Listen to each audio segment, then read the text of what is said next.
Section 1 of Ivan Brodsky, The Surgeon of Souls, The Case of the Jailer's Daughter.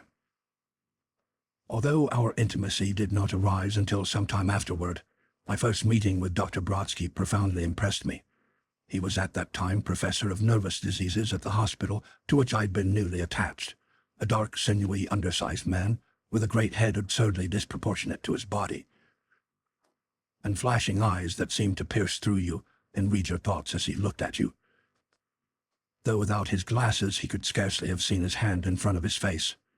Ivan Brodsky, he called himself, and it was said that he was a cross between two races whose blend of shrewdness and mysticism was probably accountable for the production of so remarkable a personality as his own.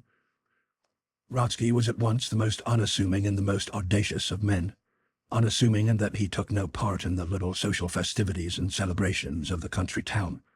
Outside the confines of the hospital where he was all dominating, he might have been a small storekeeper for all the pose he adopted.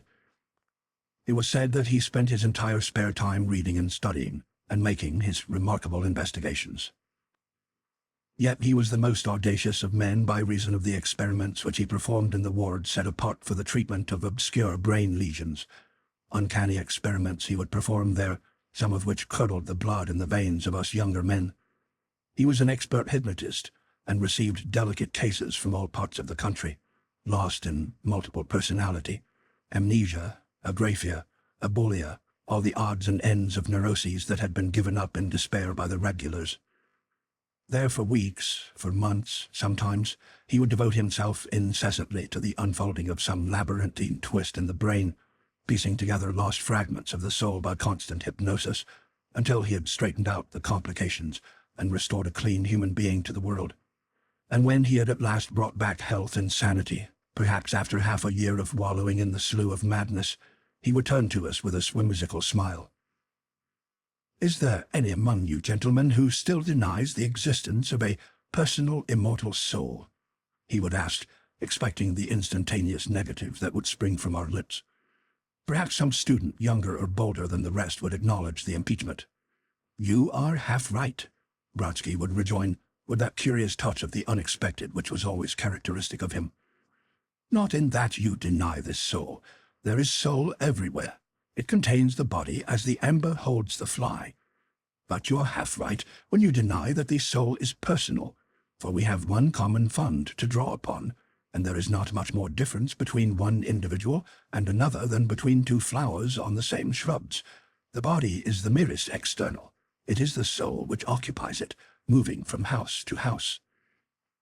Few of us could follow the doctor when he became metaphysical. Some of us inferred that he was alluding to those peculiar cases of multiple personality that we sometimes investigated, in which two or more separate and distinct individuals seemed to be struggling for control of a single body. Others believed that he referred to the doctrine of reincarnation, in which he was said to be a believer. The beginning of my real intimacy with Brodsky was that day in which he selected me to assist him in the examination of the brain of Radovich, the murderer. Radovich was a huge Slav miner, a man of enormous strength and stature and the intelligence of a child. He was brutalized as few even among his kind are. During the entire period of his 30-odd years of life, no single redeeming influence had ever come to him. To work for 12 hours each day, stripped to the waist, begrimed with coal dust in the mines, to go home to sleep like an animal or to consume potations of brandy until he lay stretched out upon some pothouse floor insensible. Such was the routine of his life, varied only by occasionally beating his wife and smashing the wretched furniture in their squalid home upon the outskirts of the town. During the course of one prolonged debauch, he murdered the woman amid circumstances of atrocious cruelty. He then set fire to the house, which was insured for a small sum, by means of a clumsy contrivance of oil-soaked cotton waste and gunpowder, and calmly presented himself at the offices of the insurance company the next day in order to draw the money. His trial and conviction were the merest formality. The jury did not even leave the box, and he was duly sentenced to die in the electric chair. I visited the adjoining death cell to treat an Italian murderer for defective hearing. The promptness of a man under sentence of death to worry about some minor ailment is an interesting and frequent psychological phenomenon, akin, I suppose, to that which induces him upon the very morning of his execution to partake of a hearty breakfast. when the head jailer pointed out Radovich to me. The giant Slav's appearance was one of incredible bestiality. The narrow head was no larger than a child's. His little pig-like eyes were narrowed with fear and cunning, and he presented that extreme symmetry of feature which, as Nordo was the first to point out, is constantly associated with a criminal type. I was gazing at him in horror, yet unable to tear myself away, when I heard Brodsky's voice speaking behind me. "It is a striking commentary upon our so-called civilization that we put such a creature as that to death," he said. "One might more justly slaughter a gorilla." "It is cruel," I answered, "but Dr. Brodsky is not such a creature after all, better off out of the world than in it. A moment's suffering and he has ceased to exist." That was the first time that I ever saw Brodsky lose his self-control. "Is it possible," he cried, "that you consider that death will really wipe out that individuality?" "Well, Doctor," I said with some hesitation, "I don't pretend to know what's going to happen to the immortal part of him, assuming that there is any immortal part to survive, but at least he will be removed from our human world as we know it." The doctor gave a short laugh and tapped me on the shoulder. "My boy," he said impressively, "he will not be removed at all, because, since he has presumably never experienced any spiritual yearnings, he will continue to haunt this only world that he knows, but in a discarnate form. The death of Brodsky will set free a certain conglomerate mass of soul stuff, uncertain of its destiny, humbly anxious to learn, but at any rate not desirous of remaining in contact with a world which it has thoroughly experienced and come to be wary of. But the death of Radovich will set at liberty a vast chaotic lump of animal soul actuated by the same vicious and untrained desires that controlled it during the life of the body, yet freed from the dynamic laws of its mortal prison, and—" I had never seen him appear more earnest, "seeking to incarnate itself in some other body, which will grant it the gratification of its earthly desires. The death of Radovich will be release of just so much additional force of evil." He turned away, and then the jailer came to usher us out of the prison. It was then that Dr. Brodsky asked me to assist him at the autopsy, to which I eagerly agreed. During those last days of the murderer's life, he somehow became acquainted with the jailer's little daughter, a child of 8 or 9 years. It should never have been allowed, but the jail discipline is notoriously lax in country towns. The child had been in the habit of helping her father carry the prisoners their food, and had somehow wandered into that part of the jail which was set apart for the condemned, of course not knowing what these men's fate was to be. The acquaintance proved mutually attractive. The savage Slav took a curious fancy to the child. The jailer, a devout Catholic, was at first horrified, but finally assented to the prolongation of this curious friendship, moved partly by the child's entreaties and hoping also that the softening influence of the little girl might bring Radovich to a realization of his impending fate and induce him to accept the consolations of religion, which he had rejected. Radovich had seemed to possess no more idea of the meaning of death than any animal. During those last days, however, some inkling of the doom approaching seemed to awaken him to a sense of his spiritual needs. He was persuaded to accept the ministrations of a priest, and ultimately died in the full peace of the church, his little friend believing he had passed out of the prison to the free world beyond. I pass over the horror of the electrocution which I witnessed. Radovich did not seem wholly to understand why they had strapped his arms, nor why they seated him in the chair. One instant he looked round him in stupid amazement. The next, an indelible aspect of terror and amazement convulsed his features, as though he realized that his life was to be snatched from him by stealth. The death mask was adjusted. The warden dropped his handkerchief. The body strained against the straps, and in an instant the life had gone. The examination was performed. The body was laid to rest. I dismissed all thought of Radovich from my mind as well as I was able. At that time Brodsky, who seemed to have taken a liking to me, had asked me to assist him in some delicate laboratory work, which threw us continually together. About 5 days after the electrocution, when we had been working late and were about to leave his private laboratory in the hospital, the emergency bell was jerked rapidly and violently, and a man came hurrying in. I recognized him at once as the jailer. He stumbled up to Brodsky, mumbling some unintelligible words. The doctor took him by the shoulders. "Gently," he said, leading him to a chair. "Take your time." "You told me to come to you if I was in trouble," the man panted. Then I did not know what you meant. Now I know. My little girl, she—" "Yes," said Brodsky soothingly, slipping a syringe full of morphine into his coat pocket. "I will come with you immediately. Do you care to see a curious case of what I should be compelled officially to term alternating personality? Though it is nothing of the kind," he continued, turning to me. I assented eagerly to the invitation, and soon we three were traversing the deserted streets, the little doctor with difficulty keeping pace with the jailer's hasty strides. After 5 or 10 minutes we arrived at his house, which flanked the jail. The jailer's wife, weeping and much agitated, opened the door to us. "He knows," her husband whispered with awe, fearfully indicating Brodsky. And then for the first time it flashed across my mind that these people must doubtless be well acquainted with the doctor, had perhaps come to rely upon him through many experiences. One could see that they trusted him implicitly from the manner in which they hung upon his lightest word and gesture. "When did this all begin?" he inquired, more to elicit particulars, as it seemed to me, than from any desire for knowledge of the main facts. "Until this morning, she never spoke," muttered the jailer, crossing himself. "Then he—" The man's teeth were chattering as though he were ague-stricken. "Quite so," said Brodsky pleasantly, turning to me. "He was naturally dazed and dumb and stupid and not feeling at all himself when he awoke from an unusual experience. Then he found his tongue. Almost anybody might be struck dumb after several thousand volts had been sent coursing through his body, which was furthermore dissected and then buried away in quicklime." "Do you mean to say," I gasped, "that our friend Radovich has come to life again?" said Brodsky.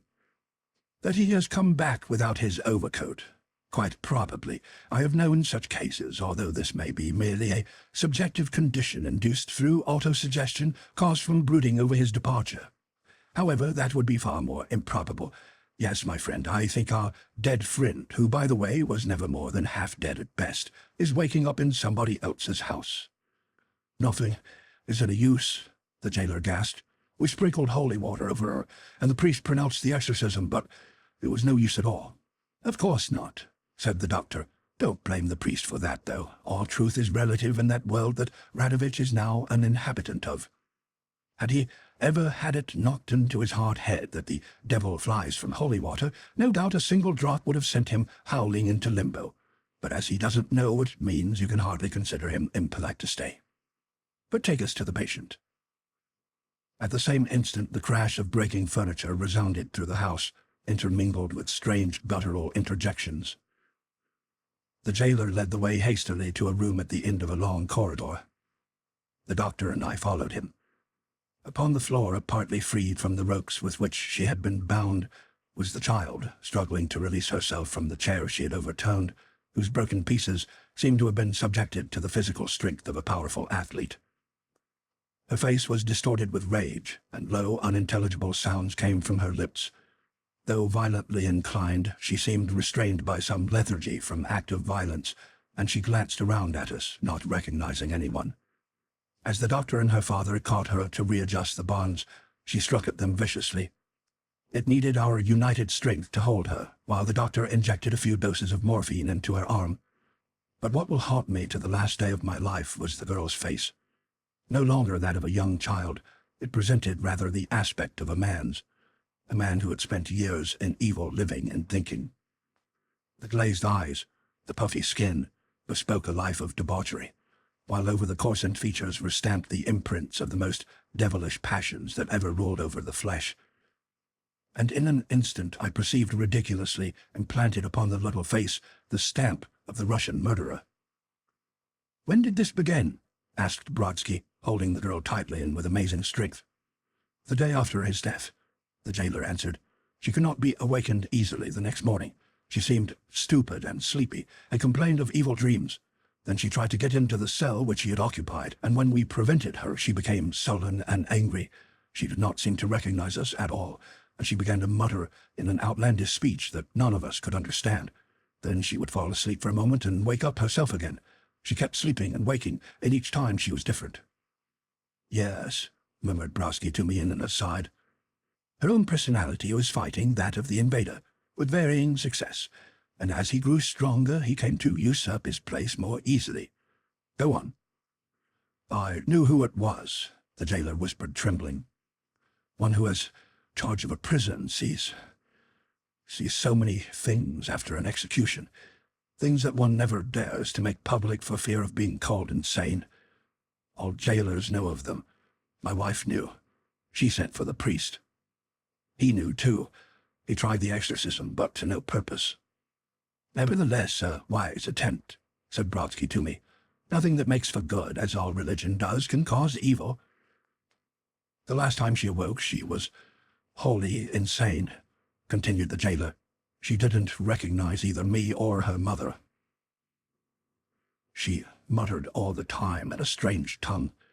Sometimes there was an English word, but we couldn't make out the drift of it, and the agony of her struggles, and her dumb... She was not our child." He broke down and hid his face in his hands. Meanwhile, the morphine had begun to take effect. The girl struggled no longer, but sat watching us, apathetical and hopeless. The vicious stamp had gone from the face, leaving the brutish, melancholy Slav. "Yes, you can picture the father's suffering," said the doctor. "The murderer awakes. He wants to come back. He is lonely and cold. He sees a home, family life, things which awaken a dumb longing within his stunted soul. And so this little girl's body is made the scene of this tremendous drama. It is the struggle of the disembodied to express themselves in terms of the flesh that is the cause of almost all our mental diseases." Dr. Brodsky wheeled over toward the child suddenly. From his pocket he took a burnished mirror of bronze, hardly larger than $0.25. "Look at this," he commanded. The child turned her eyes upon it silently. "Look," Brodsky repeated, and with his finger he gave the mirror a twist that set it spinning upon a tiny wire, which produced a rapid circulatory movement. It spun like a thread of light. The child's eyes became immovable. Dr. Brodsky leaned forward and placed a finger upon each eyelid, closing them. The girl sat bolt upright but perfectly motionless. I'd seen this procedure often in the mental ward. It was the hypnotic sleep that Brodsky had induced. I knew that he had put the dominant personality to sleep in order to call up whatever lay beneath that external stratum of consciousness. "You are asleep," said Brodsky softly. "You will sleep more deeply. Now you are gone. You are quite gone. Now you speak. Open your eyes. You, Radovich." As a ripple passes over the face of a still pool, changing its entire aspect, so the light came back to the expressionless features. Once again it was Radovich, but all the cunning, the hate, the vileness had been purged away. It was the soul of Radovich, stripped of the emotions, the passions that had defiled it. "Who art thou?" asked Brodsky gently, using the familiar Russian termination. The eyes opened wider in fear, the lips trembled. "Thou art with friends," said the doctor compassionately. "Have no fear. So, thou art Radovich?" "Yes, I am Radovich," said the lips mechanically. "Why didst thou come here?" continued the doctor.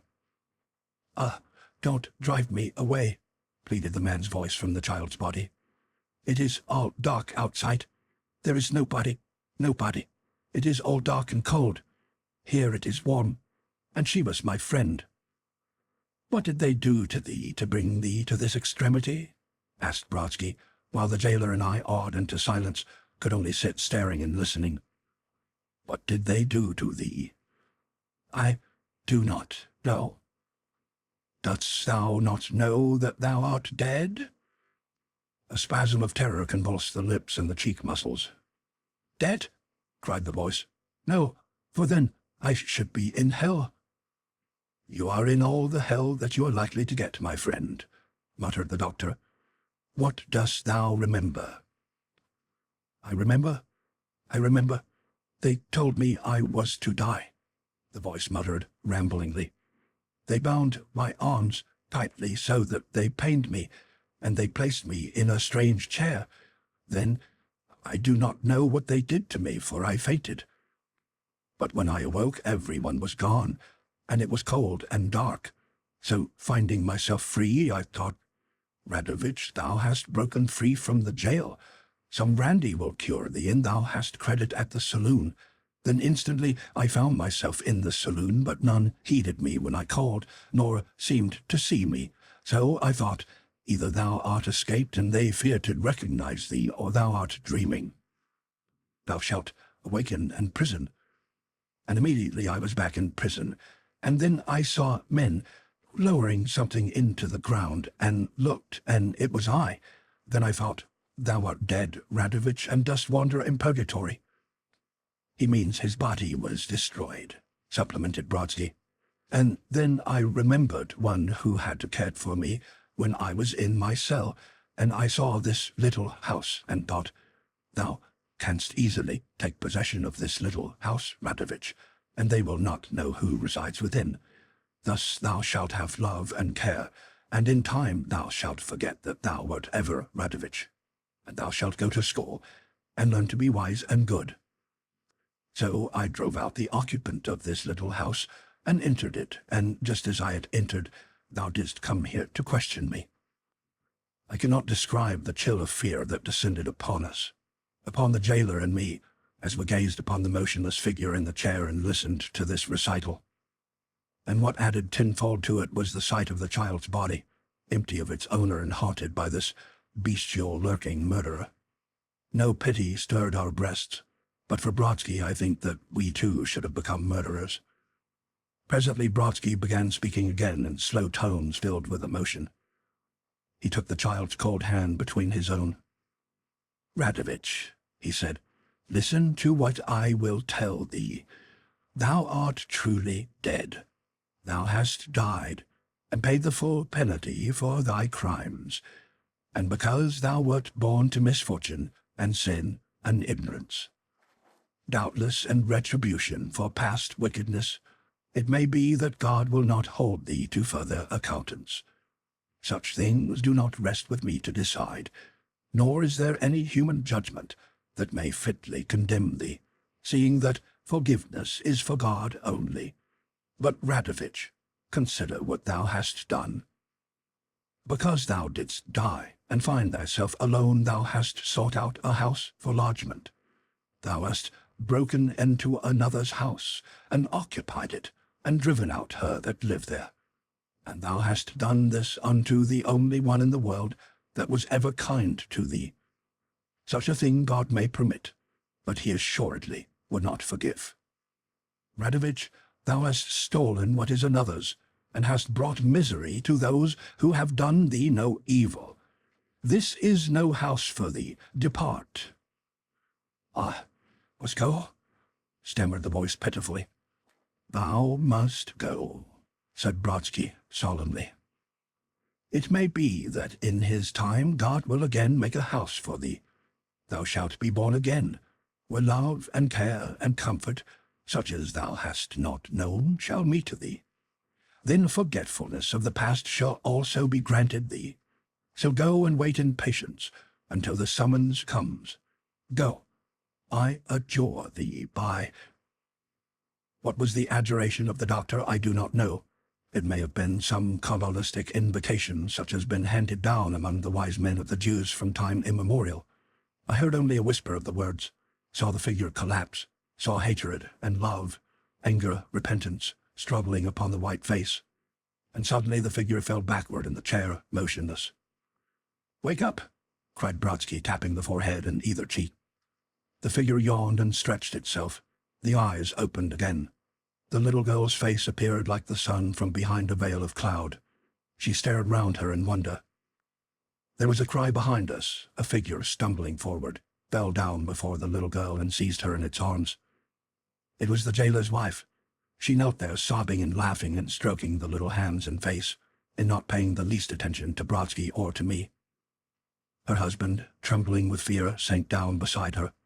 I saw the beads of moisture spring to his forehead and roll down his cheeks. Brodsky took me by the arm. His face was whiter than that of the dead man had been. All the vitality seemed to have gone out from him.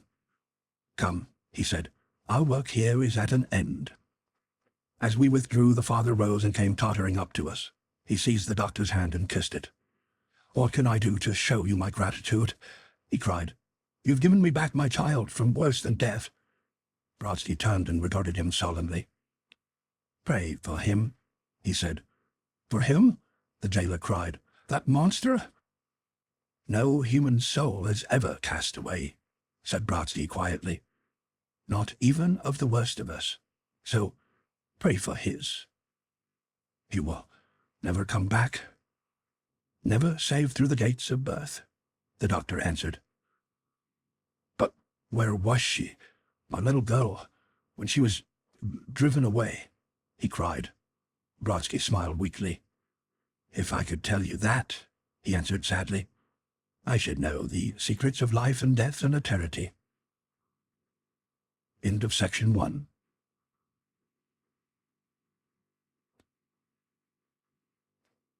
Section 2 of Ivan Brodsky, The Surgeon of Souls by Victor Rousseau. The Woman with the Crooked Nose.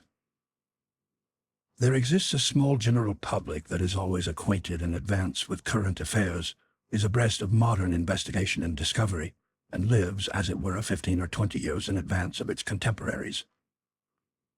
It was among such people that Dr. Brodsky's reputation had spread after the remarkable cure he had effected in the case of the jailer's daughter who was possessed by the soul of the Slav murderer. Thenceforward, while wholly unknown to that portion of the public that gleans its information through the medium of the press, he began to be besieged by requests for his assistance in many instances.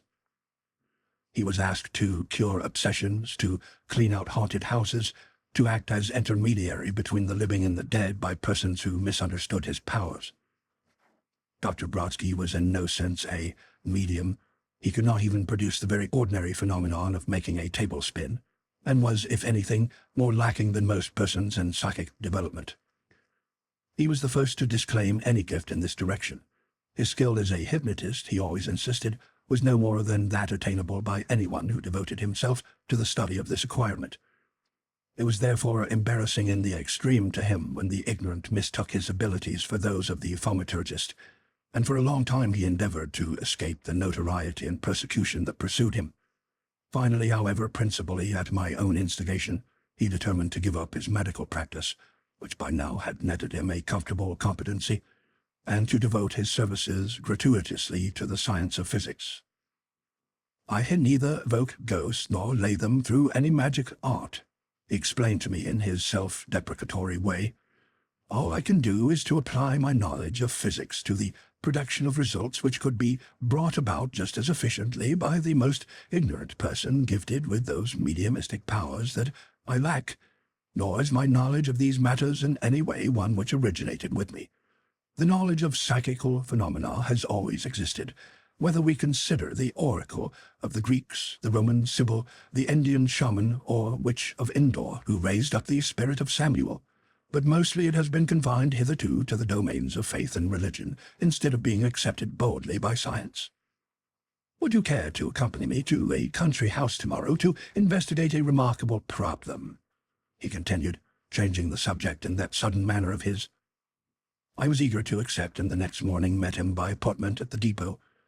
While we were being whirled in the train through rural New England, he recounted to me the particulars of the case, the first which he had consented to investigate since the matter of the jailer's daughter. He'd been called upon for aid, it appeared, by a former patient of his, a certain Miss Snydam, whom he had once cured of a long nervous ailment. She was in great distress. A maiden lady of mature age, descended from one of the oldest families in America, she had lived such childhood with her younger sister in the old family mansion which they inherited. Possessed of a meager income, alone in the world, they had existed simply but not penuriously, expecting to pass the remainder of their lives in the solitude of the little village where they had been born. But some months previously, the sister, who was of unusual beauty, except for a slight facial irregularity, had suddenly become engaged to and married a young artist of much unrecognized talent, and the three had made their home happily together, until within a period of a few weeks, when the sister fell sick of a mysterious wasting malady. Her husband appeared devoted to her and unremitting in his attention. Nevertheless, the disease continued to progress. Day by day the patient became more attenuated and despondent, until at last the local physicians gave up the case in despair, saying that there appeared to be neither means of making a diagnosis nor hopes for recovery. And then, said Brodsky, something had occurred which struck terror in the maiden sister's heart. There was an old family legend to the effect that each death, especially when caused by violence or foul play, was presaged by the appearance of a ghost that glided silently along the passages of the old mansion by night, and took, in each instance, the aspect of the person, male or female, who was about to pass over. On 3 successive nights the sister had seen this phantom move along the corridors, and, almost paralyzed with fear, saw it vanish through the closed door of her sister's room. When on the last occasion she gathered fortitude to enter, nothing was visible, and her sister was peacefully sleeping. The phantom was the double of the sister, but etherealized beyond almost possible conception of beauty, and Miss Sidham had particularly observed that the slight facial irregularity was not apparent.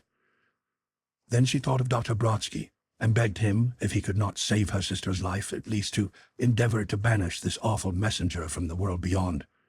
So distraught was she that she had even dared to suspect that the sister was being slowly poisoned by the artist, though for such a crime no motive existed. We were to go down in the guise of 2 physicians, as indeed we were, and to make the fullest investigation. "What inference do you draw, Dr. Brodsky?" I asked him. "It is as yet impossible to say," the doctor answered. "We must see what sort of a man this artist is. The theory of poison would, on the face of it, be very improbable. It may be that this is one of those rare cases yet recorded among old families in which the dead form, as it were, a guardianship over the lives of the living, and at the appointed time send one of their number to summon them into the world beyond. The fact that the spirit bears the family type of feature would bear out this supposition. However, we shall see." We descended from the train at a little wayside hamlet, where we found a carriage waiting for us. The driver was a young man of great natural refinement, who introduced himself to us as the sister's husband, Walter Fotheringham. He shook hands with us cordially. We stepped into the carriage, and the horse, of his own accord, took us up a steep hill that led to the mansion, which we could now see, looking very forlorn and dilapidated, perched upon the summit in the center of a desolate and extensive garden. We were shown into a large parlor, furnished in the style of the last generation, and more or less gloomy in aspect, though comfortable. Our host offered us wine and seated himself beside us. "And now, gentlemen," he said, "I believe in frankness. Let us come to an understanding immediately. Therefore, let me say that I know your entire purpose in coming here, and shall assist you with all my ability." It was impossible not to be impressed with the young fellow's sincerity. "A painful scene occurred this morning between myself and my sister-in-law, Miss Sidham," he continued. "She has, I fancy, always been a little jealous of her sister's love for me. From words which she let fall during the heat of passion, I infer that she actually suspects me of administering some slow poison to my wife with the object of causing her death. I need hardly say that I should have no objection to gain thereby." "And this apparition?" queried the doctor. "Dr. Brodsky, I have seen it," said Fotheringham. "I would hesitate to admit so to another man, but I have seen it on 4 occasions, and it is the exact reproduction of my wife." "One thing is clear," said Brodsky slowly. "Events of grave importance are pending in the spiritual world. There is no physical change that does not in some way betoken a spiritual one. And your wife is in grave danger. You are fond of one another?"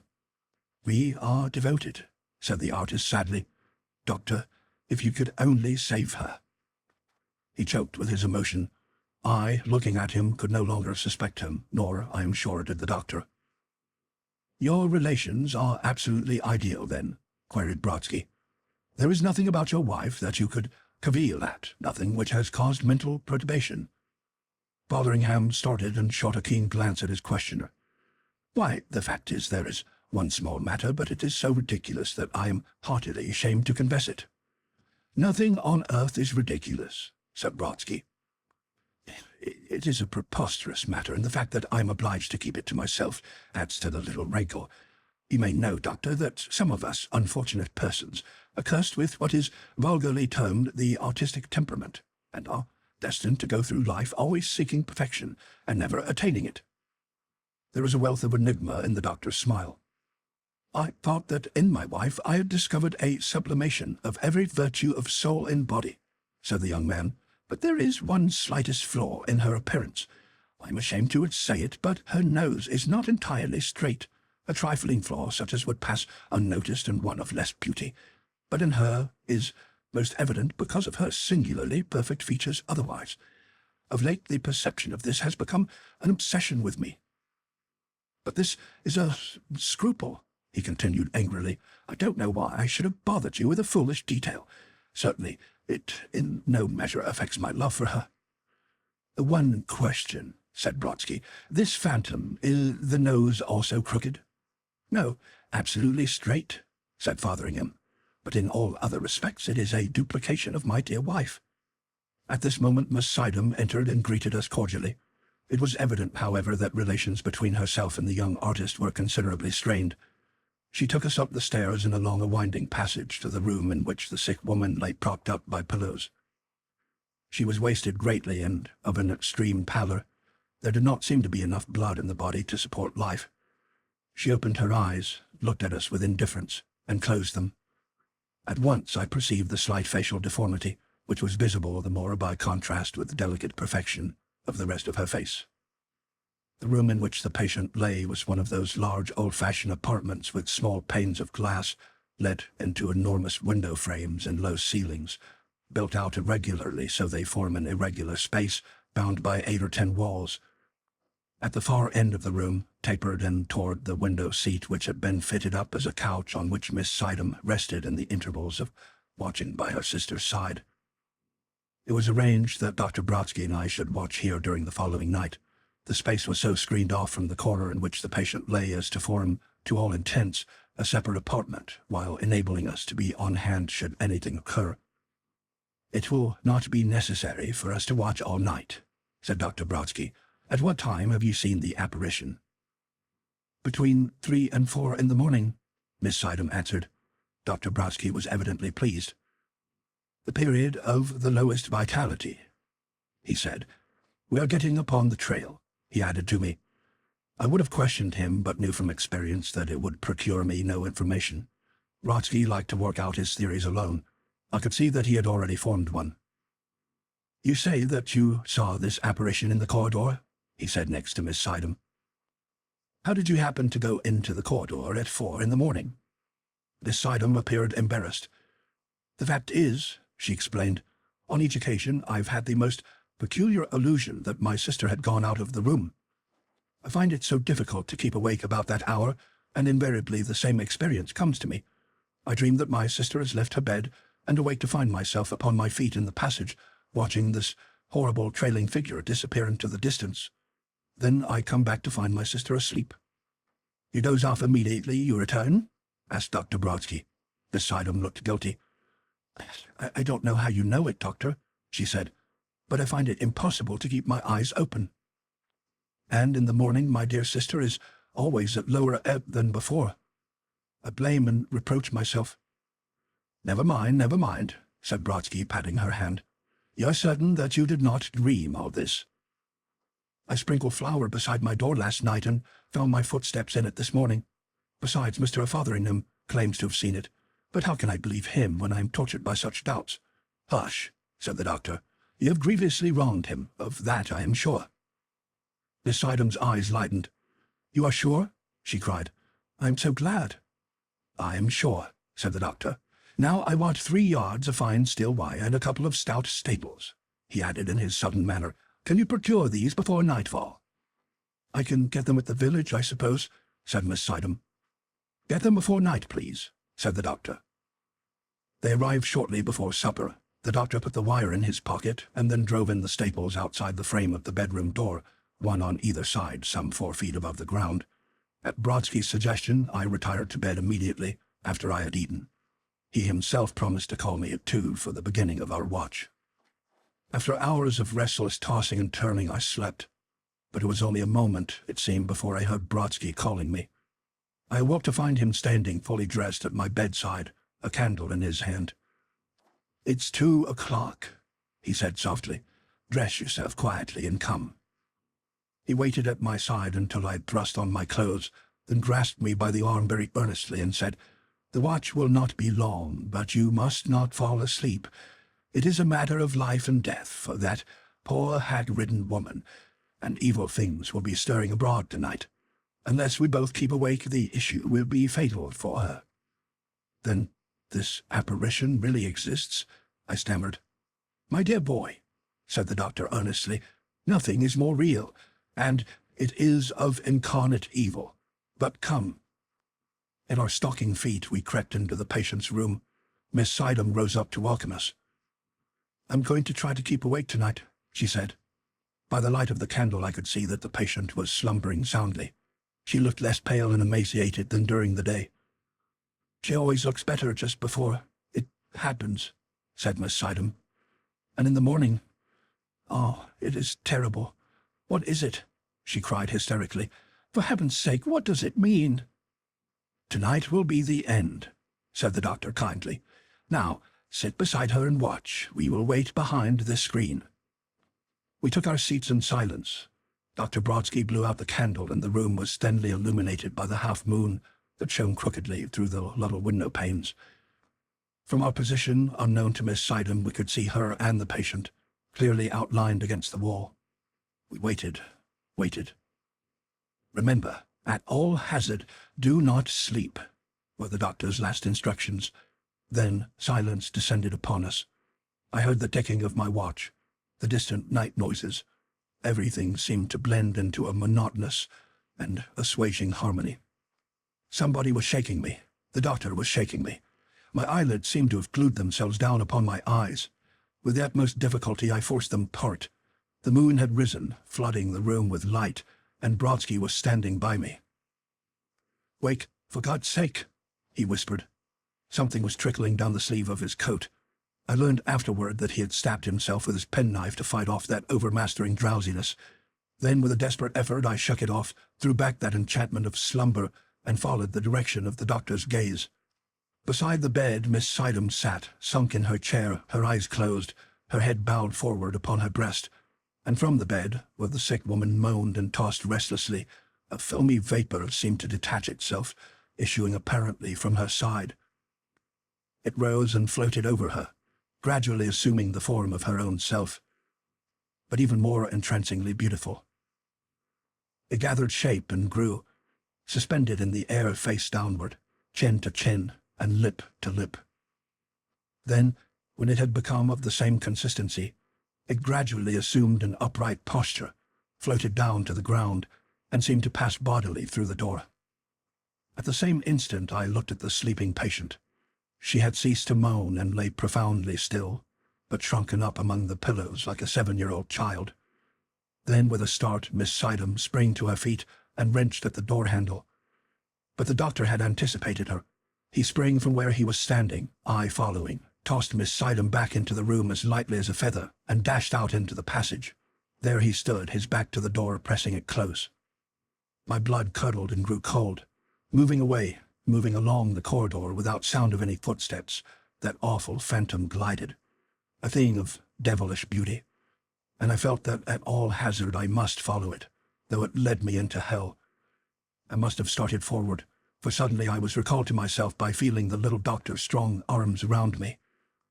"Ah, thank God," he whispered, seeing, I suppose, sanity return to me. "If you had followed, boy, God help your soul. Can you resist?" Far away, farther and farther it moved, until it reached the bend in the passage and disappeared around it. It was moving in the direction of Fotheringham's room. "Yes," I muttered, reeling unsteadily, "but it is going to him. Save him! Save him!" The doctor reassured me. "It cannot harm him so long as his wife lives," he said. "They are united by a more subtle bond. This is the last night. Another, and it would have sucked the last of her vitality from her, and achieved its ends. We shall save 2 lives tonight, but we have work to do before it returns." "It is coming back," I stammered. "It must come back," he cried, and whipping out the coil of wire from his coat, he fastened one end tightly to the staple and began to draw it across the door. And instantly, to my horror, I saw the thing reappear, begin to return upon its horrible passage. Every evil impulse that I had ever known seemed to leap into activity as I gazed at it. It was the exact replica of Mrs. Fotheringham, but of hellish beauty, a caricature of beauty, as I might call it, and I felt my heart hammer within my breast, my hands fall to my sides nervelessly. But Dr. Brodsky had drawn the wire across the door, had fastened it to the opposite staple, so that it ran taut and true, a steel barrier across the wood of the panels. Then, as the thing drew near, he turned and confronted it. And suddenly the moon went out and everything was plunged into profound darkness. I felt an icy air breathe upon me.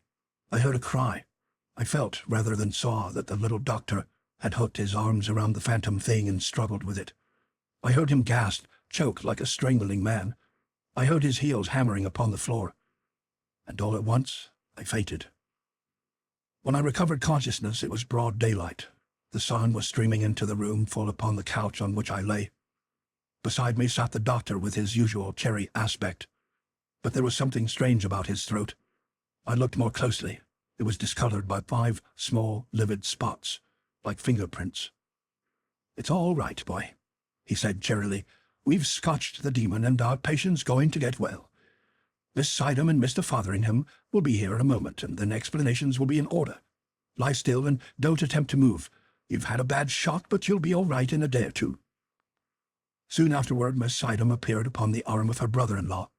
Peace had evidently been restored between these two, judging from their behavior.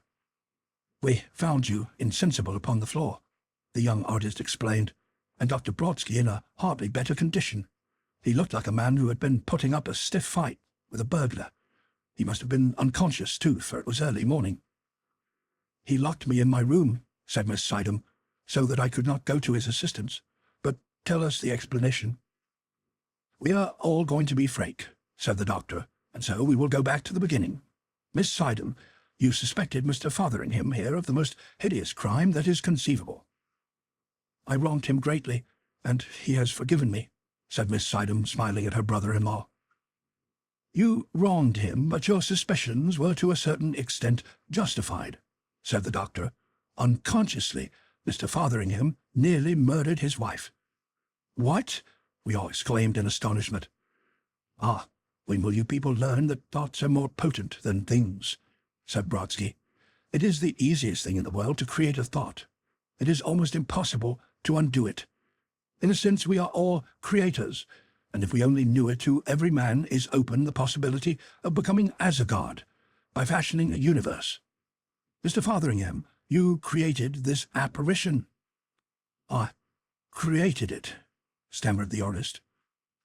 "You had married the best wife in the world, but you were not content with her. You desired perfection, that perfection which is unattainable, and you began to brood.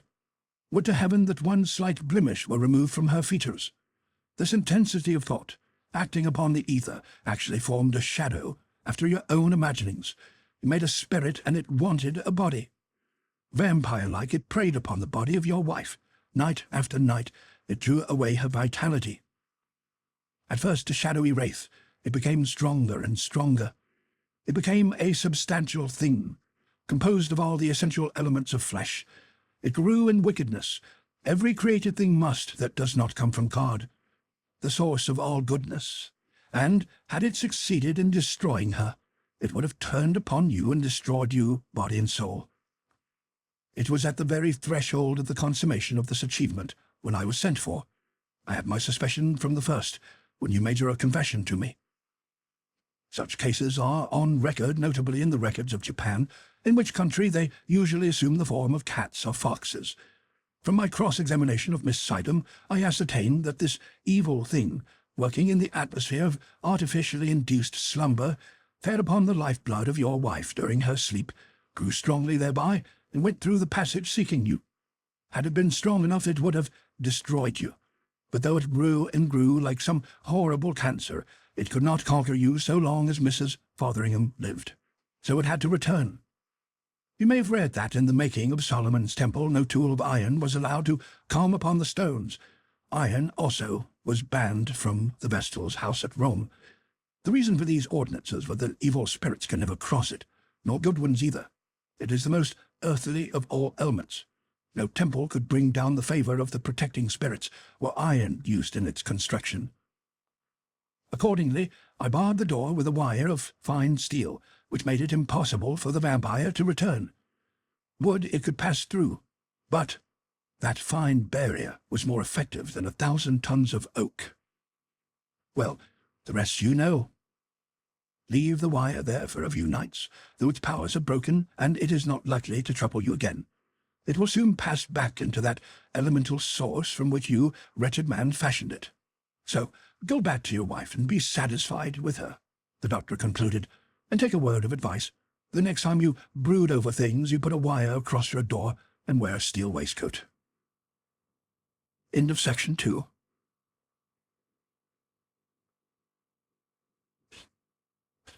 Section 3 of Ivan Brodsky, the Surgeon of Souls. The 10th Commandment. The one condition of Dr. Ivan Brodsky's psychical work that he found most burdensome was the constant requests that poured in upon him from innumerable people who had come to hear of him. On all sides he was beset by applications for assistance and advice in the solution of some problem which, while immensely increasing his reputation, left him little time for the prosecution of his investigations. He was forced to refuse many of these applicants who, in return, denounced him as a charlatan. Brodsky received denunciation and praise with equal indifference. By this time he had severed his connection with the hospital and devoted his time entirely to private practice among patients suffering from rare mental and nervous disorders.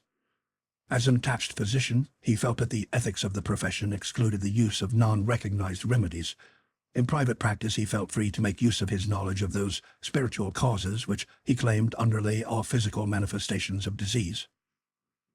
One morning I found him in earnest conversation with a visitor, a young man of agitated aspect who, on seeing me enter, rose from his chair precipitately and prepared to take his departure. "Don't go," said Dr. Brodsky. "Allow me to introduce you to my secretary, who is my confidential assistant in these matters." The young man, who was introduced to me as Mr. John Sykes, sat down again. His agitation was still more manifest. He stared around him as one bewildered. "Now, Mr. Sykes, suppose you repeat your story," said Dr. Brodsky. "Begin at the beginning, and don't leave out anything, even if it seems to you to be of trivial moment." "Well, sir," said the young man impetuously, "as I said to you at first, I am greatly in doubt whether this is a case for you or for a jury, but I wish to exhaust every possible remedy before taking the law into my own hands. Then, if I become convinced beyond all possibility of doubt that my wife is untrue to me, I shall put a bullet through my brother's head and another afterward through my own." "Which wouldn't help either of you in the least," replied Brodsky suavely. "You would find yourselves immediately transplanted into another not-so-very-different world, with your enmity still at boiling point, but without the physical means of allaying it. Suppose you continue." "My name, as I have said, is John Sykes," said the young man more calmly. "My brother Philip and I were the only children of our father, and the inheritors of the Sykes estate. My father cut me out of his will on account of my marriage. My wife is a woman whom no man could feel ashamed of. My offense was that of having married without asking his consent.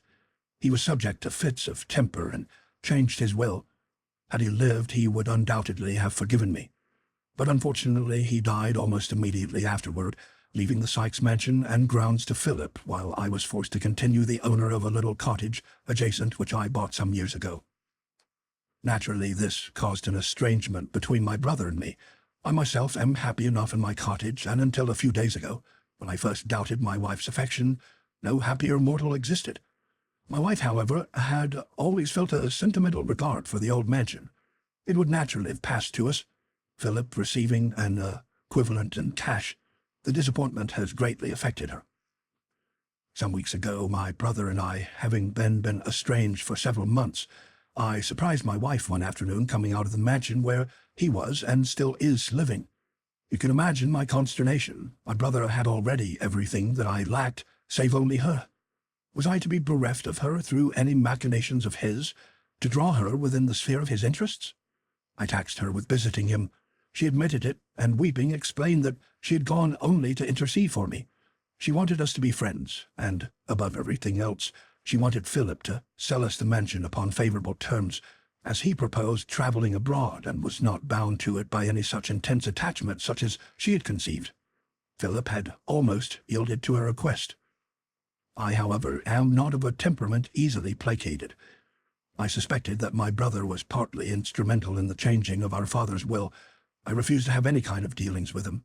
I scolded her for visiting him, explaining the misconstruction that might be put upon such an act by village gossip, and she promised me never to see him again. A few weeks ago I learned from servants' chatter that the Sykes mansion was reputed to be haunted by the spirit of a woman. The butler had told a village crony that the figure of a woman walked through the rooms and passages at night. He had seen it, had taken it for a sleepwalker and essayed to catch it, but it had vanished before his eyes, and his hands had grasped only thin air. I am something of a student and often sit up alone at night with my books and papers. I am at present engaged in writing a monograph upon our American bats. Sometimes my observations take me away for a day or two, so that my wife and I see not too much of one another. Indeed, of late, since the episode I referred to, we seem to have begun to drift apart. I'm not a believer in the supernatural, and this foolish gossip of the butler aroused the most terrible suspicions in me. I resolved to discover for myself what truth lay in the rumor. Pretending to be about to set off on a 2-day journey for the purpose of obtaining specimens, I came back at night and concealed myself in an old building, now unoccupied, but formerly used as a barn by my grandfather, adjoining the mansion. From here I was enabled to obtain a clear view of a large part of the interior, which is built in a rambling way, and can in this manner be overlooked. I saw my brother lower the light in his study, and a minute or two later saw the lamp flash out in his bedroom. The lower portion of the house was plunged into darkness. It was past midnight. I was about to dismiss my project as a chimera, feeling much ashamed of my suspicions, when an irresistible impulse impelled me to go to the open window of the darkened study. Actuated by the same instinct which seemed to force me onward against my will, I crept in noiselessly, traversed the room, and emerged into the corridor. From the far end a veiled figure came gliding toward me. For a moment the eeriness of the situation, I confess, rooted me to the spot with horror. It came nearer, and suddenly I found myself looking into what I can swear was the face of my wife. Another moment and the figure had passed me with the same noiseless tread and vanished into the distance. I do not know how long I remained there. When I came to my senses, I was in my cottage, fumbling with a pistol. I dashed up to my wife's room and hammered violently upon the door. Suddenly she came out and confronted me. She was robed in a dressing gown and looked up with innocent, frightened eyes as though just awakened out of sleep. I made no answer to her terrified appeals, but rushed out of the house and came straight to you, knowing that if there could be any supernatural solution of the difficulty, you would put me out of my suspense. Oh, the period between our encounter in the mansion and that in my own cottage seems almost too short to have enabled her to return and assume the role she played. I confess that I look upon you as the last possible refuge left me before I commit some act of desperation. It was impossible not to be deeply impressed by the evident sincerity of the young man and by his deep distress. For my part, I was inclined to believe the worst, but a glance into Brodsky's impassive face convinced me that he did not share my suspicions. Brodsky's opinions of women were curiously fine. As I learned afterward and hoped subsequently to be able to tell, his life has been molded by one of the noblest characters, who had died before the day set for their marriage, leaving him to cherish her memory as a continual inspiration. We determined to start at once for the village, which was some 15 miles distant, situated in the heart of a sparsely settled farming country. It was decided, both in view of the young man's excited condition and in order to enable us to pursue our investigations freely, which conscience would not have permitted had we been the guests of Mrs. Sykes, that we should make our headquarters at the village inn, where Sykes was expecting to meet a man who might throw light upon the problem. We arrived there late in the afternoon and found the place empty of visitors, it being late in the fall. As we were seated in the spacious old-fashioned parlor, an elderly man of consequential demeanor came softly and furtively up the back path. Sykes rose to meet him. "Gentlemen, this is Jones, my brother's butler, and an old employee of my father's," he said, rising dramatically and locking the door. "Now, Jones, repeat what you've told me yesterday." "I've more to tell you since I saw you yesterday, Mr. John," said Jones huskily. He adopted toward the young man that mixture of patronage and servility which indicates in a menial the acceptance of some bribe in return for a dereliction of duty. "We saw her last night, sir. I thought I heard a burglar downstairs, and dressed myself and went out to see. On the landing I met the master coming out of his room. He had heard the noise too. We went down soft-like, and suddenly we saw her as plain as life coming along the passage." "Who was she?" interrupted Sykes in a voice choking with emotion. "That I wouldn't take it upon myself to say, sir," said the butler with a smirk. "'Twasn't anybody I know, leastways, so far as I could tell by the walk, because she wore a veil and was all in white, which is powerful disguiser for females, sir. So I says to myself, Jones, if the master chooses to have young Vimold ghosts in his house at 2 in the morning, it ain't no business of yours. So I turned to go back, and while I was looking at her, she disappeared right under my eyes." Suddenly Sykes flew at the man like a deerhound and grasped him by the collar, shaking him furiously. "You rascal, tell me who the woman was," he cried. The butler's face turned purple. "'Twasn't anybody I know, sir," he gasped, breaking loose and reeling back against the wall. "I'll swear it wasn't any human living being, sir. But she vanished right before my very eyes." Sykes stood off and looked at the man contemptuously. "Jones," he said, "you are a dirty, lying hound. You told your cronies here that it was Mrs. Sykes." The man began to tremble. "You know me from old times, Jones," continued the young man more coldly. "You shall have one chance to prove your statement, and if you can't, I'll shoot you like a dog." "I swear," the man began to babble, "I swear I told nobody. But it was her, Mr. John, and I can't lie to you. I'm willing to prove it, and to stake my life on it." "Jones," said the young man, "these gentlemen are friends of mine. At 10 o'clock tonight, or as soon afterwards as the light goes out in your master's study, we shall be at the side door. You'll unlock it, then admit us to the empty picture gallery, which commands a full view of the corridors. Here." He took a roll of bills from his pocket and tilled off half a dozen. "Take this for your services, and if you ever say a word in the village—" Yes, Mr. John," babbled the man, pouching the money with avidity. "I'll be there on time, sir." He turned and crept out of the room. Once outside, however, he gradually reassumed his jaunty demeanor. When he was gone, John Sykes began to pace the floor with long strides. Brodsky and I watched him in silence. Presently he wheeled and came up to us. You see, my wife's name's become a byword of village gossip," he exclaimed angrily. "Evidently in her infatuation she has lost all sense of fear. As likely as not she is even now planning a return trip to the mansion. I have no criticism to make of her," he went on brokenly. "It is my brother who has first robbed me of my inheritance and then of the only woman I have loved. May they be accursed." "Stop," said Brodsky, laying his hand restrainingly upon the young man's shoulder. "It will be time to accuse her when you know. At present you know nothing." John Sykes looked at him incredulously. Do you mean that there can be any hope?" he whispered hoarsely. "Do you think she is innocent?"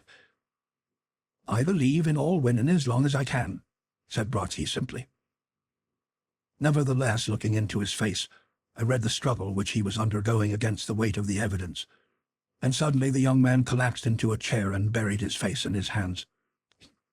He pulled a locket from his breast, opened it, and pressed his lips to the inside. Then he held it up to us. "Look at it," he whispered.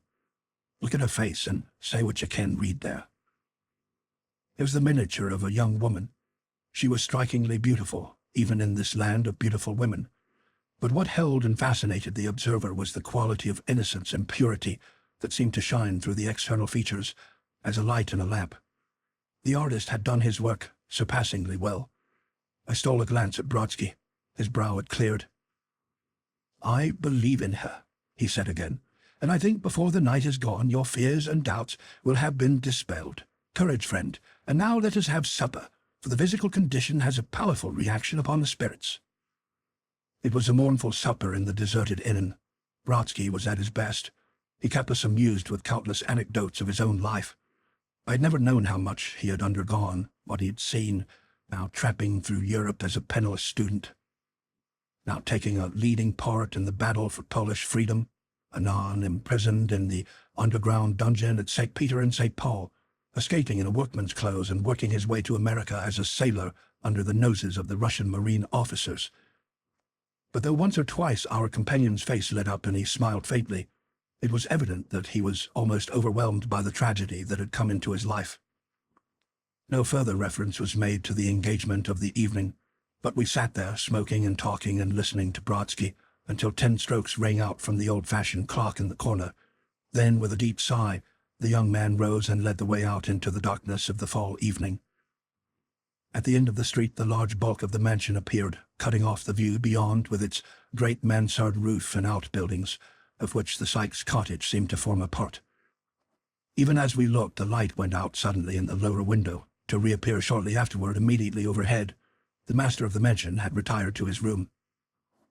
As we passed silently down the deserted street, I caught the faint reflection from the light above the door of the inn as it struck upon some rounded metallic thing which the young man was fingering. It was a pistol. On the way, I contrived to snatch a fleeting word with Brodsky. "Doctor," I said, "you're abetting a murder." "No," he answered me. "I am saving a woman's name and her husband's happiness." We halted at a side door and waited. After quite an interval, the butler came out and admitted us. He led the way on tiptoe, we following with infinite precautions, along a corridor, up some carpeted stairs, and out upon the dimly lit circle of an old picture gallery, where generations of the Sykes family looked gravely down from their heavily gilded frames. The sight aroused the young man to a frenzy of passion. This was the inheritance of which he had been defrauded. I saw him shake as with an adieu, saw his fingers tighten convulsively upon the handle of his pistol. Then I saw Brodsky's restraining arm encircle his shoulders and steady him. The little drama was enacted in perfect silence.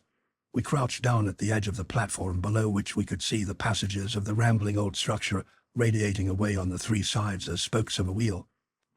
And we waited, shivering there, none speaking, only gluing our eyes upon the distant end of the corridor which led toward the wing of the mansion which Philip Sykes occupied. The butler had slipped away, but John had forgotten him. 11 o'clock boomed out from a deep-sounding clock. The air grew chilly. I shivered. I looked at Brodsky. He was watching every movement of his patient, his hand, alert and sinuous, seemingly ready to leap forth to restrain him from any deed of rashness. But John was oblivious to both of us also.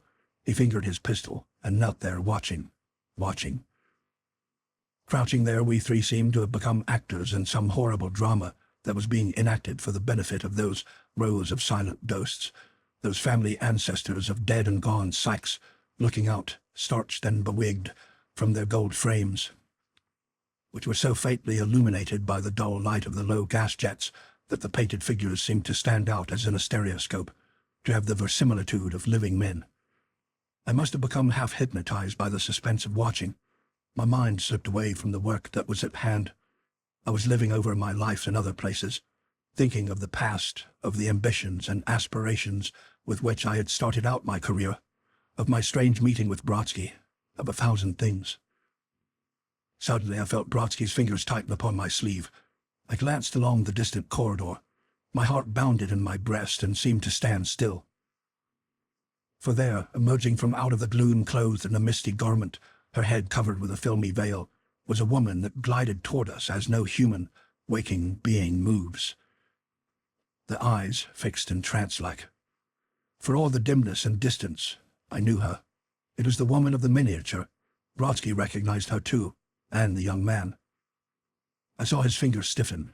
Every muscle in his body became as taut as steel. He crouched there watching her, upon his face an aspect of horror and hatred terrible to witness. The figure approached us. Now it was directly under us and had not seemed to notice us. Suddenly his hand shot out. I saw the gleam of the pistol.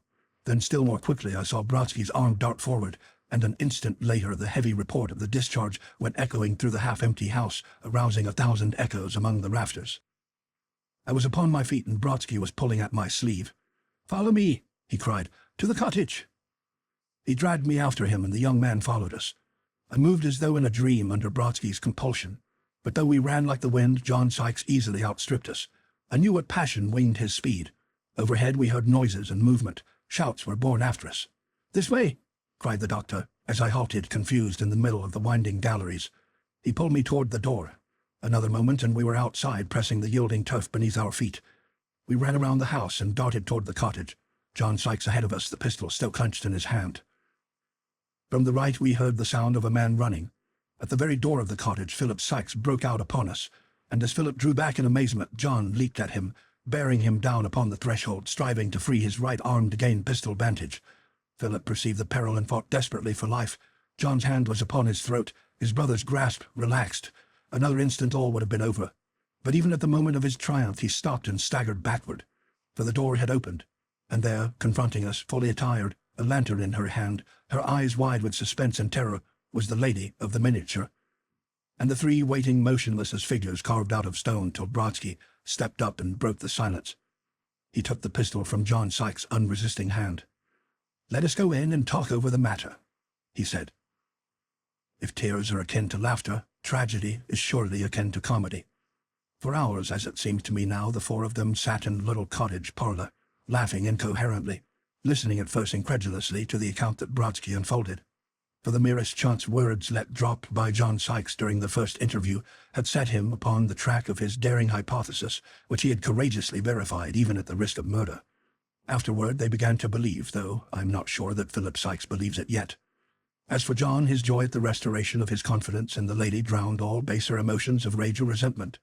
For whatever other explanation there might have been, he knew that his wife could not possibly have been inside his brother's house in person when she had met him at his own door.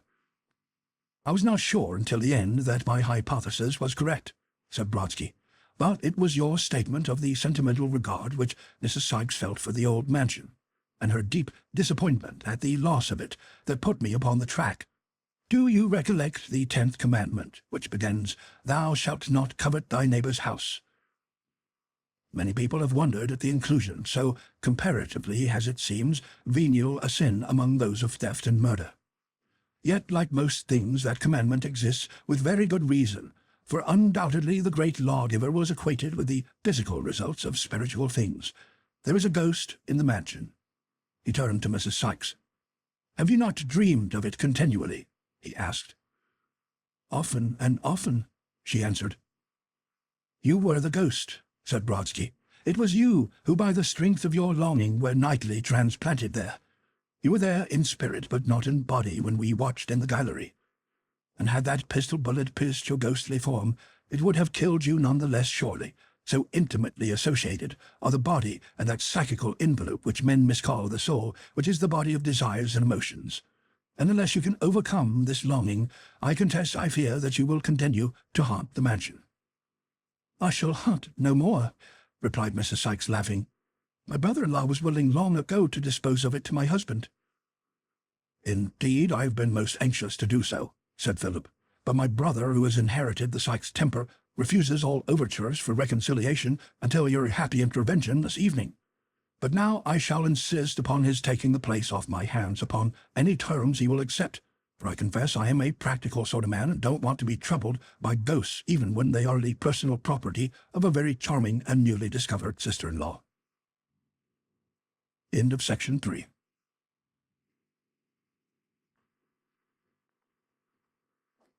Section 4 of Ivan Brodsky, The Surgeon of Souls by Victor Rousseau. The Legacy of Hate. There must be many who remember the sensation caused by the news that Dr. Ivan Brodsky, during the spring of 1908, succeeded in curing nearly 200 out of some 350 insane patients in the Stafford County Asylum. He walked through the wards, talking with the inmates, praying with them, laying on his hands, in short, performing precisely what the apostles had been told to do, and achieving that exact result which had been promised to those who had faith. I believe that without exception all those whom he failed to cure were suffering from actual brain lesions, or from some constitutional breakdown such as senile decay. Those whom he cured were, as he explained to me, in the main persons who had let the strings of their personalities become tangled. By hypnotic treatment, Brodsky picked up the raveled threads of consciousness and restored the sufferers to their normal conditions of mind. I have said "in the main," for there were one or two cases of a different order. It had always been Brodsky's theory that a certain percentage of all cases of mental derangement was due to the actual usurpation of the body by discarnate spirits. These he explained, attempting to come into physical relations with the external world without the happening of birth with the slow discipline of childhood, could not achieve normal relations, and their confusion of apprehension resulted in the incarceration in an asylum of the bodies which they had appropriated. One such case was that of Rita Durham, a girl of excellent birth, her family rich and respected. She had been engaged to be married when her sad malady declared itself. It was of the nature of general paralysis, exhibiting the characteristic lack of muscle coordination, and from time to time attacks of homicidal mania ensued. On this account, her relatives had been compelled to have her confined in the asylum. The homicidal mania was equally suicidal. She had attempted to do herself severe injury on several occasions, on one of these cutting deeply into her left wrist with a pair of scissors. Dr. Brodsky's sympathy and interest were aroused. He obtained permission from her lover, who was of blood connection, to remove her to his private sanitarium, in which he treated similar cases. The lover, Ralph Richepin, was a young American of French extraction. He was a native of Louisiana, a man of much intelligence and character, but of a settled melancholy. Brodsky and I were much drawn toward him, and at the doctor's suggestion, he took up his residence with us to watch the progress of the cure. I think it was on the third evening that we threshed out the matter. We discovered that Richepin, whose intelligence was too great for a dogmatic skepticism to find vantage ground within his mind, was a student of psychics, and had virtually arrived at that stage of belief tempered by doubt which most of us come to. "I have told you," said Dr. Brodsky, "that I believe Miss Durham's insanity is due to spiritual possession. General paralysis at the age of 20 is practically an impossibility. But in order to effect a cure, it is essential that you should tell me the history of that family tragedy in which you were both prominent actors." The young man stared. "How do you know?" he cried. Brodsky smiled. "Some things are self-evident," he answered. Immediately the young man broke out impetuously with his tale. Rita Durham, he said, had been engaged 2 years before to be married to his only brother, Jean. They'd been second cousins, and the marriage, after the ancient French custom, had been one of convenience. Jean was the elder, by custom dating back before the Code Napoleon. Jean would inherit the bulk of the estate. At the time of the engagement, Philip was a boy at college. He returned to find the girl, whom he dimly remembered, grown into a woman of remarkable intelligence and beauty. They met, loved at first sight, and after a desperate attempt to keep faith with his brother, Philip avowed his love and learned that it was returned. On the day before that set for the wedding, they went away and were secretly married. "Then she is your wife?" exclaimed Brodsky, startled. The young man assented mournfully.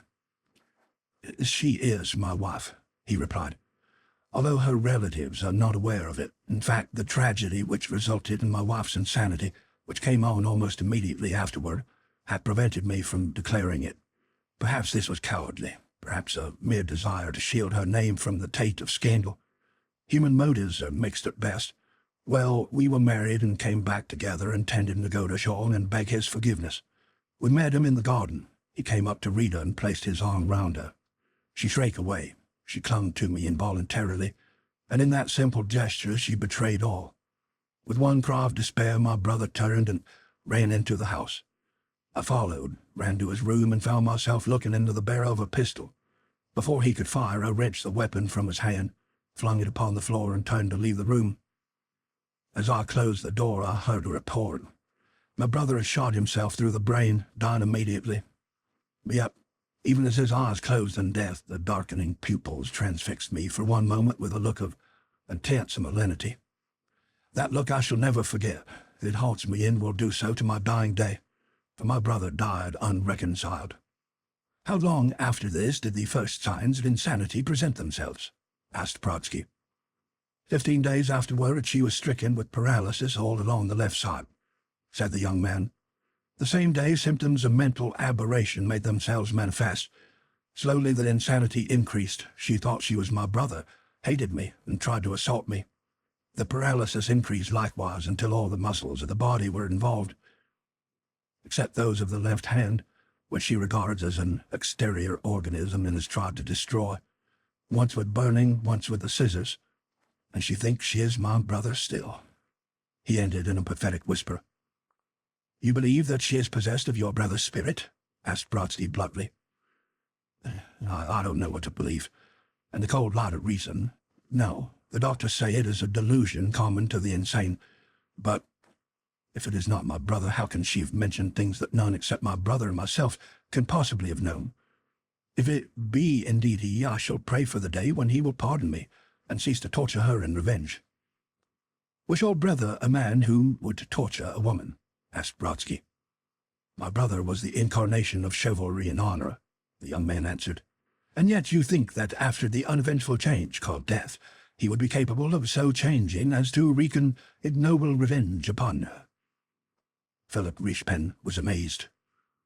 "But if the character does not change after death," he began and hesitated. Brodsky caught up the thought. "My dear fellow, character is not the creation of a moment. The character of each of us is the product of millions of incarnations, beginning with the unicellular amoeba and ending God knows when, where, and how. Some Eocene pig may be the ancestor of the gourmand, some doll of the loyal soldier, some lynx of the crafty. Death does not perceptibly modify the character. In fact, it brings it out the more strongly, the artificial circumstances of life being removed." "Still, he hates and upbraids me," said the young man. "I begged him to pardon me, to listen, but he will not hear. He has to be set free from his dungeon in which he thinks I have confined him." "His dungeon," repeated Brodsky slowly. "Then he probably does not know that he is dead." "What?" we both cried. The doctor turned to me. "Please imagine that I suddenly pull a pistol from my pocket and blow out your brains," he said. "You fall to the ground. Presently you wake from a sort of dream to find yourself still in this room. You see me and hear me say, 'My boy, I have just killed you.' Perhaps you have somehow, possibly through desire, acquired the body of our friend here. Would you think you were dead?" "Then you think my brother is ignorant of whose body he inhabits?" asked the young man abstractedly. "Precisely," said Dr. Brodsky. "And without the information you have rendered me, I could never cure our patient. Now, if it be indeed Jean, and we can persuade him that he is dead, and we can induce him to forgive and to depart, all may yet come out well. But first we shall require a few more days of purely physical treatment." "And I may see her?" begged Philip, reverting unconsciously to the feminine pronoun. He had sedulously kept Philip away from his patient, partly by reason of the antagonism which his presence seemed to arouse, partly because Philip was unable to realize the change in the personality of his wife. Like most of us, he still confused the body with the soul. The inattention and lack of sympathy of paid attendants at the asylum had actually, in Dr. Brodsky's opinion, aggravated the conditions which existed, and upon removing the girl to his sanitarium, he immediately placed her under the care of two intelligent and sympathetic nurses, who, while guarding her carefully, sought and had begun to win her confidence. She had begun to recognize all of us, but she tried continually to injure the useless hand. Dr. Brodsky had not addressed her by any name. One morning, however, he entered and grasped the girl's right hand cordially. "Well, Jean, how are you this morning?" he said. The effect was electrical. The girl's voice choked with her emotion. Falteringly, she replied, "You are the first who has called me by name since I've been here. Will you not tell me why I am kept a prisoner so long?" she added pathetically. "Where are you, Jean, then?" Brodsky asked. "I'm in prison," she answered. "A very different prison from what you imagine," he muttered. "Why are you in prison?" She passed her right hand warily across her eyes. "It is so long," she murmured. I cannot remember." "You will remember," answered the doctor gently. Suddenly the door burst open and Philip appeared upon the threshold. "I must and will see her," he cried. "I can endure it no longer. She is my wife, and I demand my right to speak to her." The spell was broken. The hardly uttered words of remembrance died upon the patient's lips. One instant she looked at Philip with implacable hate. The next, with a bound like a panther in spite of the disabled side, the girl had sprung full at his face. I saw the right hand raised. I saw the glint of steel in it, the broken fragment of a knife which she had secreted somehow.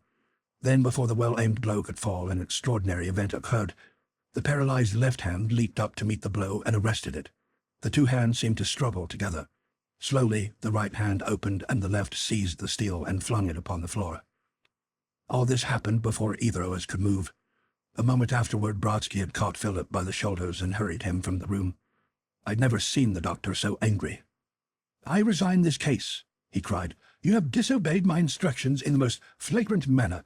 You have perpetuated your wife's insanity. She shall go back instantly to the asylum." It took us both an hour to pacify him. The young man, overwhelmed with repentance, actually went down on his knees before him. I think my intercession was what saved the day. "Well, then, I'll take the case in hand again," the doctor muttered. "But it will take another week to restore her to her former condition," he cried angrily. It was a difficult week. For several days the girl remained obstinately mute, and when at length she consented to speak, she mostly confined her speech to monosyllabic demands to be let out. However, the tact and patience of Brodsky ultimately conquered. There came a day when the interrogation could be renewed. It was evident, however, that the shock of Philip's entrance still remained as a disturbing element in the patient's mind. Some shock was needed to revive the faded memories. Brodsky supplied this. Of a sudden he pulled a pistol from his pocket, cocked it, and leveled it at my head. A choking sound came from the girl's throat. "The pistol?" she gasped. "What do you see?" cried Brodsky, hurrying to her side. Her eyes were closed, her face deadly pale. "My brother, I tried to murder him," she cried. "Why?" Brodsky persisted. "Because he robbed me of the thing I love best upon earth," she answered wildly. "Like a thief, he stole away her love from me. I went to her in the garden. I noticed their increasing intimacy, but suspected nothing. Now I saw them standing together watching me. When I went up, she shrank away and clung to him. My brain seemed to be on fire. I ran into my room to find a weapon. He followed me. He was always stronger than I. He snatched the pistol from my hand, flung it upon the floor, and went away contemptuously. Then in my despair and humiliation, I placed the barrel to my own head and fired. And then? I must have been unconscious for some time, and yet I am sure the bullet only struck me a glancing blow, for when I came to myself I felt strangely well and at ease. My hatred, too, had largely disappeared, and I passed out of the room, treading as though on air, and went to look for them, to hear their plea for mercy. Then I might have granted it, but they were sitting together, not embracing, only sad, and they were attired in black, for somebody had died." "Yes," interposed Brodsky eagerly. "Who had died?" "I do not know. They would not answer nor look at me. There seemed a conspiracy of silence. When I passed them, the girl shivered with fear, but she either kept her eyes averted or let them look through me as though she did not see me. It was a plan to punish me. For days I seemed to wander through the house, never resting, eating, or sleeping. But none of all those whom I spoke to answered me or appeared conscious of my presence.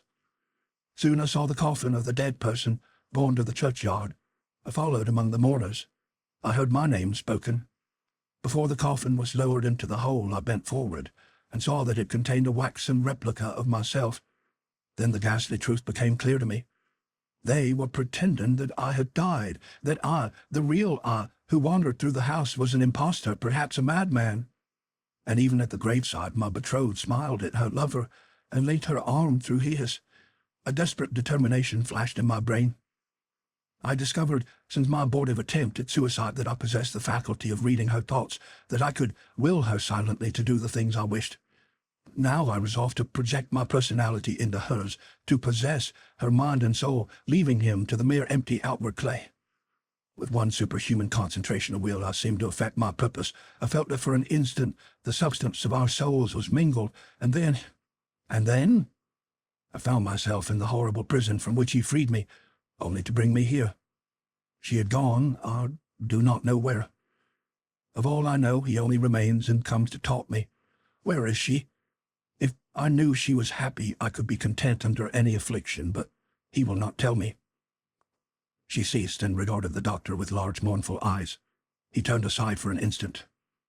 "Convince him," I whispered. "I cannot," answered the doctor.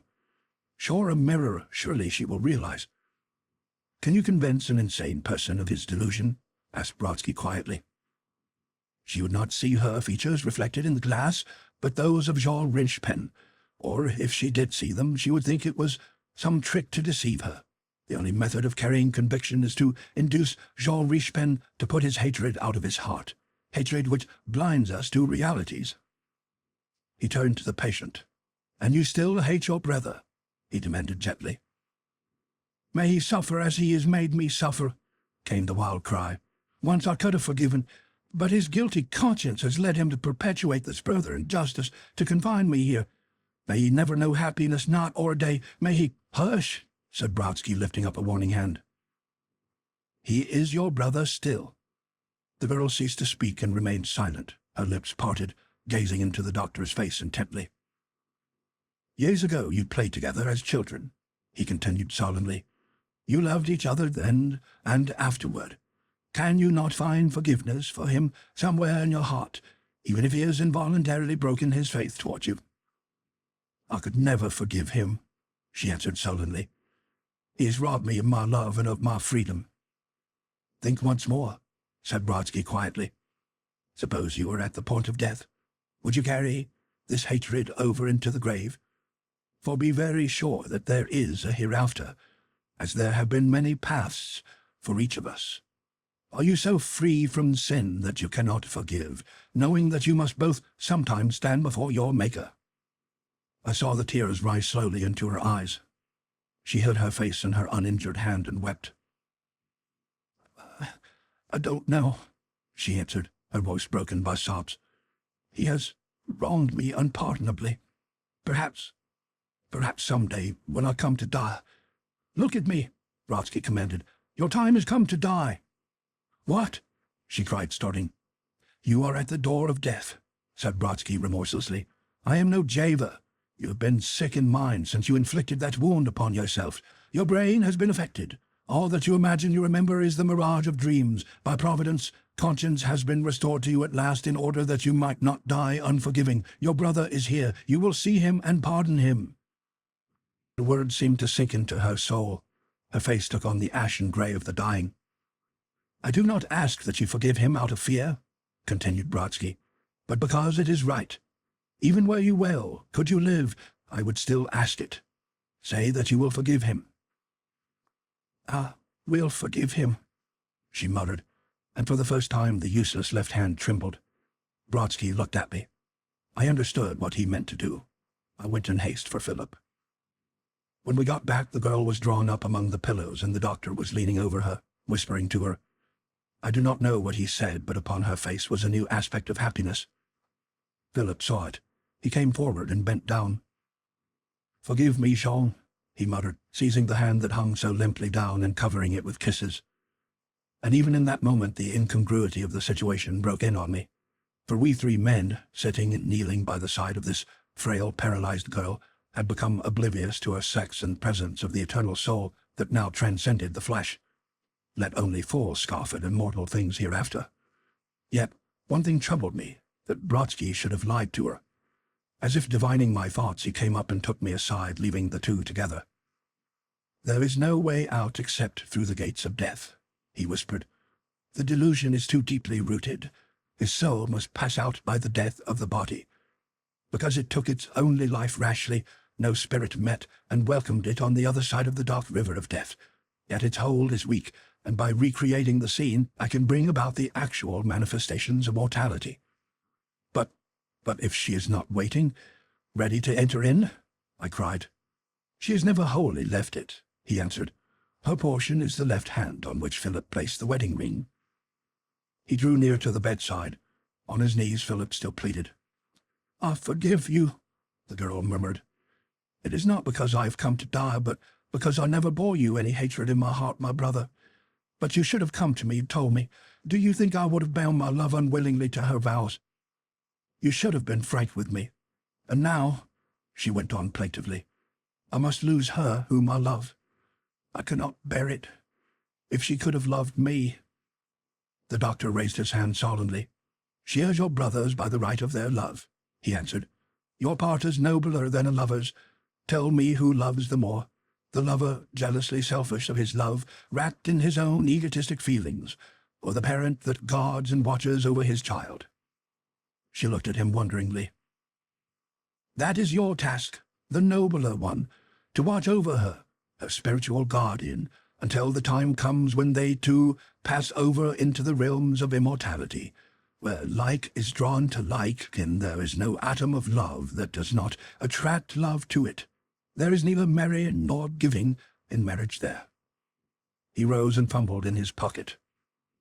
"Go, Sean," he said with terrible emphasis. "Your hate has worked itself out in suffering. Now the account is squared." He looked into her eyes. "You died when the bullet from your revolver pierced your brain," he ended, and suddenly his hand leaped from his pocket, and we heard the pistol crack. Had he shot her? No, for the ball went overhead and a cloud of plaster fell from above. But a shiver ran through the patient's limbs. The eyes opened and closed. A sigh broke from her breast, and she lay still. With a mad cry, Philip leaped forward, but Brodsky's arms closed round him and held him as in a vice. "Take her left hand in yours and wait silently," he said. "She is not dead." The body grew pale and cold, the features pinched and peaked, the muscles stiffened like those of a corpse. But all the while the little left hand glowed and the pulse stirred in the slender wrist. Then at last, little by little, the warmth mounted the arm, flushed the throat, the wizened appearance vanished, the breast heaved gently, the eyelids fluttered and opened. There was a new glance of intelligence in the eyes, resting with unutterable love upon those of Philip. I went out softly, and Brodsky followed me. End of section 4.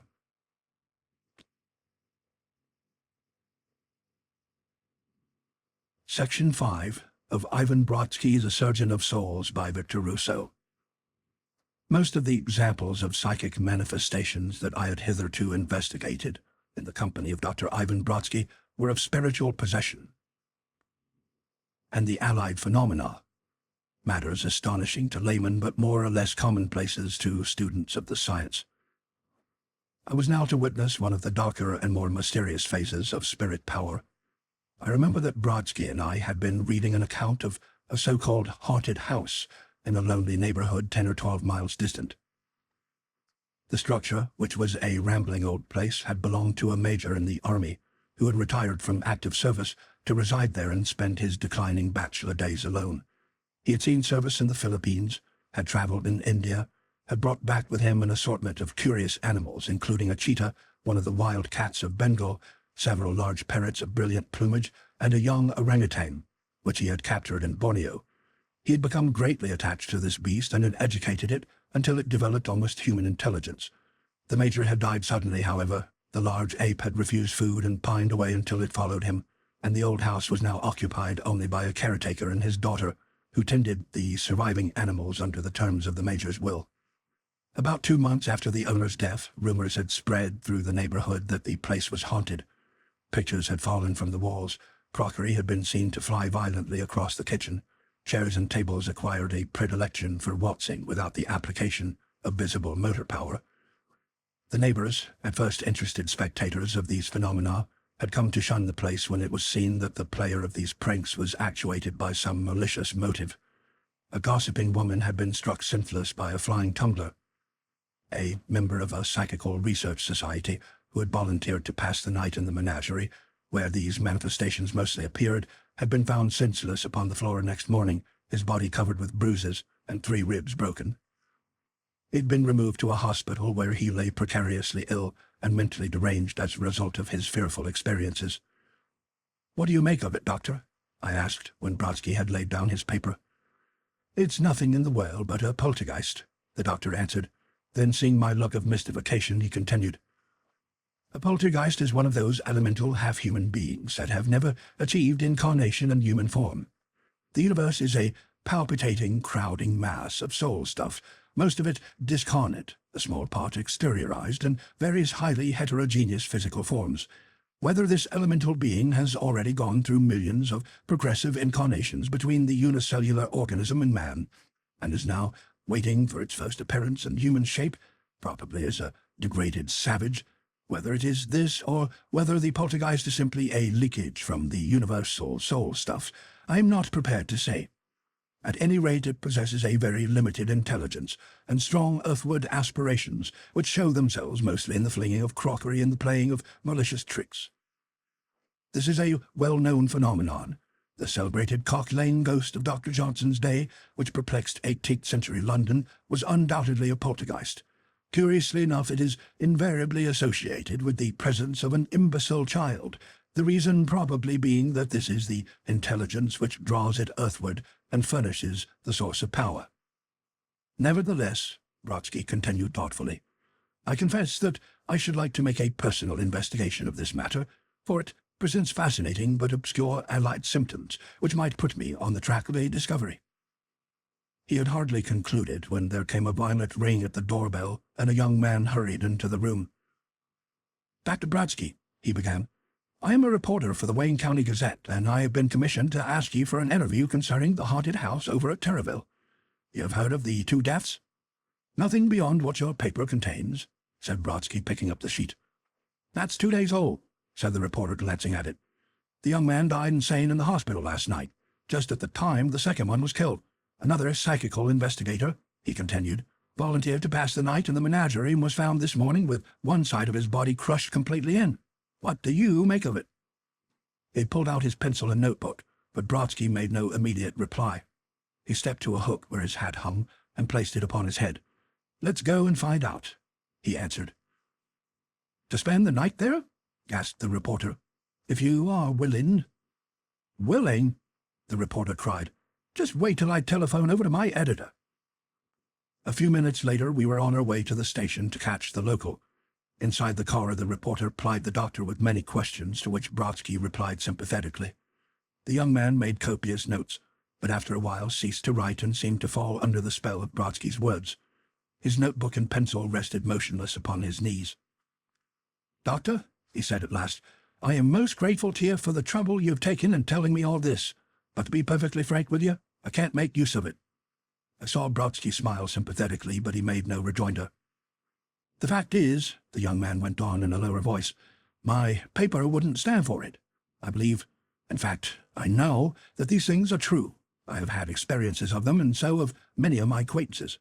But if I wrote what you have told me, I should be thrown out of my job and probably be sent to an asylum.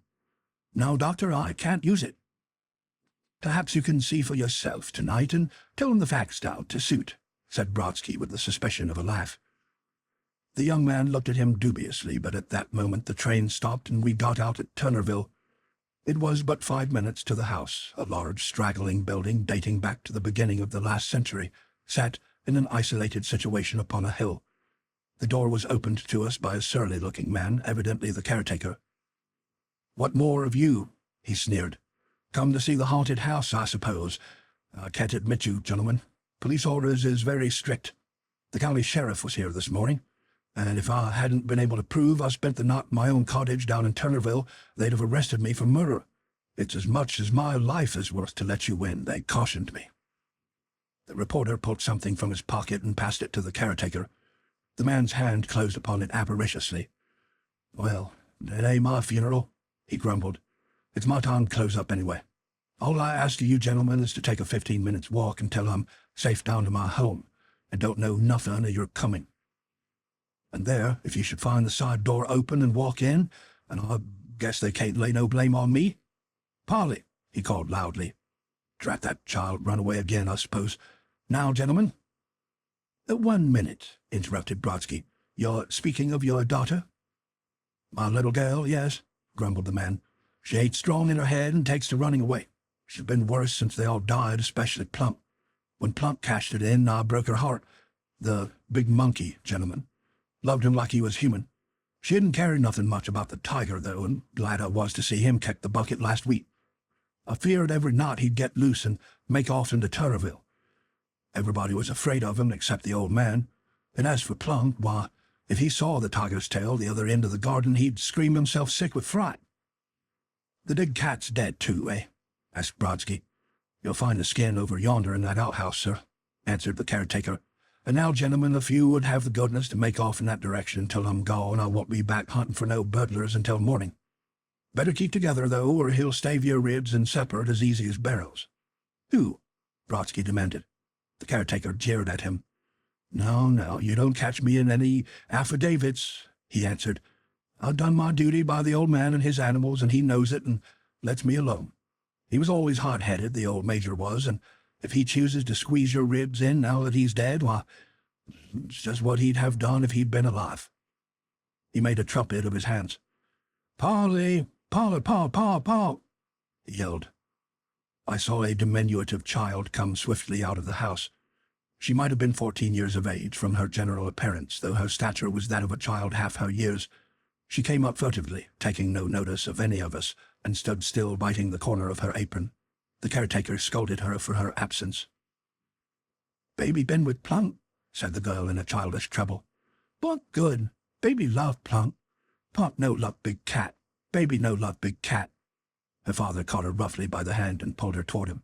"Polly, have done with that nonsense," he said shortly. "Plunk's dead and gone, and you won't see him again." He turned to us.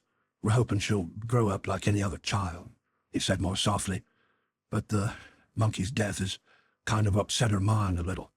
Now, Polly, you come home to your ma." The girl burst into a passion of tears and sobbed as though her heart were broken. We left them there and set off at a brisk pace in the direction which had been indicated. "You really think it's the spirit of the old mater?" queried the reporter when he had left the house behind us. "My dear fellow," Brodsky answered, "if I were in the habit of forming hypotheses without a basis of satisfactory evidence, I should never have learned what little I know about these things. Never be led into hypotheses, even in your own trade," he continued whimsically. "I can tell you one thing, however, it's almost always the unexpected that happens in everything." That was all that we could get out of him. We walked on in silence. The sun went down in a burst of splendor, and by the time we got back we'd prolonged our walk into a generous half-hour. The place seemed absolutely deserted, but the side door was invitingly ajar, as the caretaker had promised. We passed through the caretaker's quarters into a long, low room with lumber, wire netting, and bags of animal food piled up around it. Instantly we were startled by harsh, discordant screams. 4 giant parrots, or macaws rather, of splendid tropical plumage, were suspended in 4 enormous steel cages from the rafters over our heads. They watched us, uttering their ill-sounding cries, their heads bent to one side inquiringly, their large beaks open. Brodsky, whose fondness for animals was almost an obsession, went from cage to cage, stroking the creatures' heads fearlessly. He had soon established himself upon terms of intimacy with them. Suddenly he recalled himself with a start. "Let's go and look at the cheetah skin," he said. We found it in an ill-smelling outbuilding, a magnificent furry pelt newly cured. The animal must have been a beauty when alive. "We'll take this with us. It may get cold during the night," he said, lifting the skin and carrying it back to the parrot's room. Immediately the birds saw him enter, his head half hidden beneath the pelt. They set up shrill screams of fear and began to flutter their wings wildly. Brodsky concealed the skin beneath a couple of empty sacks and reassured the creatures.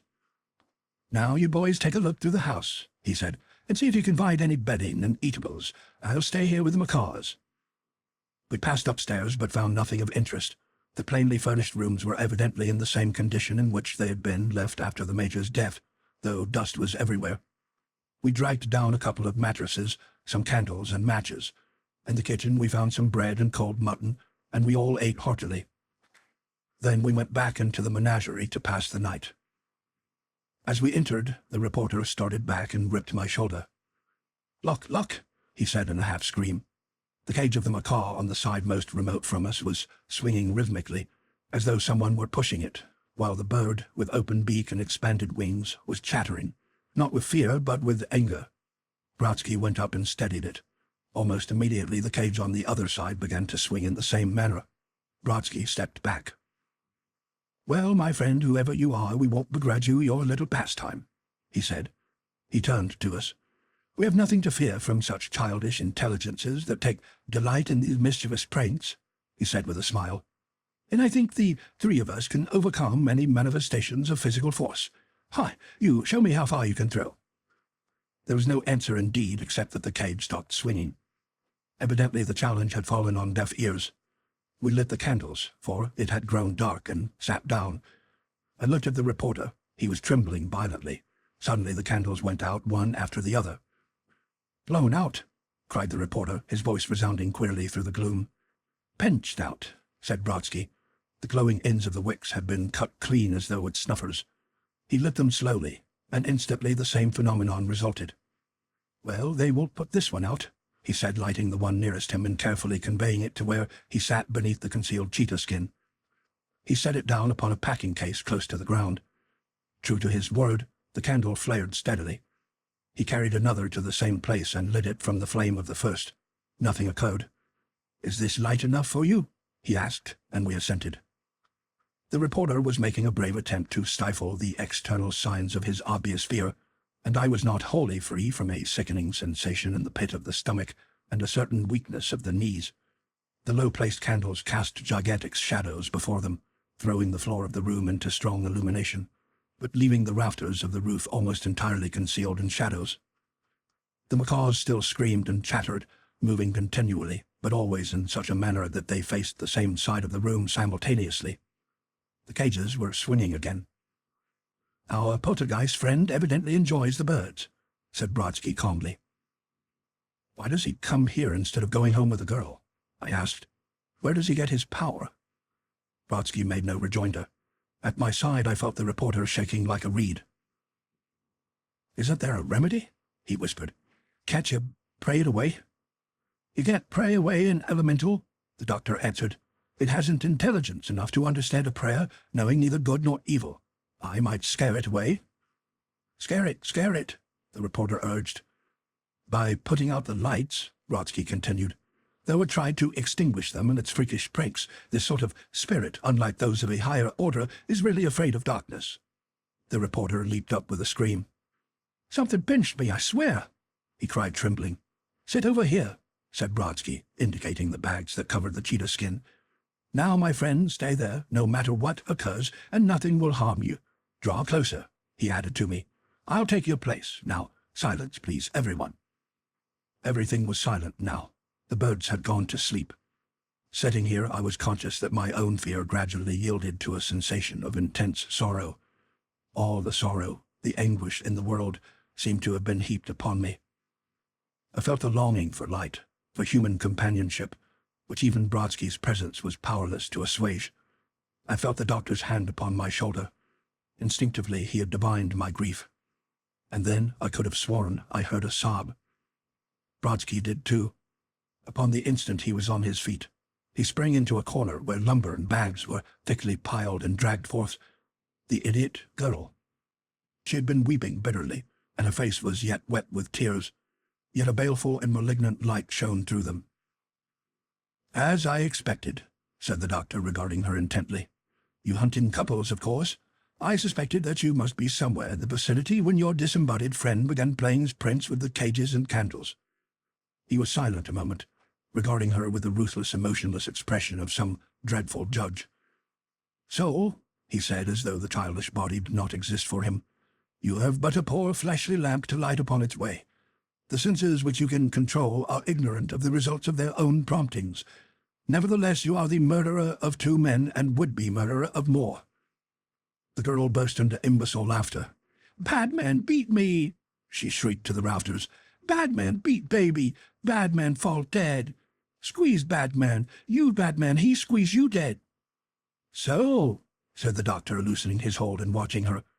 He seemed nonplussed, or, perhaps with his innate love for children, even his steel nerves had yielded to the horror of this. But the reporter leaped with a cry from the bags on which he sat. His nerves had broken. He came scrambling toward us, tossing away the bags, the lumber, wildly. "Put her out! Put her out!" he screamed. "I can't bear it. It's not a child, but a devil." Brodsky saw that he was beyond reason. He endeavored to catch him, but the man evaded him and flung himself upon the child like a madman, his eyes gleaming with insanity. He grasped her by the neck of the thin calico pinafore and lifted her bodily from her feet. "Put her down, fool, put her down!" cried the doctor furiously. "As you value your precious life," he yelled, "release her!" "It's a trap!" I cried involuntarily. In that single instant, a light of overpowering possibilities rushed in on my brain. I saw the demon, baiting his trap with the young imbecile child, harm toward whom would arouse into action all its own latent powers for destruction. She had been present at both the former murders. She had been there that evening, waiting for our own, waiting to tempt one of us to violence. But the man made no sign of having heard Brodsky's command, only began dragging the child toward the door. For a moment she made no resistance, uttered no sound. The next, she clung to the packing case with all her infantile strength, and a wild shriek of simulated terror broke from her lips. The macaws awoke and added their screams to hers. The case upset, the candles fell to the ground, expiring instantly, and plunging us into almost fathomless darkness.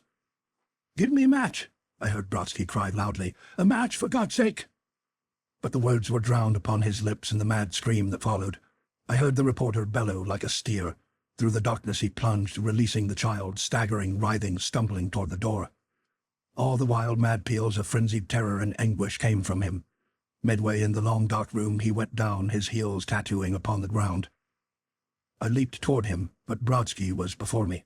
I seemed to sense a hairy body at my side that stretched forth incredibly long arms wherewith to grip me.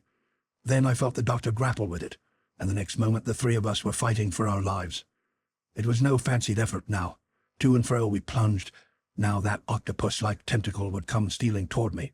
Now I would free myself and plunge my fists into something incredibly hard, yet having the feel of human flesh. Once the thing grasped me round the chest, and the breath went hissing through my lips. Then, as I reeled and stumbled, I felt the doctor's strong arm interposed, and once again the tentacle was torn bodily from me, leaving me sick and fainting. I could fight no longer. I sank down. I felt a fetid breath upon my throat, and the points of brazen fingers that closed on my gullet. Then something furry and soft fell over me, and our enemy was gone. I lay there, hardly breathing. Long afterward, it seemed to me, the doctor lit candles. "Now," said the reporter thoughtfully next morning, "now I shall not write up that story. I shall go home and spend the weekend in bed and tell the editor that I fell down on it." He smiled faintly through his bruised and blackened lips. His face was a mass of wounds. "And so it was the cheetah skin that saved our lives?" I queried. The doctor nodded. He looked hardly more presentable than either myself or the reporter.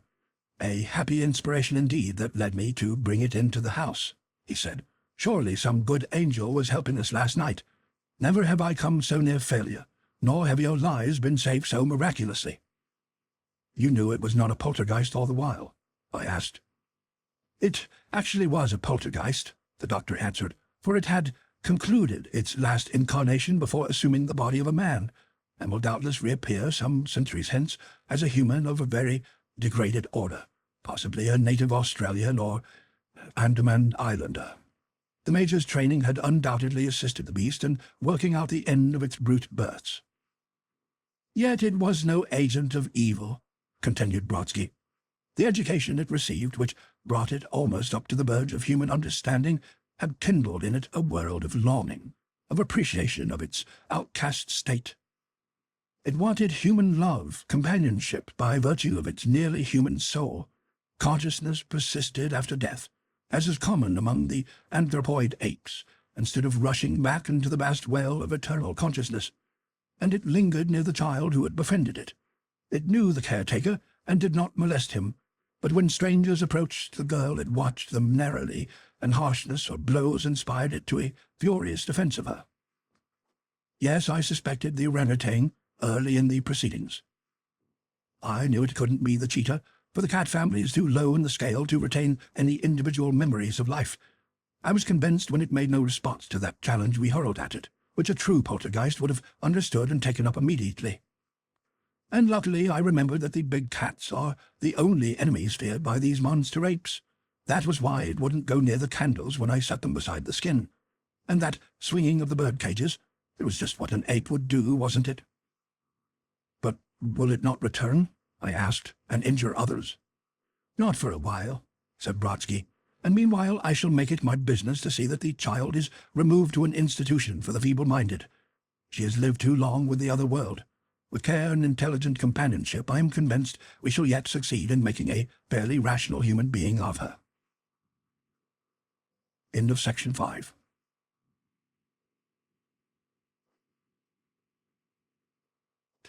Section 6 of Ivan Brodsky, the Surgeon of Souls, by Victor Rousseau. The Fetish of the Waxworks. Paul Dupuy, Frenchman and patriot, more Yankee than the native-born since he took out naturalization papers, wears the British flag in his buttonhole on Independence Day. A story hangs upon this, the story of a dead hero to whom the presence of Paul became an outrage and abomination. and it was Brodsky who saved Paul from his post-mortem vengeance. The psychical investigations of Dr. Ivan Brodsky and the marvelous results which he had obtained in his warfare against the hosts of evil, some of which I've previously recounted, had by this time made him known to a large circle of those to whom such things as spiritual possession are facts rather than theories. In hospitals, in prisons, wherever we find pain and sin congregated, occult manifestations are a commonplace of existence, though fear of ridicule debars the inmates from making any mention of them. It was in such institutions that Brodsky's reputation spread broadcast. But there are prisons for the dead as well as the living, as I shall show. Neither Brodsky nor I was greatly surprised when a visitor entered his study one evening and implored his aid in the unraveling of a mystery, which had, he was convinced, a supernatural explanation. "At least, I can't help thinking so myself, sir," said the man, speaking fluently but with a slight foreign accent, "although I am not a believer in such things myself." Brodsky's brows clouded. That was the stock phrase that he detested. "If you do not believe in such things, how dare you make the suggestion that they exist?" he cried. "Be honest with yourself and me, man, or go elsewhere. Do you believe in them, or do you not?" "Yes, sir, I do," replied a visitor. "But when one makes such an admission, one is ridiculed. It's odd." "Huh," grunted the doctor. "Go ahead with your story." The visitor sat down and fingered his hat nervously. He was apparently a man of the laboring class, to judge from his appearance. Yet he showed signs of intelligence superior to that of most of his kind. I could account for his mental disturbance only when he had finished his story. "I'm a freshman by birth, sir," he began, "and I've been 7 years in this country. Dupuy is my name. I am a naturalized citizen and proud of my adopted country. I learned my trade in Paris. It's a queer trade, and there's not many throughout the whole world follows it. So that it pays well, especially as it requires a certain amount of artistic ability, though less than you would suppose. I am a maker of wax figures for the Waxworks Theatre on 5th Street. You may not know the place, gentlemen, for people seem somehow to have lost interest in that form of entertainment, though it used to be the craze in years gone by. My task is to model life-size wax figures of all people of prominence. We've got the famous murderers, of course, and the presidents and the heroes of the Revolution, and so the famous kings and queens of England, the great soldiers and sailors, Wellington, Napoleon, Nelson." "Ah," said the doctor, "let the dead rest in their graves. Don't you know that every time you set up an image of the dead, you form a focus in which all that remains of his personality on earth concentrates? That commandment against making replicas of live in stone, which would have included wax, my friend, had wax figures been known, was the wisest and most spiritual of all. Go on." "Well, sir," said our visitor, "as I told you, I am constantly at work fashioning these figures for Mr. Morgelson, the proprietor. We didn't have any naval officers up to a few weeks ago, but Mr. Morgelson is always looking out for something new, so he says to me, 'Dupuy, let's have a few statues of naval officers of history. Do you remember any?' 'Sure,' says I. 'There's Villeneuve and Saint-Page and—'" "Quit talking French," said Mr. Morgelson. "What about John Paul Jones and Nelson?" So I set to work and made replicas of them. The one of Jones was fair, but the Nelson statue was first-rate. I did it all from his portraits, and there he stands in the gallery with one arm and one eye, and everybody who comes in recognizes him at once. And that brings me to the point." "Ah, you've had trouble with Nelson?" cried Brodsky. "Mon Dieu," said Dupuy, lapsing into his native tongue as he wiped his forehead. "He's trying to murder me." The man broke off and eyed us furtively. I had long learned to keep guard over my face, but incredulity was in my heart. As for the doctor, he said nothing, and the man continued. "It must have been a week ago that the first thing happened. I was adjusting the scabbard of his sword. We use real swords in our scabbards. As a point flew through and went right into my wrist, just missed a large artery. Look." He held his hand up for our inspection. There was a ragged cut, half-healed, along the base of the hand.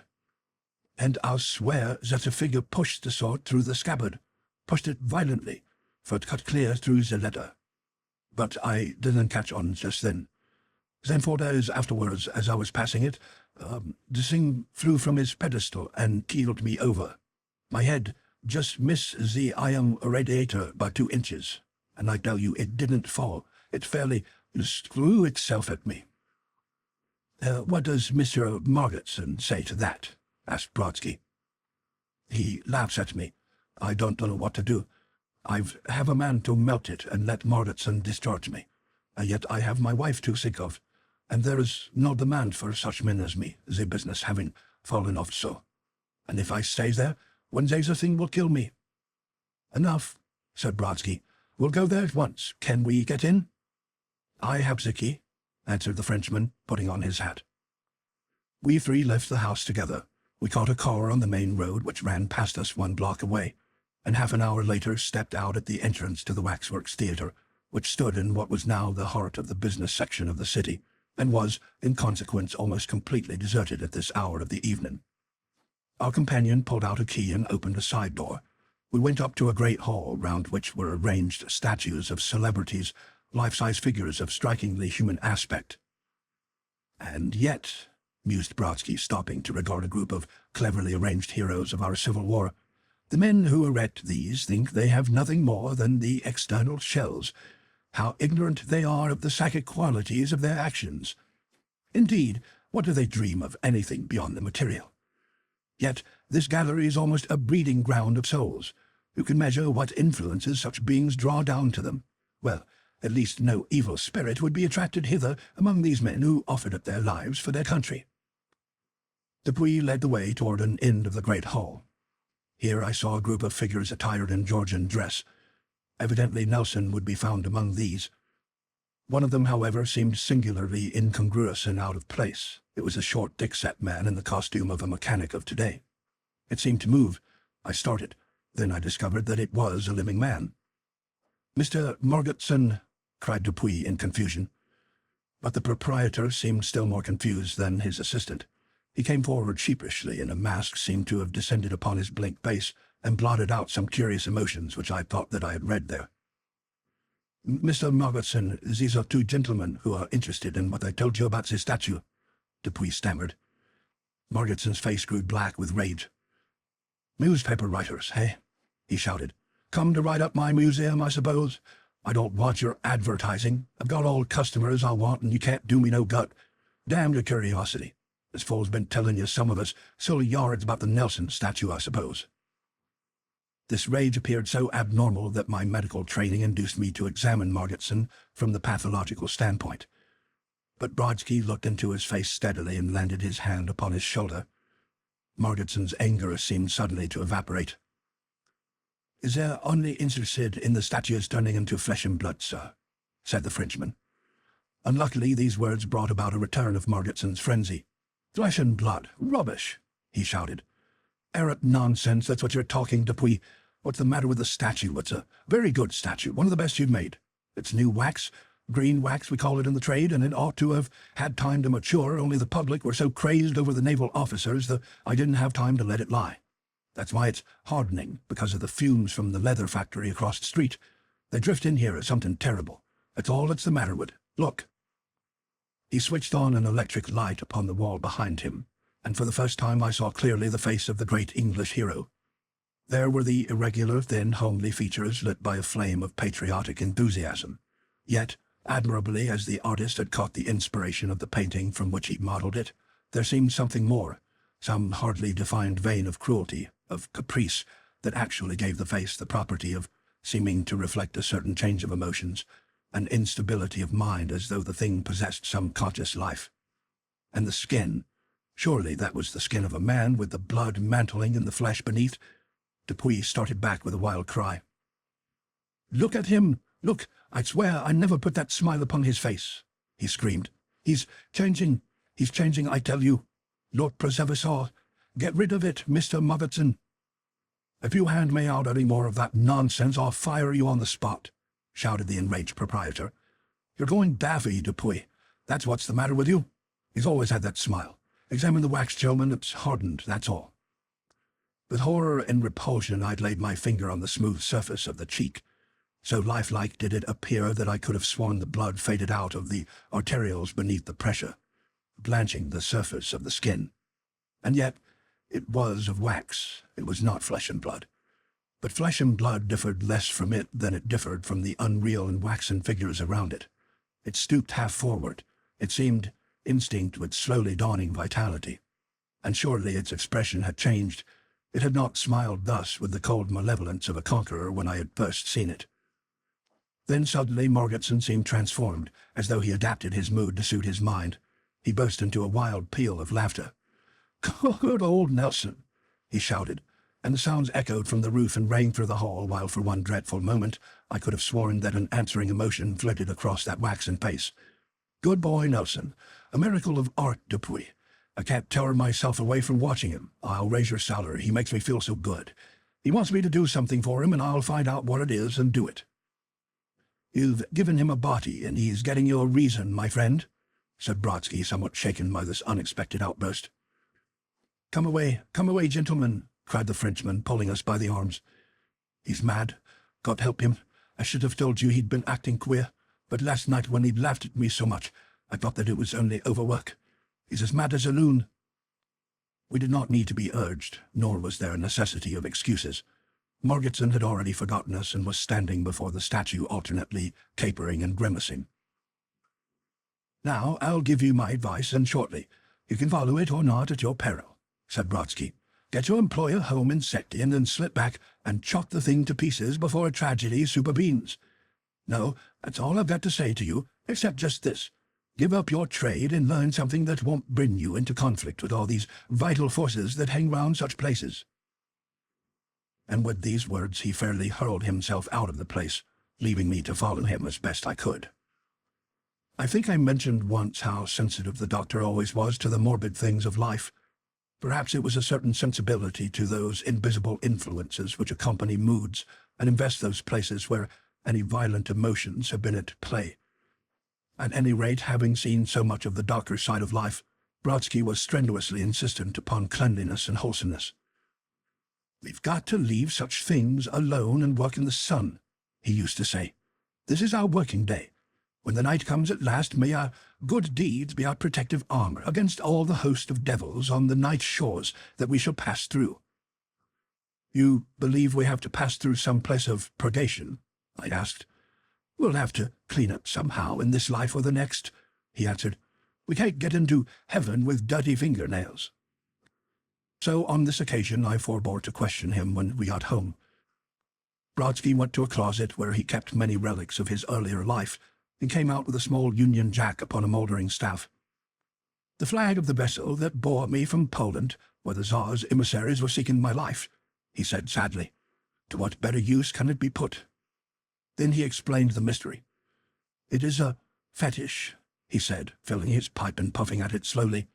"It is exactly similar in every particular to the idols of the West Africans, or for that matter to any idol. The savage makes some dreadful idol to worship, sacrifices to it until the thing becomes instinct with life and filled with all the passions of the worshippers. Then a devil has been called into existence whose evil influence is incalculable. I tell you, it was no mythical devil that the early Christian missionaries had to face, nor those of today. After death, the pure spirit flies to its appointed resting place, leaving its two bodies mouldering behind it. One is that earthly body that we all know. The other is the soul body, the body of desires, a semi-conscious force that survives for months or years according to the condition of the dead being. Do not mistake me. This is not Nelson. That great admiral is unconscious of this replica of him there in the Waxworks Theatre. It is a group of emotions such as possessed Nelson, a man of strong feelings, yet not necessarily his. The warm enthusiasm of the crowds that have visited that place have focused these emotions, much as the burning glass focuses the rays of the sun. Remember, as yet this creature is only half conscious. It vaguely is in a dream, fills this life with it itself. It is rising toward a conscious existence, and that fool Margetson is the tool by which it means to wreak its enmity upon Dupuy. But why does it hate the Frenchman so much? I asked. "Do you not recollect Nelson's motto?" the doctor asked. "Hate a Frenchman as you would the devil." This elemental being that has attracted these emotions that made up the great Admiral's soul body has necessarily the identical feeling. What does it know of the time that has elapsed, or the changes of history? There is the Frenchman, and it will have his life, by itself if possible. If it cannot kill him, as it tried, it will certainly do so through Mordauntson. "Well, it's none of my business," he added. "I've warned Dupuy." And he went to bed, while I forgot to ask the purpose of the Union Jack, which I saw him stuff into his pocket. But I knew that Brodsky could not dismiss his own responsibility so easily. He did not undress, for from my room, which adjoined his own, I heard him pacing the floor with short, quick footsteps, the greater portion of the night. I fell asleep at last, and had hardly closed my eyes 2 minutes, as it seemed, before I heard the front doorbell jangled violently. I started up in bed, filled with horrible presentiments of evil, and began to dress myself hurriedly. A few moments later Brodsky tapped loudly upon my door. "Dress yourself as quickly as you can," he called. "There's work on foot for both of us before the morning." As I hurried on my clothes, I heard an agitated voice in the sitting-room outside, which I had little difficulty in recognizing as that of the assistant at the Waxworks Theatre. My judgment was correct. When I emerged, I found him seated in a chair in a condition of collapse, and Brodsky standing over him holding a glass of some stimulant to his lips. The doctor was fully dressed, even to his hat, and from his pocket there protruded a small corner of the British flag. We went out together without any explanations. Luckily the cars ran at intervals, and we reached the corner of the main street. We clambered in. It was empty, and during the ride I learned in broken ejaculations from the man the cause of his visit. He had halted irresolutely at the entrance to the Waxworks Theatre after we left him. Then he retraced his steps, determined to carry out the doctor's instructions as soon as he could get Mordauntson away. He saw his employer standing before the statue, regarding it silently as though in a trance. Dupuy crept up to him, passing the statue of necessity upon the opposite side, and then he realized that Mordauntson had drawn the sword from the scabbard of the Admiral, and stood in such an attitude that Dupuy could neither advance nor retreat. At the same time he experienced a return of that deathly faintness that had possessed him on a previous occasion, as he described to us. As in a trance he saw Mordauntson advance stealthily toward him, while he remained incapable of resistance. Then he recovered his senses and leaned aside as Mordauntson thrust. Running like the wind, he gained the street outside, and had presence of mind enough to lock the door behind him. "But I don't come in," he insisted as we gained the side door. "No, sir. I have seen enough for tonight. I don't go in." It took old Brodsky's resolution to persuade Dupuy to come. Without his presence, the doctor said, he would be powerless. With him, he might still break this spell and bring back Mordauntson to sanity. And at last, very timidly, Dupuy crept in behind the doctor. As Brodsky unlocked the door, the key fell from his fingers. "The key! You must find it," he cried to me. "Under no circumstances may you follow us without it. To do so may be fatal. Remember!" And before I had time to answer, I saw him spring lightly up the stairway, dragging the unwilling Frenchman with him. My immediate impulse was to dash after him. Then discipline came to my aid, and I stooped for the key.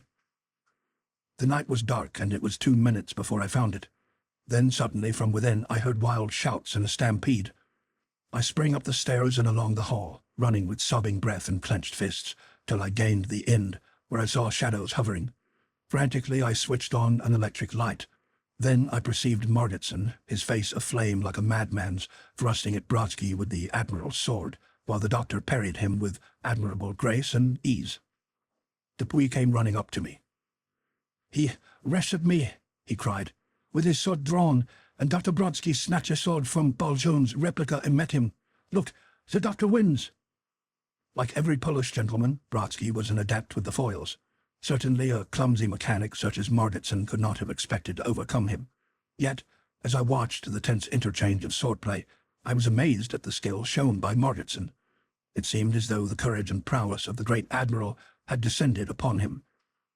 Twice he lunged so fiercely that the point grazed Brodsky's arm. Then, with a sudden twist, he sent the weapon flying from the doctor's hand and rushed, not at him, but straight toward Dupuy. So swift was the impetus, he was upon us before we could stir. And then, just as the blade seemed about to pierce the Frenchman's heart, Something came fluttering downward over his head, and the sword fell from Margitson's hand, and he stood still, his eyes fixed upon vacancy, his body immobile, while Dupuy released himself from the folds of the Union Jack that Brodsky had so admirably thrown over him. "And you think I can go back to my job?" asked Dupuy the next morning. "By all means," answered the doctor. "Margitson will remember nothing whatever of his insanity. So you'd better hurry up, or he will want to know why you are late. You need not fear the statue. It will have resumed its natural aspect, and, in case any remnants of its power remain, keep a small British flag in your buttonhole, especially on holidays such as Independence Day. Yes, that's your penalty, Dupuy, patriot as you say you are, the only alternative being the destruction of the statue, which Margitson won't allow, and when you can, try to get another occupation." "It was a desperate chance," confided Brodsky to me afterward. "Still, one can deal with these elemental forces much as the lunatics. The mad impulse of national hatred was shattered instantly when it perceived the flag of its country. When Margitson wakes up upon the floor of the gallery, he will think that he got drunk the night before." "But tell me," I cried suddenly, "why did you make me wait till I found the key?" Then the solution came to me. "You knew our lives were in danger and wished to save me from the possibility of injury," I cried. "Pshaw," muttered the doctor. "Just accept facts and don't put sentimental interpretations upon them." End of section 6.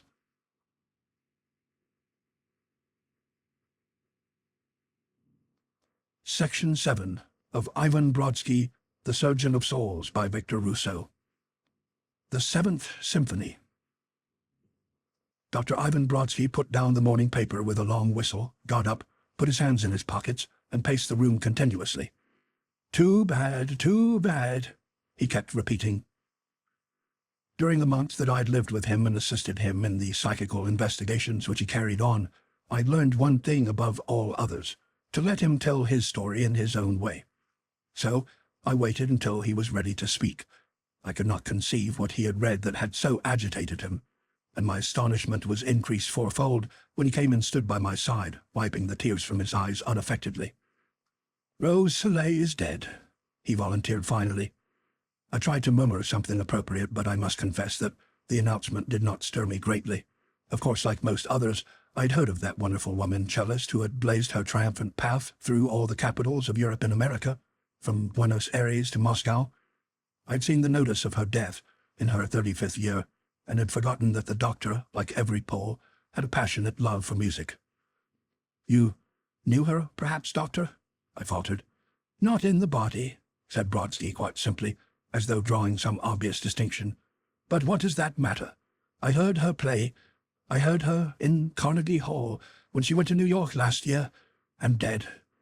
Rose Soleil dead." Presently he came and sat down at my side. "The world is poorer today than it was yesterday," he said to me. "Rose Soleil was the greatest cellist of the day. If she had lived 5 years longer, she would have been the greatest that ever lived. But she was more than a great player. She was a woman of the most noble stature. She was never spoiled by the flattery she received. She lived just as simple, unaffected a life as always, devoting all her income beyond the amount necessary for living to the encouragement of poor artists. And only 5 years ago, when princes and millionaires were at her feet, she married a poor clerk in a lawyer's office for love. I believe their lives were ideally happy. I met him once. He offered to introduce me to his wife, but I would not meet her. You see, I had heard her play. I did not want to meet her in the flesh." Our psychical investigations occupied much of our time about that period, and this conversation made little impression on me. It must have been 4 or 5 months afterward that it was recalled vividly to my mind when I entered the doctor's office a little late one morning and saw upon the hall table as I went in the card of a visitor engraved Augusta Soleil. Inside, the man was taking off his gloves. He was about 35 years of age, as I should judge, a Creole in appearance, and possessed a striking and dignified demeanor. "Dr. Brodsky," he began when we had been introduced, "you will have no recollection of me, of course, although I once had the pleasure of making your acquaintance for a few moments at a reception." "On the contrary, I remember you very well," replied the doctor. "I'm extremely glad of it," returned the young man cordially, "because it will make my mission easier. I'm not, of course, unacquainted with the reputation that has come to you from your remarkable investigations in psychic affairs. I've always believed in such things, and so did my wife. Curiously enough, she often expressed the wish to meet you, and the fact that I did not introduce her to you that afternoon was the cause of our only disagreement. Before her death, she and I often discussed the possibility of the spirit making itself manifest to mortals, and we resolved that whichever died first, he or she would return to give proof of immortality to the other. Her death, as you know, was comparatively sudden. She lingered in a semi-conscious state for perhaps 2 hours after we realized that the end was approaching. Toward the last, her mind grew clear, and she motioned to me to bend over her. In a very weak voice, she told me that she was going to give me the proof we had always spoken of. She would, if possible, play for me her transcription of the wonderful heartbeat march from the Seventh Symphony of Beethoven upon her cello. It was her favorite piece, and mine, and then just before she died, she spoke your name. After death, I was wild with grief. I locked away all her possessions in a room of our apartment and would not allow anyone to touch them. I traveled for some months and arrived back last week. Time had softened my excess of sorrow, as I suppose it must, though the grief will, I know, be permanent. And then for the first time I dared to think of her promise. But so great was my dread of disappointment that for several days I could not bring myself to unlock the door of the room in which her things were stored. Finally I brought myself to it, took out her bow and cello, which had rested there untuned, untouched for months, and placed them in my room and waited in the darkness. But nothing occurred, and at last I went to bed and soon fell into a sound sleep. It must have been shortly after midnight that I woke with a start. I dreamed a hideous discords, and the dream was verified. Upon my ears there burst the wildest, most terrible medley of sounds that I have ever heard. They crashed out upon the instrument in the most grotesque manner imaginable, and yet, horrible as it was, the time and accentuation seemed to be those of the Seventh Symphony. You can imagine my horror. I sprang from the bed and struck a match. Instantly the sounds ceased, and yet when I drew near I saw the strings quivering, as though the hand of the ghostly visitant had barely left them. That night I heard no more, but every night since then that horrible noise awakens me at the same time. It lasts about as long as the movement from the symphony, and has the inexorable rhythm of that relentless heartbeat march by which Beethoven suggested the march of life, from birth to death, from the grave to the grave. But it is a cacophony of hideous dissonances, and it is always the same. I know the fearful tune by heart, if tune it can be called, and all day long it haunts me in imagination. So I should have gone mad if the remembrance of you had not suddenly come to me last night when I was at the summit of my suffering. I took the first train from New York this morning, found your address in the telephone book, and have come to beg you to solve the mystery. Have I gone insane, or do I imagine it? Or is it that my wife has forgotten music in her present condition of existence? If that be so, if character so change, what does remain of us? Or is it some devil that has come back to mock and torture me? He ceased, and overcome by his emotion, leaned his head upon his hand and regarded Brodsky intently. You are satisfied that these sounds are produced without any human agency? He asked. Absolutely, the young man replied. Moreover, they are produced by some intelligent being, for the sounds are precisely the same on each occasion. It is almost as though some travesty of the Seventh Symphony had been written out, so identical as each performance with the last. Then, said Brodsky, you have actually the proof of immortality that you demanded. What matter the details of it? Why seek further elucidation? Is it that the human heart will not believe? No, replied Soleil steadily. It is because I fear that the sounds are made by some devil assuming her identity. Well, we'll have to go and see, returned the doctor. It's no use forming hypotheses. Today we have some work that must be finished here. Tomorrow my assistant and I will be at your apartment at 7 o'clock in the evening. Soleil departed reluctantly, leaving us an address in the portion of New York City that adjoins Columbia University. On our arriving at his apartment house, a plain but comfortable-looking structure, the elevator boy took us up to where Soleil stood waiting for us. When we had concluded a very pleasant meal, Soleil led us into the large room which he used both as a bedroom and a sitting room. In one corner, propped up against the wall, was the cello, the bow beside it. Brodsky advanced to inspect it. Instantly, Soleil darted in front of him, his eyes blazing angrily to bar the doctor's progress. "You shall not touch it," he cried. "No hand but mine has ever been laid upon it since she died." Brodsky stopped short and looked at Soleil with mild indignation. "I beg your forgiveness," said the young man humbly, transformed once more back to his normal condition. "But I cannot allow you to touch it. It is a full whim of mine, but I cannot explain it, but I must insist on this." "My dear sir," said Brodsky severely, "it is not at all essential to my purposes that I touch the instrument. I do not desire to do so in my capacity as doctor, but merely from the natural interest that I take in musical instruments of such antiquity." The young man flashed out eagerly. "You recognize it?" he asked in delight. "It is a genuine caroba, made at Leghorn in 1729. Pray look at it." He turned it for Brodsky's inspection, but all the while seemed ready to spring to the defense of it. "Such old instruments have a peculiar psychic value," said Brodsky thoughtfully. "Well, will it play for us if we put out the lights?" We lowered the gas, but not a sound came from the instrument. "It only plays at 1 in the morning," said Soleil. "That was the hour at which she died," he added.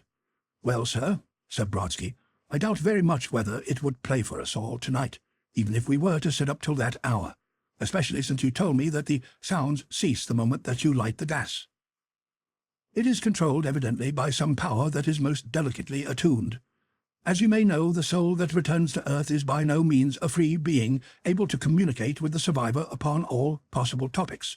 Were this so, we should have learned from such wandering beings the secrets of their own state. By a wise provision, the soul can return only for some special cause: the mother to watch over her babe, the wife to prove her continued existence to her husband, the miser to reveal some hidden hoard. The soul that returns is responsive to one single emotion. Therefore, our presence alone would serve to neutralize this." "Is there no way, then?" cried Soleil despairingly. "There is one way," said Brodsky thoughtfully, "but it is a dangerous way, and I would resort to it only upon your solemn pledge that you will never again resort to it so long as you live. It is the way so wisely forbidden by Moses, the great lawgiver, the way that Saul utilized at Endor, the seance. By the united electrical powers of our bodies, we can, when seated in a circle, bring about the effects we seek. But there are hosts of evil agencies ready to rush in and usurp the functions of our minds. We must hold no commerce with these, give them no freehold over us. If therefore we sit tonight, may I have your promise never to do so again?" "Ah, promise," replied the young man solemnly. When this had been done, we put out the gas lights and seated ourselves around the instrument in such a manner that, without touching it, we could, by extending and joining hands, completely encircle it. Thus we waited in silence for 5, 10, 20 minutes. But nothing occurred. No sound came to break the silence. "It will not play, I know it," said Soleil abruptly, rising and lighting the gas jet sullenly. He stood in the center of the apartment over the instrument, glaring at us defiantly. The doctor smiled. "At least you have one consolation," he said. "If it had been some mocking spirit that struck the strings, it would have come to us. We can dismiss that hypothesis. Well, suppose you put us up here for the night." I will," said the young man eagerly, his face clearing. It was evident to me that his swift moods were rather the result of his nervous tension than of a difficult nature. "There is a bedroom adjoining. I will leave the door open, and you shall make yourselves comfortable there. If it does not play tonight, at least I shall be free from those terrible jangles that haunt me." While he was searching for pillows and bedding, I cross-questioned Brodsky upon the failure of his plan. "I will tell you frankly why I made that suggestion," he said to me. "As I remarked, if it had been some devil, as I suspected, that played the jangles, it would have come eagerly. As you know, the difficulty at the seance table is not to obtain communication, but to keep off the lying, priggish elemental spirits that assume the names and personalities of the departed. Had any such creature come, I should have made some conventional excuses to Soleil and departed. The fact that nothing occurred is highly satisfactory. The good spirit returns to this earthly plane only with great difficulty and travail. Well, there would be nothing for us to do except to wait. We resolved not to undress, but to sleep or rest upon the coverlets. We sat up together until close upon midnight, spending what would otherwise have been a very pleasant evening. Our host was a man of vast information and much culture, and by tacit consent no further word was spoken regarding the object of our visit. Shortly before midnight, Soleil began to yawn. "Well, I always become uncommonly sleepy about this hour," he said. "With your permission, I will leave you and go to bed as though you were not here, so as to reproduce as nearly as possible the exact conditions of other nights." "A very excellent suggestion," said Brodsky approvingly. "Well, we will retire also, and I think the door may be as nearly closed as possible without preventing our hearing anything that may happen." We put out the gas in our room and talked in whispers. "That sleepiness of Soleil's is promising," said Brodsky confidently. "Sleep is an invariable precursor of psychic phenomena, as you have found. Don't let yourself be overpowered, though, and in about an hour we shall hear something of interest, unless I am very much mistaken. I only hope the sounds are loud enough to reach us. To one in such a disturbed condition as Soleil, the least murmur may appear a thunderclap." I smile when I recall the doctor's words. In spite of my resolution, I had fallen into a light doze, and Brodsky afterward confessed to me that he too had yielded to sleep. When I was awakened by a furious grating noise in the large room, I was wide awake in an instant. The cello was moaning like a tortured man. Thunderous discords fell from it. The strings grated and crackled as though some lunatic were at the instrument. I rushed to the door, but Brodsky held me back. "It will cease if you enter," he whispered. Never do I hope to hear such music again. And what made it more horrible, there seemed to be some method in the playing of it. There were fearful parodies of motifs and phrases. The fingers struck the notes clearly, leaping from string to string as the bow squeaked and scraped across them. A moment later the door was flung into our faces as Soleil burst into the room. "I cannot bear it," he cried. "It is not she. That would be too horrible. Light a match for the love of heaven." The doctor found and struck one, and on the instant the noise ceased. Brodsky and I ran across the room and inspected the instrument. The strings were still vibrating, but no sound came from them. We stared at one another in astonishment. Then we heard Soleil sobbing in the next room. It took the doctor half an hour to restore him to his normal self. "I cannot help you," he said at length, when Soleil was dressed and we three sat once more in the gaslight. "If I had anything from which to obtain inferences, but I am helpless here. The world of psychic phenomena is an unmapped chart. We are only beginning to explore the coasts and boundaries. But one thing I would advise you: destroy the instrument." "Never," cried Soleil, his face aflame. "She has come to me. She has tried to make herself intelligible, to give me the sign I ask for." "Well, I will not be responsible for your sanity," said Brodsky curtly. "A lot I care for that," retorted Soleil, laughing bitterly.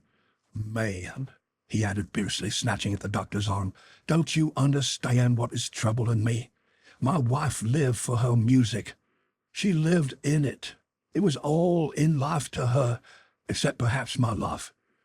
And I am to believe that once she has put on the garments of immortality, she's lost all her knowledge of it, so that she can only play jangled, hideous mockeries of what she tries? Why, if that be so, then indeed death changes us beyond all recognition.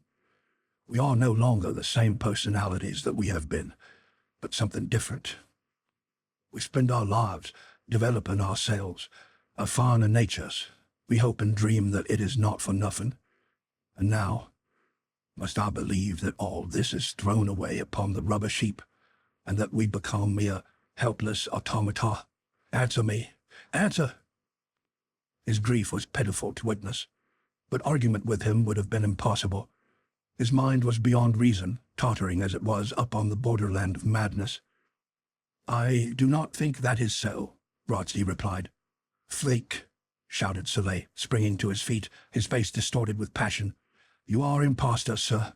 I ask you here in good faith, hoping that you could give me back my faith and confidence, and came looking upon the matter as an experiment. You care nothing for my grief, only for your own amusement. Dr. Brodsky, I have the honor to wish you good night." Brodsky faced him unmoved. His cheek paled, but all his muscles were under complete control. "You have used hard words to me," he said. "Sometimes, indeed, the wisest of physicians are at fault, and then it's as our reward to be accused of imposition. Well, sir, it is unnecessary for me to reply further to your accusations. I wish you good night." I thought Soleil would have come to his senses then, but to my astonishment he made no answer of any kind. Instead, he sank into a chair and burst into a fit of hysterical weeping. The doctor looked at him in seeming irresolution for one moment. Then, as though realizing the impossibility of assisting him further, he took his hat and followed me out of the door. The sleepy elevator man took us downstairs. "Well, it's a hotel in town for us tonight," said Brodsky as we marched down the deserted street. "There's a good hotel I used to visit some 20 blocks from here. What do you say to a walk?" I agreed, and we tramped on in silence. We must have covered some half a dozen blocks when Brodsky stopped on a corner. "Now, why couldn't I solve that mystery?" he asked abruptly. And then, without waiting for any reply, he resumed his walk, muttering to himself all the while. We covered some 6 blocks more. Again the doctor stopped. He clapped his hands to his head, dislodging his hat, but made no effort to recover it. When I handed it to him, he clapped it on the wrong side foremost. Suddenly he rushed at me, grasped my hands in his, and began working them like a pump handle in his excitement. I'd never seen him in so exuberant a mood before. "And the children shall be wise," he cried, "and the wise men shall be as children." How does that quotation run? Then, linking his arms through mine, he solemnly turned me round as though upon parade, and we started back again at a prodigious rate of speed. "What is it? Have you solved the problem?" I asked. The doctor came to a full halt once more. "Do you mean to tell me you don't know?" he cried, and when I admitted my ignorance, he burst into peals of mighty laughter. He hurried me along breathlessly, and yet I knew in my heart that his happiness was not for the solution which he had found, but for the sake of Soleil. We reached the apartment at last, and the astonished elevator boy, more sleepy than ever, took us up and deposited us at Soleil's door. We rang 6 times before Soleil came out, wild-eyed and haggard. He stared at us, not in anger but amazement. You were here before, were you not?" he gasped. My mind must be unhinged. Yes, I remember it. You could not help me." "And what was it I said to you, doctor? Something unpleasant? If so, forgive me." The doctor flung his arm around the young man's shoulder and fairly dragged him into the room. The cello still stood propped against the wall. "You wouldn't let me touch it this evening," cried Brodsky, snapping his fingers playfully in the man's face. "A fig for your whims. Play it yourself. Play the piece your wife loved so well. Play her transcription of the Heartbeat March from the 7th Symphony." He swung Soleil round until he faced him. "Play it," he repeated, looking into his eyes. Soleil's face grew fixed. He could no longer resist. Mechanically, he walked across the room, took the bow from the floor, where it still lay, drew up a chair, and settled himself before the instrument. He drew the bow across the strings. And again that rush of thunderous discords broke from the cello. It squeaked and groaned, and the bow rattled and scraped and whined. Soleil's eyes opened almost as wide as mine. He dropped the bow and sprung from his chair as though there were a nail in it. "Well, sir," said Brodsky slowly, though his eyes twinkled, "ghosts have been blamed and doctors called impostors for better reasons than that. How in thunder do you expect even the grandest living player to bring forth music when you forget to tune your cello? And look at that bow! You left them for months, sir, and expect them to prove serviceable. Get a new bow, sir, and tune those strings, and don't blame your own negligence upon those who are not responsible." End of section 7.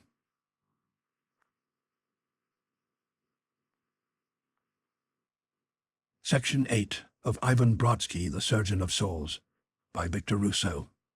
The Chairs of Stuyvesant Baron. Among the numerous investigations which Dr. Ivan Brodsky made in my company, I recall the case of Stuyvesant Baron's furniture, because of the poetic justice which it brought about. Rarely indeed did any visitor from the unseen world so thoroughly justify his appearance as in this instance, or work such permanently beneficial effects upon the character of his victim. We had seen no one for several days, being engaged upon a study of peculiar delicacy in connection with the pituitary body in the brain of a chimpanzee, when, one afternoon, a loud and important voice in the parlor followed the announcement of the doctor's servant. The visitor had insisted upon entering, he said, and he had been compelled to admit him rather than suffer a scene outside. Brodsky smiled rather grimly, put down the brain of the ape, and went out into the antechamber, motioning me to follow him. "Dr. Brodsky," began our visitor, "when I tell you that I am Mr. Stuyvesant Barron, you will at once know all about me. You have been recommended to me by a friend of mine, whose name is immaterial, as likely to serve my purpose, and you shall be well paid for your work. I want you to come down at once to my country home in Pennsylvania." He was a pompous individual, some 50 years of age, well oiled and soaped and starched. A huge signet ring overlapped his little finger. A gold watch chain stretched across his waistcoat, and he had that atmosphere of indescribable vulgarity and overbearingness that is associated with the newly enriched. I knew the man by reputation as a prominent politician at the capital who had achieved a large fortune recently by rather dubious transactions. I looked to Dr. Brodsky to give him the coup de grace courteous. Then, from the twinkle in Brodsky's eyes, I perceived that he was reserving this for our future delectation. "Your name is well known to me, Mr. Barron," he answered, "but won't you take a chair and tell me first what your difficulty is? Pray be seated." Mr. Barron reached toward a chair and sat down gingerly upon the extreme edge, apparently surprised that it did not collapse under him. "Well, perhaps I'd better begin at the beginning and explain the matter," he said. "You have heard, no doubt, of my influence in the capital and how I worked my way up from quite humble beginnings to my present position. Well, sir, it was always the dream of my life to own one of them country estates, which is the correct thing for a man of my status to have. I've had my eye on one for a long time, a fine place but sadly run down. It was owned by an old Southern family, plenty of ancestors, but beggarly as church mice, and not a dollar to their credit. Yes, they'd fallen into disrepute and let the place run down. I'd been waiting for them to put it on the market, and as soon as it was advertised for sale, I went to see it, and I said, 'Stuyvesant, that's yours. My wife's away in Europe, comes back next month, and I thought I'd buy it and fit it up for a surprise for her.' Well, Doc, I bought it. There's 100 acres or more goes with it, and naturally, when I bought the place, I thought I'd gotten rid of those beggarly Southerners for good and all. Well, first thing I knew, they'd moved to a little cottage they owned just across the boundary, and installed themselves there, spoiling the view of the crick for me. I've been trying to put them out ever since, and I think I got them nailed now. However, that's by the way. When I looked inside of my new house, I nearly died of laughing. Never saw such a ramshackle-looking interior in my life, Doc. Purse-proud snobs they were. They'd sold off everything to keep up their station, and except for a score of dirty old chairs, 2 beds, and some tables, there wasn't hardly a bit of furniture in the house. First thing I did was to pitch that lumber out of the house. They saw it lying there and begged me to sell it to them. I told them to take it and decay with it, which they duly did. Then I sent for an upholsterer and ordered a fine suit and red plush for the dining room, blue plush for the bedrooms, and green plush for the rest of the house. Yes, sir, I've fixed the place up for a gentleman. I moved in last week to warm up the house for my wife. Got the servants in and all, was ready to surprise her when she came back. I went to bed the first night and had a good sleep. In the morning, going round to make a final inspection, I saw one of them wretched old chairs that had been left in the hall by mistake. I'm a hot-tempered gentleman, Doc, and it made me so mad I kicked it over. Then I went into the dining room and sat down in an armchair to cool off. First thing I knew, something like a tack was sticking into me. I jumped up with a yell, and my man came running in. "You clumsy loon," I cried. "What do you mean by leaving a tack in here?" The man looked at it. "There is no tack here, sir," he said. I tried another chair, same thing. It was like sitting on a red-hot poker. The man thought I was mad, I guess. Well, Doc, to cut the story short, there's not a chair in the house I can sit down on except that dirty old broken affair that I kicked out into the lot. And there it rests. I've been sitting on it ever since. I couldn't go to a doctor and have him call me a lunatic and lose my influence, so I came to you. May I ask how you happened to conclude that this trouble was of supernatural origin?" asked Brodsky. "Why, to tell the truth," said Mr. Barron, "the house was supposed to be haunted. That's one of the reasons why I bought it. It gives it a tone, and I didn't care to tell you, but the fact is they pinched me. I'm black and blue," he ended mournfully. Somehow his pompous demeanor seemed to be subsiding under the doctor's influence. "When you sit down?" asked Brodsky. "At all times, sir," cried the man angrily. "The only time they don't pinch me in that house is when I'm sitting in that dirty old chair. They pinch me when I'm sitting, and when I'm standing, and when I'm in bed. Fancy giving up the place because I'm pinched by ghosts. I'd lose my influence at once. There's mighty little place for cranks and lunatics in this world, sir. I want you to come down right away, and if you can stop this game, it will mean $10,000 in your pocket. If you can, I'll give you 5. Brodsky looked at him rather sternly. I do not accept money for this class of work, he said. I will endeavor to allay the trouble if you will make out a check for $10,000 to be devoted by me to any cause I please. Barron stared at him for a moment, then his face softened into a grin. All right, Doc, he said, writing a check and signing it. There's some swallows their medicine straight and some wants a chocolate coda. I've met both kinds. Here you are. Put it to any purpose you please, he continued with a loud guffaw. It was arranged that Brodsky and I should go down at the end of the week. About noon on the following Saturday we found ourselves at the little country village near which the mansion was situated. The coachman who drove us up was loud in his lamentations over the change of ownership. He's a low-down mean cuss, he exclaimed emphatically. That Darrell's had owned it for now 150 years, and he bought it over their heads when they couldn't pay the mortgage. I don't blame him for that so much, but he's trying to put them out of their cottage, too. That's mortgage, and he won't give 'em a month's extension.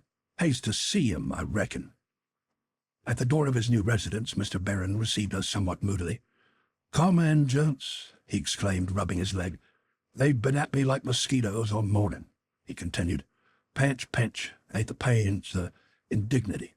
And James thinks me crazy, hitting out at the air so much. This is the dining room. It was the most fearsome, incongruous thing that I'd ever seen. The old oak paneling had been covered with scarlet paper. Furniture and bright red plush coverings was scattered throughout the room, and on 2 sides were huge mirrors with great gilt frames that reflected the vulgar aspect of the owner as he paced to and fro. Drawn up to the table was a plain wooden chair, apparently of antique workmanship, and singularly pleasing to the eye when contrasted with the rest of the paraphernalia. Suddenly our host leaped a foot into the air and struck out wildly. At the same instant, in the mirror that faced us, I saw for a fleeting second the horrified features of the footman in the hall. You'll excuse me if I sit down, said Mr. Barron, sinking into the wooden chair. I give in. I'm here until you drive 'em away. James, he called, and the footman appeared instantly at the door, his face again composed. James, serve dinner here. I don't know whether they'll pinch you, gentlemen, he added, but you can try if you like. I sat down with some apprehension, but neither Brodsky nor I experienced the least uneasiness. With your permission, said the doctor, we will take a short walk over to the Darrell's cottage and inspect these other chairs. Which way is it? Now over there, down by the creek, said Barron contemptuously. I suppose you know your business, but say, Doc, he went on anxiously, you're not going to let on about me, are you? Good Lord, what a scoop for them. They'd hate me like poison. It'd be my political finish. Not a word, said the doctor, and we went out. A walk of a few minutes brought us to the cottage, a pretty little place from which the mansion was just visible. The wife received us with hospitality and without inquiring our business after the southern custom. Brodsky soon drew her out, while the daughter and young son sat by in silence. Now, I don't blame Mr. Barron for buying the place over our heads, said the woman. We couldn't have kept it up after my husband died, and we knew it had to go. But he's taken over the mortgage on this cottage and threatens to put us out next week and raze it to the ground. Heaven knows what will happen to us, for we're at the end of our resources. All our poor furniture wouldn't net us $100. Ah, pretty old chairs, eh? Said Brodsky, looking around him. They were good in their day, said Mrs. Darrell with some slight touch of pride. Mr. Darrell's great-grandfather brought them over from England before the Revolution. They made good furniture in those days, better than they do now, and if they don't look pretty, they've worn well. But they've about outlived their usefulness. Peters, the traveling peddler, has offered me $15 for the 9 of 'em, and he'll be here tomorrow. I'm thinking of letting 'em go. They're an heirloom, I see, like the family ghost, said Brodsky pleasantly. The woman started and cast a dubious glance toward him. Oh, you've heard about that, then? She asked, coloring faintly. They do say there is a ghost, although it never troubled any of us. Whose is it? The man's who made the chairs? No, indeed, Mrs. Darrell answered. It is supposed to be the spirit of the old gentleman who willed the chairs to my husband's great-grandfather. Mr. Darrell used to visit him constantly at his English estate before he died. The old fellow would become greatly attached to his chairs. And in his last days, when his mind had given way a little, he used to think he had made them. He told Mr. Darrell that he would always be near them and that they should never leave his descendants as long as they lasted. He left them to Mr. Darrell because he was almost as proud of them as the old gentleman himself. They were both fond of good furniture, and the maker, I forget his name, had quite a reputation. He died the year before Mr. Darrell immigrated. We used to play at table turning sometimes, and the chairs used to dance all around the table and rap out all sorts of nonsense in the form of acrostics. I thought it was the old gentleman in his crazy moves, but my husband said it was nothing but animal magnetism. Well, his prophecy has come true, said the doctor, for they have certainly followed you here, and I shouldn't be very surprised if they should remain with you after all. But now I have a favor to ask of you. There's been some curious manifestations in the mansion, and we are going to hold a séance there. Will you come and sit with us? It is imperative for its success. At first Mrs. Darrell stoutly refused, but when the doctor had set his mind upon anything he usually got it. What arguments he used to persuade her I cannot recall. It seems to be now that it was his hypnotic powers that finally overcame her natural reluctance. Anyhow, 5 minutes later we three were strolling amicably toward the mansion. We found Mr. Barron waiting for us in his chair, a gloomy expression upon his face. At the sight of Mrs. Darrell he sprang to his feet with an oath, and promptly collapsed with a yell, and began rubbing himself. "Mr. Barron," said Brodsky, "Mrs. Darrell has consented to sit with us at our séance, and her presence is absolutely necessary for its success. She knows nothing," he added in a whisper. "Sit in your chair, and she will discover nothing." "She'll learn that they've been pinching me, won't she?" shouted Mr. Barron, forgetting all caution. "No, for I have already thrown her into a hypnotic condition," returned the doctor. "I would not bring her under false pretenses, but I have already sealed her ears so she cannot hear you." He turned to the woman. "Mrs. Darrell," he said, "there is nobody in that chair." "Why, of course not," she returned, looking at the doctor in some surprise. Barron's mouth opened and his eyes almost protruded from his plump face. A low, wordless growl came from his throat. "You told me I should meet Mr. Barron," said the woman. "He is in the house. You will neither see nor hear him," answered the doctor. "But come, let us take our places for the séance." We closed the doors, drew up a small table into the center of the room, and arranged 3 chairs around it, Barron remaining where he sat, making the 4th. At a signal from the doctor, I lowered the gas jet so that only a faint light remained, just strong enough to enable us to see each other's faces. Mrs. Darrell sat between myself and Brodsky, with Barron facing us. We sat there for about 5 minutes. Then the table began to tremble, as though some convulsion were taking place internally. Then 2 faint raps were heard. "Is anybody there?" asked Brodsky. "Louder, please. Now, my friend, we want to find out your grievances and draw up a peace treaty with you. What is your name?" He ran slowly through the alphabet. When he arrived at the 25th letter, a loud rap resounded upon the table. "The letter Y," said Brodsky. "Now the next letter, please." "A, B, C, D." The rap sounded at O. The next letter was U, and the next R. Then came 5 or 6 little raps together, indicating the termination of the word. "Your," said the doctor. "It sounds like the termination of an epistle. Let's have the next word, then."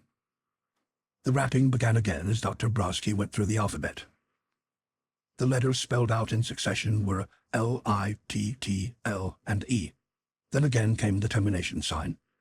And the last word was Dahlia. "Your little Dahlia," said Brodsky impatiently. "That's the worst of the séance," he continued to me rather in an aside. "It attracts a mischievous and prankish form of elemental spirit whose messages, even when comprehensible, are mostly a tissue of lies. It is the least valuable of any means of psychic investigation, but, unfortunately, in this case, our only resource. I suppose we've got to be duped by some half-human intelligence of the usual low order." There came 2 thunderous raps upon the table, the accepted signal for no. "You protest, do you, my friend?" said Brodsky grimly. "Very well, then, you shall have another chance. Now perhaps you will tell us your proper name." 3 loud raps indicated willingness, and Brodsky began to spell out the alphabet again. This time the signature was different. It contained 3 words, as before, and they were Jem the Penman. "I fancy I see some method in this madness," said the doctor, ignoring the three raps that joyfully assented to this remark. "And I fancy that our prankish friend will have still another signature upon the third attempt. Now, sir, let us have the end of the charade." The alphabet was slowly spelled out once more. This time the signature ran, Chips the Carpenter. "Aha!" said the doctor. "Just as I expected. Yes, my friend, I understand your carefully veiled illusions. And now perhaps you will afford us some indication of your desires." Hardly had the words left the doctor's mouth when a scream burst from Baron's lips. In the dim light to which our eyes were now becoming accustomed, I saw him slide suddenly from his chair to the floor, or rather the chair seemed to be pulled violently from beneath him, as a mischievous schoolboy might have done to some venerable elder. And then the chair stood up solemnly upon its back legs and began tilting backward and forward, kicking the prostrate man much as a thug might kick his wife when he returned home drunk. Drunk indeed seems to be the word most suitable, for the thing balanced itself gravely and deliberately, but withal with difficulty in the intervals between the kicks. Then as Baron slid forward, screaming into the center of the room, I saw the thing begin to sidle at him, butting him like a goat. Finally, withdrawing a foot or more to gain momentum, it waddled solemnly forward, mounting his prostrate form, and executed a clumsy dance upon the most prominent portion of his waistcoat. I am afraid that all the sympathy which I should have felt was extinguished in that burst of Homeric laughter that came from the doctor's lips, in which I joined. There we sat by the table, rocking to and fro, speechless and apoplectic, while the chair executed its solemn ritual, now performing a pas de deux upon his chest, and again balancing itself upon one leg, apparently irresolute what antic it should next perform. And all the while Baron screamed like an insane man, yet so paralyzed by his terror that he could not move.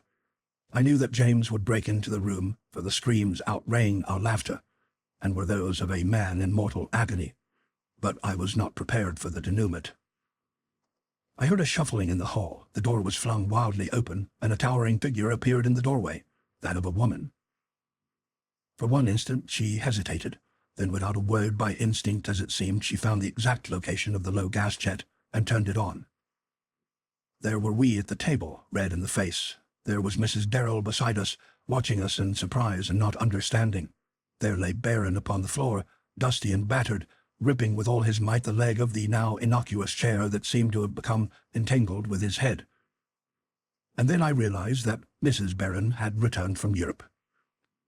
She drew herself up to her full 6 feet of height and glared at us with a single comprehensive gaze. "Stuyvesant, get up!" she hissed, and the fear-stricken wretch rose slowly and painfully to his feet and stood before her like a delinquent schoolboy in the presence of his master. "So this is the way you have been enjoying yourself while I have been away," she cried. "These are the orgies you have been indulging in with these low creatures at your country seat, as you were pleased to call it in your letters to me? You thought you could hoodwink me, your wife, after 20 years of unhappy marriage, but I'll keep my eyes on you from this night forward. You shall not get the divorce you've been counting on," she went on, becoming for the first time hysterical. The doctor half rose from his chair. In an instant the woman had staggered to her husband's side. "No, Stuyvesant, protect me from these ruffians," she cried. "My poor Stuyvesant, they have lured you here to rob and murder you. Come, leave this house and never set foot in it again." She fell upon his neck. "My poor husband," she sobbed. "Hold me up, hold me up. I'm going to faint." She promptly did, and it required the united efforts of Brodsky and myself to brace her up. We got her to a lounge at last in another room. Baron was at her side. Outside I heard the chug-chug of the automobile as James prepared it for the night journey. Nothing would have induced Mrs. Baron to spend the night in the new home. In one interval between her almost constant hysterics, her husband stole out to us. He looked very different from the pompous creature who had come into the doctor's office a few days before. "I'm glad," he cried. "I'm glad. All hell seems loose tonight. I wouldn't stay here for a street railroad franchise," he spluttered. "And I'm ruined. I've been kicked by a chair. An old dirty chair that I threw out in the lot. What'll they say about me at the Capitol?" "Nothing," said the doctor. "Either of us will be the word of this, and nobody else sees or hears you." "Whom are you speaking to, Mr. Brodsky?" asked Mrs. Darrell nervously. "I don't see anybody." Baron stared at her in wild incredulity and hope. Then his mind went working backward. "I've got a white elephant on my hands," he cried. "Nobody will buy the place. It's so out of the way. I'd take 10,000 for it," he cried hopelessly. "I'll give you 10,000 for it," said the doctor. "A bargain. When?" "Now," he replied. "A verbal agreement. Are you content?" "Done," answered Baron. Then Brodsky took out the check he had received and handed it to him. Baron looked at it, and his face turned green. He spun round on his heel and left us, and the fragments of the paper descended in a cloud behind us. Brodsky turned to Mrs. Darrell. "This is your home," he said. "But who is the spirit?" I asked the doctor a few hours later. "Have you never played charades?" he asked. "What were the names? Your little Dahlia, Jim the penman, and Chips the carpenter. Reverse the order. What syllables do we obtain?" "Chip and Dale," I exclaimed with sudden inspiration. "Exactly," said Brodsky. "Of course it was not the famous maker of chess himself, but the old gentleman who, as Mrs. Darrell told us, imagined himself to be Chippendale, and talked in acrostics. No doubt the insult to his chair when it was flung into the lot inspired him with the desire to be revenged." "But surely he would not still be insane after 100 years of spirit life," I said. "That offers up rather hopeless chances for those of us who die deranged in mind." "Only when he returned to this earth sphere," replied the doctor. "Then he would naturally take on characteristics which he possessed on leaving it. But 100 years is an unusually long period for a spirit to manifest itself upon this earth, and I think it is highly probable that now that the Darrells are restored to their own home, he will pass on to higher spheres and cease to revisit us." End of Section 8.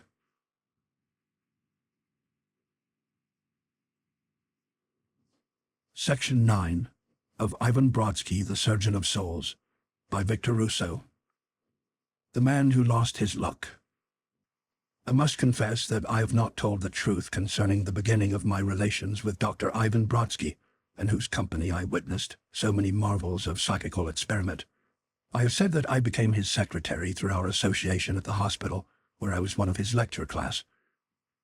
That is true. Nevertheless, I have omitted, through shame I must confess, the story of the experiences that brought about our intimacy. I was desperate with ill fortune. Everything had gone against me. I'd graduated from the hospital the year before, rashly married upon the strength of an expected position which never materialized, attempted to practice without obtaining a single patient a week, and finally found ruin at my side. What little fortune I had left was lost when the Great Panic of '93 swept over the country. Is it a wonder that I resolved to seek that oblivion which I foolishly believed would be attained by suicide?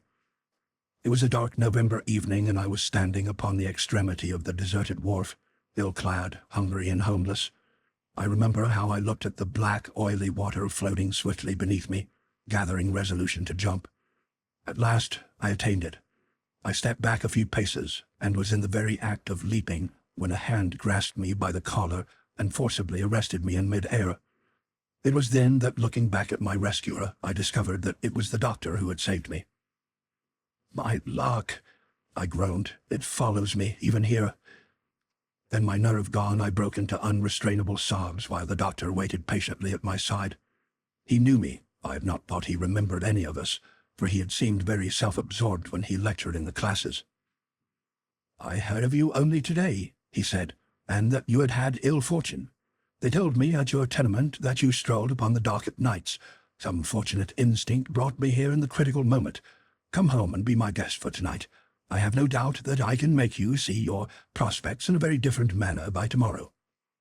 And by the exercise of his strange power of compulsion, he forced me to comply. A change of clothing and a steaming hot supper did, I admit, work wonders. I had not realized before how much my physical weakness induced my privations had contributed to my despondency. Late in the evening, when I was sitting in his study enjoying a cigar, he drew me out. And so that is my story, I summed up in conclusion. 6 months ago I was a man of some little means, married and looking forward to a successful career. Today I am a penniless outcast, homeless and desperate. All I had in the world has been swept away. My wife has left me, perforce to go to her parents. My self-respect has utterly gone. And but for your intervention I should now be lying at the bottom of the canal. But my ill luck would not even leave me a quiet exit from life. commented Brodsky. "You claim that what is vulgarly called a streak of ill luck has struck you?" "Everything has gone against me," I answered. "The most amazing combinations seem to be pursuing me. It is almost as if some mocking power were persecuting me. For instance, 2 weeks ago today I was forced to vacate my medical offices in Pitt Street. I had not had a patient during 3 weeks, and never more than the poorest clientele. 1 hour after I had gone, so I learned afterward, I was summoned to the house of Mr. Van Wyberg, the millionaire, to attend a member of his family who was dangerously ill. The case would have meant $500 to me, and today I lost my last $5 gold piece out of a hole in my pocket." "Well, well, let's see," said Brodsky. "If I remember, you fellows at the hospital used to be famous poker players. Let's play a few rounds." He took a pack of cards from a table drawer and dealt the hands. I had the king, queen, 9, and 8 of hearts, and the 8 of spades. I threw away the spade and drew. Brodsky drew 3. I had finished in hearts, king, queen, 10, 9, and 8. I laid them upon the table. Then I looked again and gasped. What I thought to be the king was the knave. I had a straight flush. "That's no symptom of ill luck," said the doctor, smiling. "Suppose you deal a hand." This time I dealt myself 2 pairs. I threw the odd card away. Of course a full hand rewarded me. Brodsky had a single pair of 3s. "Well, that's the way," I said bitterly. "It's like the Van Wyberg matter. If we'd had money on the game, I shouldn't have drawn anything." "That's true," said Brodsky. "But if you will recollect, you thought your straight flush was a simple flush. You mistook the knave for the king. In other words, you are not in a condition to seize your chance when it comes to you." "What have I done to deserve this streak?" I cried. "My dear fellow," said the doctor, "there is no such thing as good luck or bad. Everything that happens from the fall of a kingdom to the stubbing of one's toe is the product of innumerable circumstances. Every event is the result of some action committed either in this or in some previous life. And so the world goes on, intricately interconnected, until the puzzle picture shall have been put together, and the karmic law fulfilled. The soul is the guardian in each of us that determines our destiny. In some, it is phenomenally alert to pick its path clear through the difficulties that beset its charge. In others, it loses for the first time this discriminating faculty, and then bad luck follows. Had your soul been alert, it would have warned you by instinct, for example, not to invest in the stock market offices until Van Wyberg's messenger came. It would have told you to put the gold piece in some other pocket. But take courage. Every misfortune means that so much the less ill luck remains for you. Your luck will turn." "It's too late," I answered moodily. "I would rather go through life suffering the normal calamities than have them heaped upon me like this. Isn't there any way to change the streak?" "Yes, there is a way," said Brodsky. "You can deceive your soul for a while, for the soul is amenable to suggestion. For instance, good luck attends the flinging of an old shoe after a bridal pair. Why? Simply because this act, which is one that originally symbolized the infliction of intense humiliation, suggests misfortune to this watchful guardian, and automatically it endeavors to counteract it. So too in the legend of Job and in the Grecian myth of Polycrates in the ring. Good luck brings about a reversal automatically. Humiliation and objection gave back to Job more success than he ever had before. Incidentally, have you not seen the gambler rise up from the card table and turn his chair round, an act which hypnotizes the soul into the belief that it must bring about some change in circumstances? But though man can change his fortune, he cannot permanently affect it. He can draw upon the bank of success, but he has to pay back all that he has taken. "I don't care what happens afterward," I cried desperately.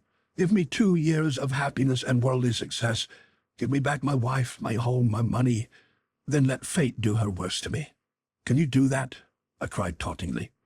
"Yes, I can," replied the doctor. "But first think well what you are asking. Is your mind resolute?" "It is." The doctor was looking at me oddly. His eyes seemed to burn through me, and I felt incapable of averting mine. "Strike that match you are holding," he said. I had taken a match to relight my cigar. Obediently, I lit it and watched the flame creep down the wood.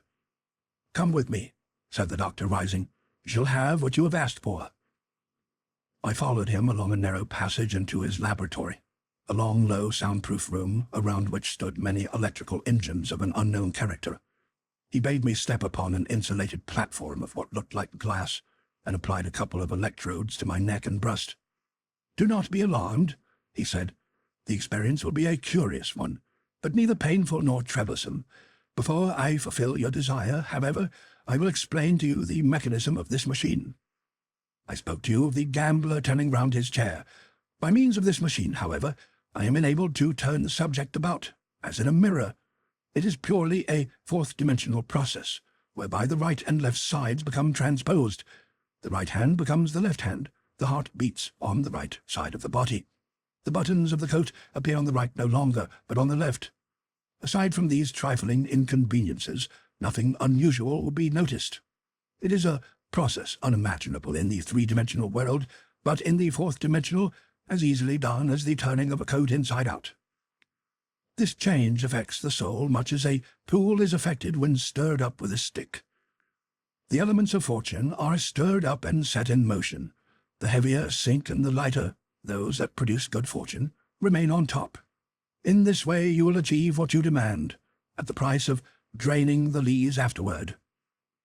He pulled out a stout bar of some wood-like material, which I grasped firmly between my right finger and thumb. "Do not on any account let go of this until I give the signal," said the doctor. He stepped down from my side and touched a lever. There was a crackle succeeded by a humming sound, and a continuous line of pale blue sparks was whirled along the thin wires that connected the machine with the electrodes, so that it seemed to become blue-hot. Brodsky hovered over the instrument with outstretched hands, constantly adjusting it as though to incubate the vital forces which were at play. "It is purely a matter of physics," he continued. "The soul, which is composed of the same atoms as the earthly body of which it is a counterpart, but conceivably more tenuous, becomes plastic at a little more than 7 million vibrations a second." He indicated a little dial that I have not noticed before, on which the 100,000s were marked as units and the millions indicated as tens. The hand was hovering over the 4. "You're now experiencing a voltage 1,000th part of which would instantly prove fatal," remarked the doctor. The hand crept up to 5, and with a final spurt the buzzing in blue light ceased. "Do you suppose that the machine is really silent and cold because you can neither see it nor hear it move?" asked Brodsky. "Of course not," I replied. "Science tells us that the vibrations are too high for sense perception." "Just so," the doctor answered. "Comparatively low vibrations strike upon our ears as sound. At a higher speed the sound ceases, and we see them as red light. Still higher, and the light becomes in succession yellow, green, indigo, and violet blue. Quicken the vibrations beyond the ultraviolet rays, and we get the X-rays, electricity, radioactivity, all different aspects of the same phenomenon of motion. At last there comes a speed at which we can no longer register these phenomena through the medium of even the most delicate instrument. But when we reach the 7 million point, we stir the world of the soul. The invisible becomes once more visible."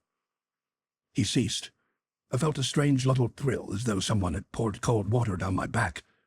"Step down," said the doctor, reversing the lever. I obeyed him and stood still in the middle of the laboratory. Was that all? Something had happened to me. I looked down at my feet, my legs, my waistcoat. The buttons had shifted to the opposite side, as Brodsky had foretold. I placed my hand to the right of my chest. My heart was pulsing normally, but undeniably on the wrong side. "Yes," said the doctor, smiling. "If ever you are starving again, you can obtain employment as a medical freak in a museum, or at some hospital. Ah, don't let go of that bar. Yes, it is in your left hand now." I was left-handed, too. For a moment a sickening terror rushed over me. I pushed my left hand against the wall to steady myself. Then I put it to my breast pocket to find my handkerchief. It was not there. It must be on the other side, of course. I found it and placed it to my forehead. Something dropped from it and fell tinkling upon the ground. I stooped and picked it up. It was the $5 piece I had lost. "And now," said the doctor, "in order that your good fortune, which you see is already beginning, may fulfill itself in the most adequate manner, we'd best go back to the pier on which I found you earlier in the evening, and take up the thread of your adventures there. Make the most of your success, for it will be short-lived. I have some recollection of stumbling through the streets again, of descending the long wharf, still empty and deserted, under a sky brightening as the sun mounted toward the horizon. Then a temporary unconsciousness overcame me, for when I opened my eyes it was early daylight, and the dock laborers were trooping to their work, marching stolidly past me without speaking. I was lying 3 feet from the water's edge, and the chill wind cut me like a knife. Only a drunken laborer sleeping off his debauch, they must have thought. But I had not tasted liquor for days. Was it a dream, then? My hand still clutched the gold piece. With this, at least, I could obtain food and shelter for a while. I made my way to the wretched tenement in which I had found shelter for the few days before, determined to purchase a week's respite from the cold at least. I pushed open the rickety hall door and ascended to my miserable room. Inside, I heard someone sobbing. I turned the handle slowly, not daring to believe the thought that came to me. My wife was seated on the one chair that stood at the foot of the stretcher bed. She turned her head and saw me, and with a great cry of gladness ran to me and flung her arms around me. "I have come back," she sobbed. "I could not remain away from you and leave you to struggle alone. We will face poverty together, you and I. I will never leave you again, never. Why," she went on, looking at me strangely, "you have new clothes." Then for the first time I noticed that I was still wearing the suit that Brodsky had loaned me. My heart leaped in my breast. With the rags gone, my self-respect had returned. Now I felt able once again to face the world. I would go out and look for work immediately. Be it of any sort, I would undertake it. Nothing should keep me down. I bought a morning paper in order to look through the advertisements. A large black headline on the outside page arrested my attention, however. There had been a sharp rise in stocks. 2 rival financiers were fighting for the control of the Seaboard Eagle Line, and shares had doubled overnight. I flung the paper from me with a groan. I had held 100 shares of this stock until their steady rise induced me to sell out and purchase 1,000 on margin, in the hope of reaping a rich, pecuniary harvest. Then the crash came, and they had sunk with amazing swiftness. Only 3 days before, I had telephoned my broker to sell out and send the wretched remnant to my wife, that she might have a little to live upon for a few weeks at least. And if I had not sent it, I should have made a fortune. The broker was an old acquaintance. He had been the cause of my ruin. Perhaps he would give me work, any work, at $10 a week, something that would at least provide us with the bare necessities of life. Resolved to plead my cause desperately, I hurried to his office, where I found him just taking off his coat. He hastened forward with hands outstretched. "Congratulations, my dear fellow," he cried heartily. "You have made 37,000 odd on this deal. I've been expecting your instructions to sell. The boom won't last, perhaps not overnight. Shall I sell for you at once? Be satisfied with what you've made." He had never received my telephone message. His clerk must have received it, and, in some incomprehensible lapse of memory, forgotten it. The next day, Seaboard Eagle stocks fell back to what they had previously been, but not before I had sold out for nearly $40,000. On the next day, I went back to my offices in Pitt Street and re-engaged them, paying a year's rent in advance. Though I had been compelled to dispose of all my instruments and library, by some fortunate chance they still remained there. The dealer had sold them to the landlord, who had contemplated transferring them to his son, a young student. In a few moments I had again become their possessor. Patience will not matter to me now, I mused aloud. I shall have leisure to devote myself to medical investigation. A knock at the door recalled me to myself. I opened it. There upon the threshold stood Van Wybird himself. He sprang forward and grasped my hands. "Thank God I found you, Doctor," he exclaimed. "I've heard of the reputation you've made for yourself at the hospital. You have performed the identical operation successfully, they tell me, and I would not trust any surgeon but you. Come quickly." Within 2 years I had gained a reputation second to no surgeon in the East. I attended the President. My fame spread to Europe, and I received the largest fee upon record for curing the infant Prince of Portugal of some childish complaint, being escorted to Lisbon upon the royal yacht with naval honors. My home life was ideally happy. 2 children were born to us. With money, fame, and best of all, work, nothing was lacking to make my fortune complete. I had forgotten the misty dream of that night upon the wharf. If I recalled it, I dismissed it as the fantasy of a starving man.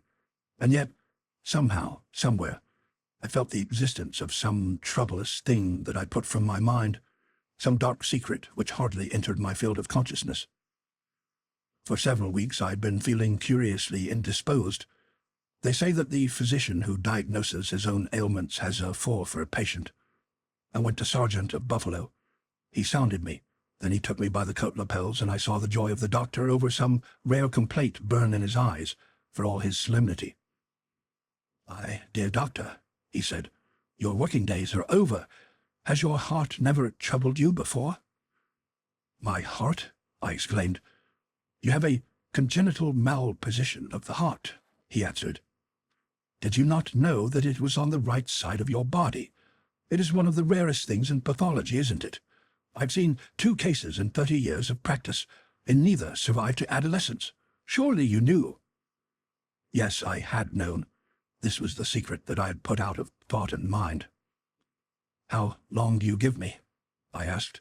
4 weeks, he answered. The blow had fallen. I was to taste the lees at last. 4 days I wrestled with my despair. And at last I thought of Brodsky. I went to his house. He waited for me, as it seemed to me. He greeted me with a chilling smile. "Give me back my ill luck," I cried desperately. "What does all my success avail me now that I have to die?" "You are asking the impossible," the doctor answered. "But it is you who changed the current of my life," I pleaded wildly. "Surely you can undo this thing. Give me poverty," I raved. "Take everything away that I possess. Money, reputation. Let me be the meanest wretch that crawls along the waterfront, but let me live." "You are asking the impossible," said Brodsky again. "You have received all that life had to offer you. You have drawn to the last penny upon the bank of fortune, and you must reap as you have sown. There is no refuge." I hung my head in shame.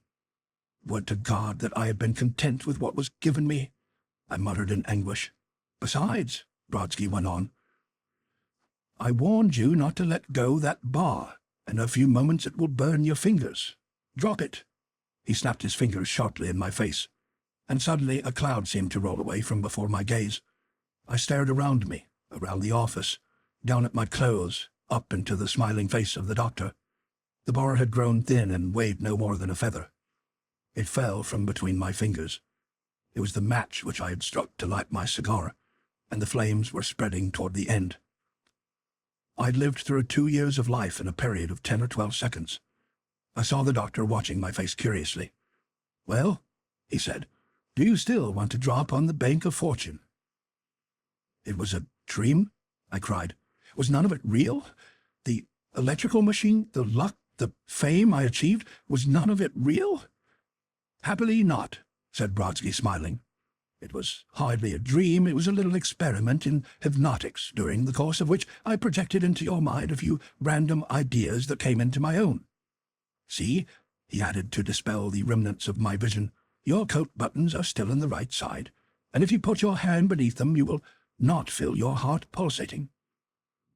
I could perhaps have brought to bear psychical powers to bring you that luck from which you begged to be released, but there is a simpler way. I want a secretary to help me with my work. If you accept the post, it will afford you ample time to resume your medical practice, and if you will be my guest until you get upon your feet again, I am sure that your financial and domestic difficulties will soon have become things of the past." End of section 9.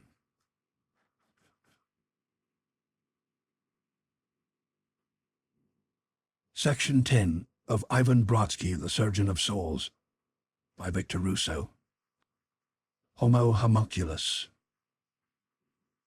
The adventures which I encountered in the company of Dr. Ivan Brodsky, while assisting him in his psychical experiments, had all, as I've hitherto related them, arisen out of his earnest desire to aid his fellow men.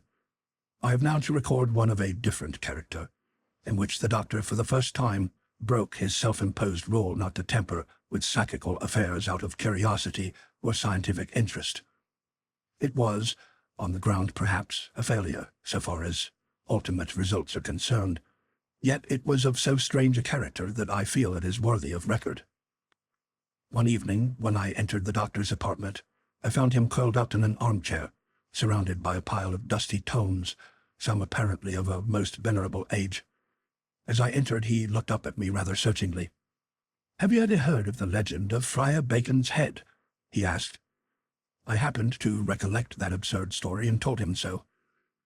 How the learned friar had succeeded in making a brazen head that spoke to him and answered questions, how it finally grew sullen and refused to answer him, and how the friar, overcome with rage, seized a hammer and shattered it to pieces. "There is a similar legend in the Talmud," said Brodsky when I had concluded. "A learned rabbi skilled in the Kabbalah succeeded in making a little man, a homunculus, to do his bidding. For the 6 days of the week it toiled for him, going about the house mechanically, sweeping, dusting, and cooking. Then came the 7th day, on which it was forbidden to do any manner of work. Forgetful of this, the rabbi went off to the synagogue, and while he was there, his people rushed in a condition of high excitement. 'Master, master,' he cried, 'the man that thou hast made has run out into the street and is knocking down the people.' And yet, mused the doctor, why should it not be possible to create life, since soul is everywhere diffused throughout all visible things?" Just then the front doorbell rang loudly, and Brodsky gathered up his books. "At any rate, I want you to meet Professor Adams, the great Egyptologist who is now arriving. We have some such experiment in view, and you shall hear what he has to say." A moment later the professor joined us. I had heard of him by reputation as one of the most daring constructive historians of ancient Egypt, who had won the hatred of the conservative school by the verification of his brilliant hypotheses concerning Egyptian art, religion, and morals. The man I now saw confirmed the opinions I had formed of him. He was some 60 years of age. His head was bald, save for a fringe of iron-grey hair. His face was deeply lined. Yet there was the light of an enthusiastic soul in his eyes. The man might have been pontiff of the Inquisition. I felt instinctively that science was his god, that he would shrink from nothing to attain knowledge. "Now, my dear professor," said Brodsky when he had introduced us, "I think you had better tell my secretary yourself about our projected experiment." "He is trustworthy?" asked the professor coolly, bending a pair of brilliant black eyes upon me. "Not bound by prejudices?" "Indeed not," the doctor returned, laughing. "When shall we attain an emancipated age?" said Professor Adams with a sigh. "When will men seek truth and be content to follow wherever she may lead them? Today free thought hardly exists. You, my dear Brodsky, have discovered spiritual laws of the utmost consequence to humanity. Yet, if you were to publish these, you would be called a madman. Even our brethren would cry you down. Why? Simply because they are bound down by their own misconceptions. Their minds are not flexible. You vouch for our friend's character," he continued, smiling. "Absolutely," returned the doctor. "Then I will tell you our plans," said Adams to me. "You may possibly know that I am the most intelligent and skillful Egyptologist in this country, or any other." He paused and looked at me searchingly. "He thinks me boastful," he cried to Brodsky. "There he goes. Conventional prejudice dictates that a man must not tell the truth about himself, and already our friend's mind is fermenting with misdirected zeal." "On the contrary, Professor," said I know that what you say is correct." "Good," cried Professor Adams. "Well, I was about to add that, much as we know about ancient Egypt, what we do not know, it infinitely greater. How often have I walked through my mummy gallery, fine fellows they are, lying in their handsome cases, and said to them, 'You, Nebo, there, he must have been contemporary with Joseph. Come back to life and tell me about his collar and grain. You, my friend Cesarus, who wears your hair after the style of the Ptolemies, did you ever see Cleopatra, and was there really anything between her and Mark Antony? Or did some writer spread that lie among the Romans?' And that is about as far as I got until I made the astonishing discovery that neither friend Nebo nor friend Cesarus has ever been embalmed." I was so fascinated by the professor's breezy speech that I hardly grasped the significance of this fact at first. "In other words," said Adams, Their bodies, though shriveled and almost fossilized with age, were preserved intact by reason of certain herbs placed in their wrappings. Every organ remains intact. Now, sir, if these dried frames were brought back to a semblance of life by saline injections into the veins, we should see Nebo and Sesostris as they appeared in life. About the time that I made this discovery, I began thinking of our friend Brodsky here.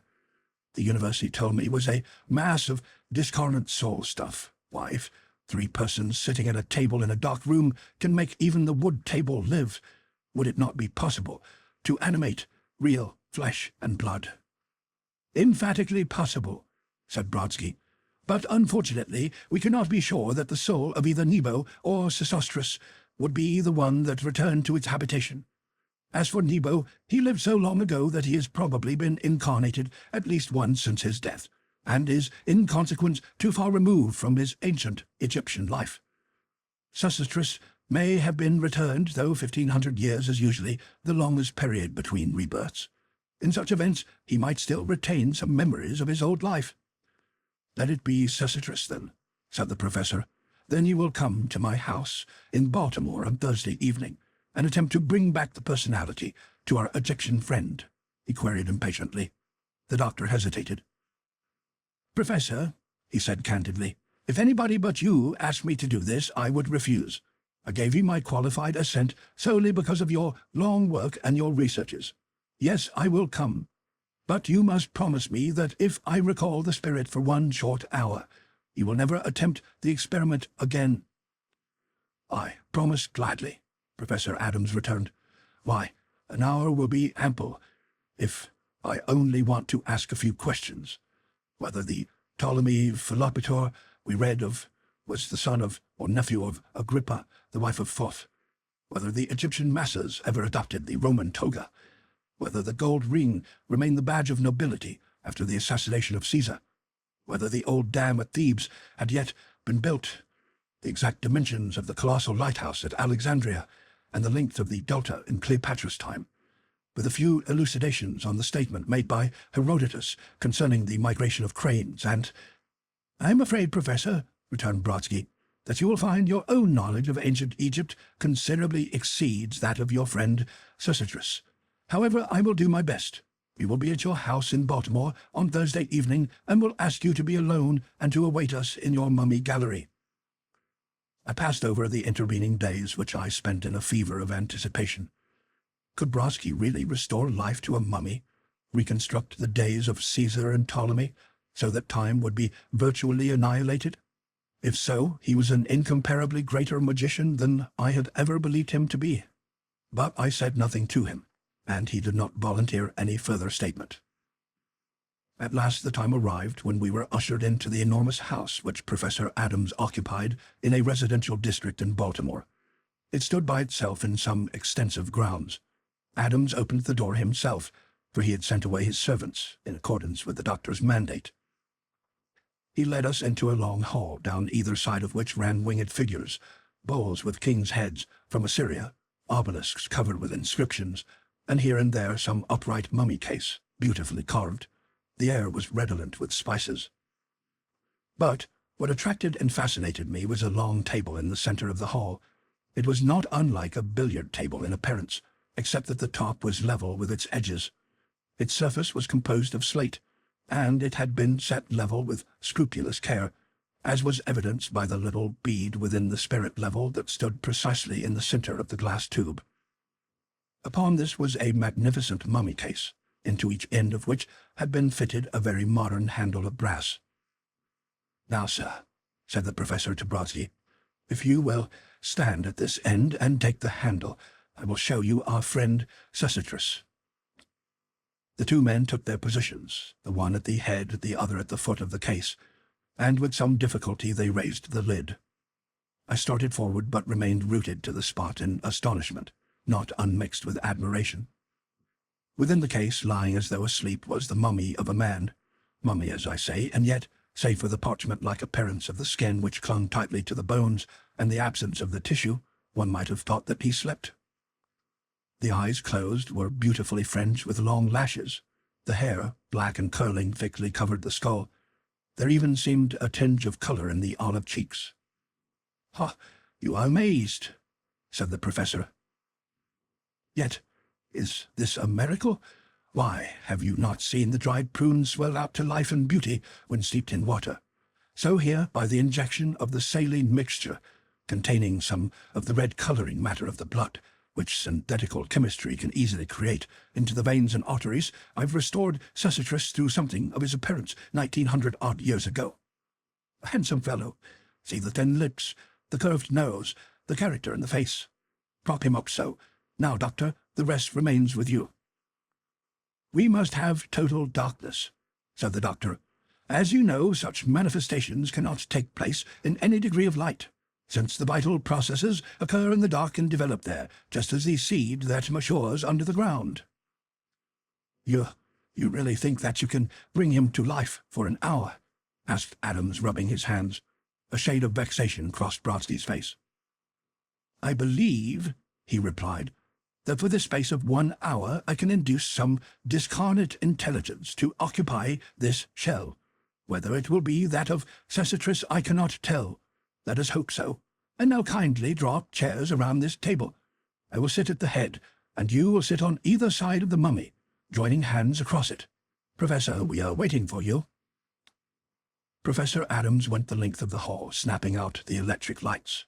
I confess that a certain eerie sensation, not wholly dissociable from fear, crept over me as the shadows lengthened, and the long outlines of the mummy cases, the obelisks, and the winged bulls were thrown into blackness. Over our heads one single light remained. Adams snapped it out, sat down, and stretched his hands to mine over the mummy in the darkness. There we three sat in perfect silence. I hardly dared to breathe in the thick, spice-scented air. I was painfully conscious of every vital process. The heart, pumping blood laboredly to the extremities, the lungs automatically taking in their fill of air. Across the table I heard Adams gasp and wheeze. Then I heard Brodsky's low voice. "Breathe away," he said softly. "It is a good sign. To create this life it is essential that each of us contribute a certain quantity of his own vitality. Do not be alarmed at anything you see or hear. Breathe softly and concentrate your minds upon the task in hand." Still we sat there. Cold spasms of fear overcame me. I felt as though my dissolution were approaching, and beads of sweat, icy as death, sprang out upon my forehead. I felt the professor's hand tremble in mine. Then I heard the faintest rustle in the darkness. I heard something that scratched, something like the faint gasp of a living thing. An icy wind arose and came whistling down the long hall, wailing and whining round the obelisks. It swirled over the table. My brain swam. My senses failed me. I could no longer feel the professor's hand in mine. I tried to rise, to cry out, but even the powers of locomotion had left me. And on the table once more that scratching sound arose. It was like nothing that I had ever heard in life. In my horror, I could imagine only one simile for it, the scratching and tapping of a chick trying to break through the shell of the egg. And suddenly, out of the darkness, I heard a feeble wail, the wail of a newborn child. I heard the doctor spring to his feet, and an instant later he had switched on the electric light above our heads, while the long shadows of the statues and obelisks rushed out toward us from the sides of the hall. Then the cry changed into a deep roar, and I saw that the thing upon the table moved. I think the surprise of what we saw threw us all off our balance more or less, including the doctor. For in place of the full-grown man coming back to life after his long sleep, dazed perhaps, perplexed and confused, but still manifesting the energies of his kind, there was a man-babe, a man in stature but helpless as though newly born. The cry had changed to the harsh bass of a man's vocal cords, but the eyes, as though they had opened for the first time upon the light, stared and winked meaninglessly, and there was no power of coordination in the muscles of the limbs that moved senselessly, while the hands, doubled and clenched as a baby's, stretched out toward the electric bulb as though striving to take hold of it. We three stood, staring and helpless, at the thing that we had made. I do not know how long we stood there, so long that the monotony of the cry had paralyzed our sense of hearing. I think it was the sudden cessation that released us all from the spell which held us. Then I whispered to Brodsky, "It is learning." For some sense of coordination was coming into the limbs. The creature raised itself upon its elbows. It floundered helplessly, something in the manner of a fish flung upon a bake, and suddenly it toppled out of the case and rolled on the table, balanced for a moment on the edge of the slate and fell to the ground. Then, with its newly developed sense of locomotion, it crawled, infant-like, until it clustered at the professor's knees, raised itself, and stood upright for the first time, gripping the edge of the table. And it looked upon us vacantly, yet with an ever-dawning intelligence in its eyes. I cannot describe in detail the stages of that awful evolution. We appeared destined to behold, in that 1 hour, the unfolding of a complete cycle of human life.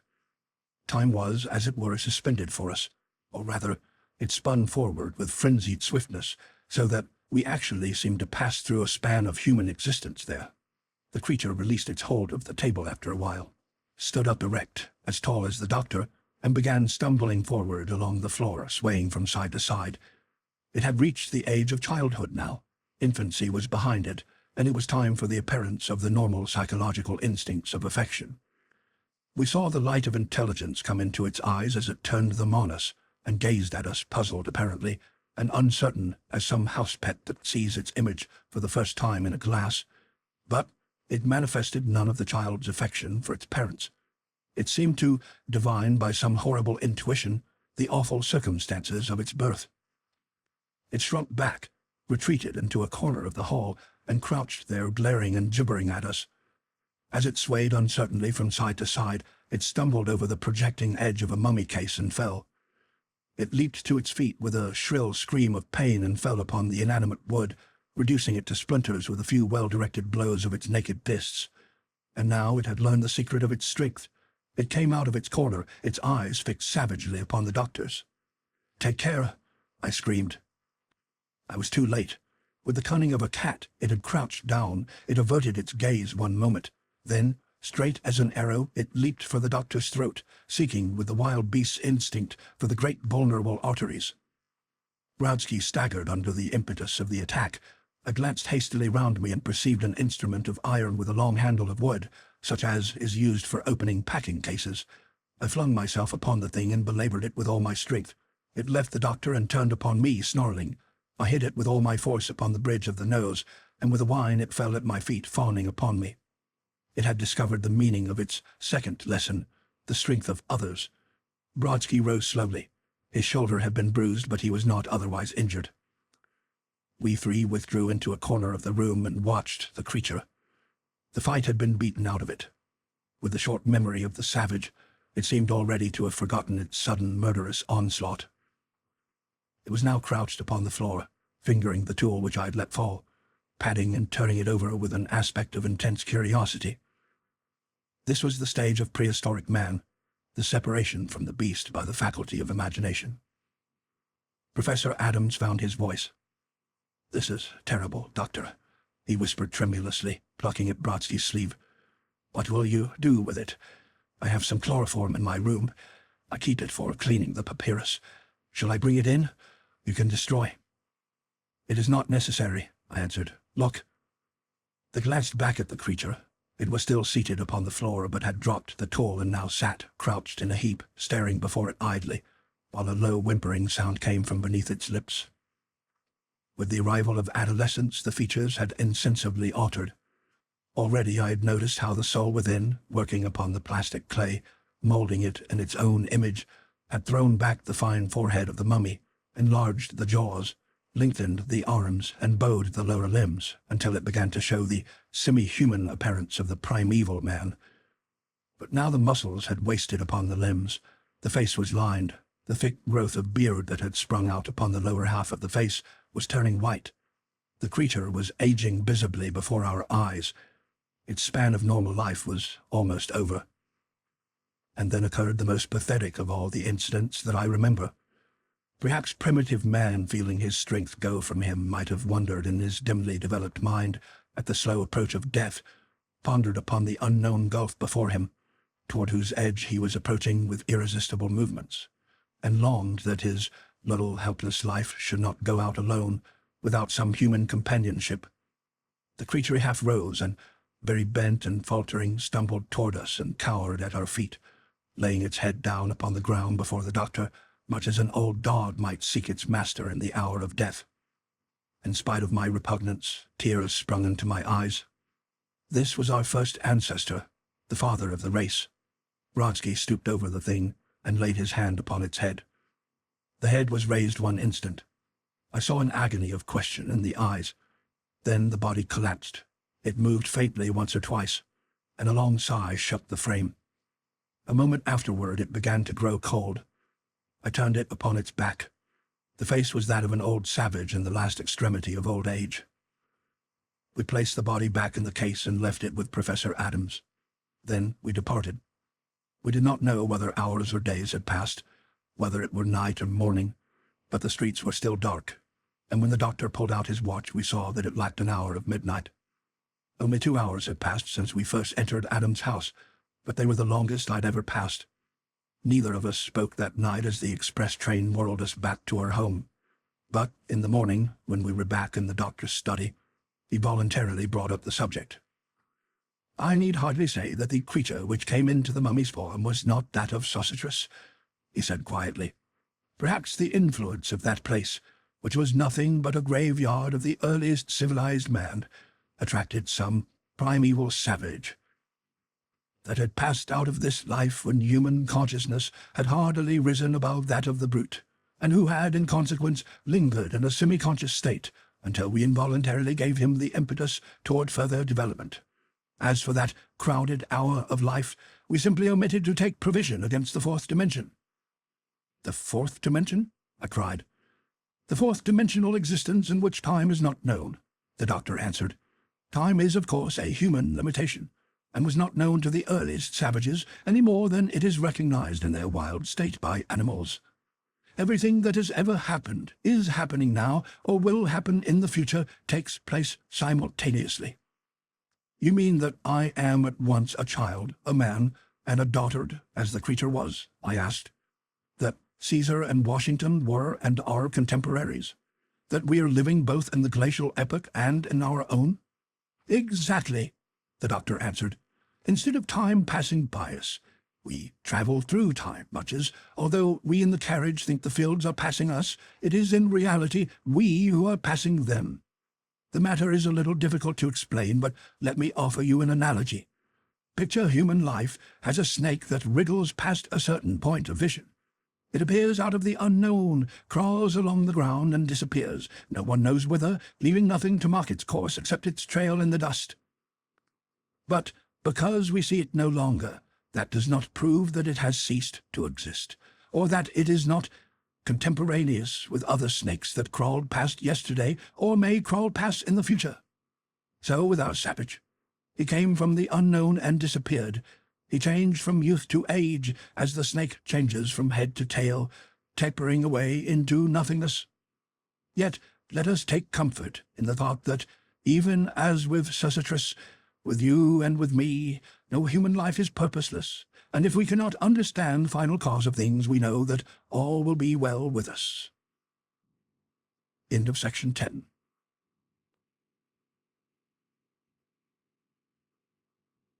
Section 11 of Ivan Brodsky, The Surgeon of Souls by Victor Rousseau. The Dream That Came True. I had often wondered why Dr. Ivan Brodsky had never married. I had been associated with him in numbers of those cases of psychical investigation in which he had brought relief and happiness to many sufferers whose souls had capitulated to evil forces. I had heard him speak of women constantly in terms of the utmost reverence. He had indeed dimly hinted at some unforgotten love episode in his own life, but he had never confided in me, and of course I forbore to question him. It was the merest accident, if indeed anything be fortuitous, that revealed to me the story. We were sitting upon the veranda of a summer hotel, a little place in the mountains to which we frequently journeyed to spend the weekend, one summer evening. With us was a stranger, a man of rare personality whom we had met the day before, and, as is often the case, we had discussed with him matters of belief and conduct on which one is silent toward acquaintances of long standing. And then came up the ever-interesting question of faith. "There is one thing that could give me back my faith," said the stranger slowly. "I was married for 20 years to a woman of the highest character. We were supremely happy together.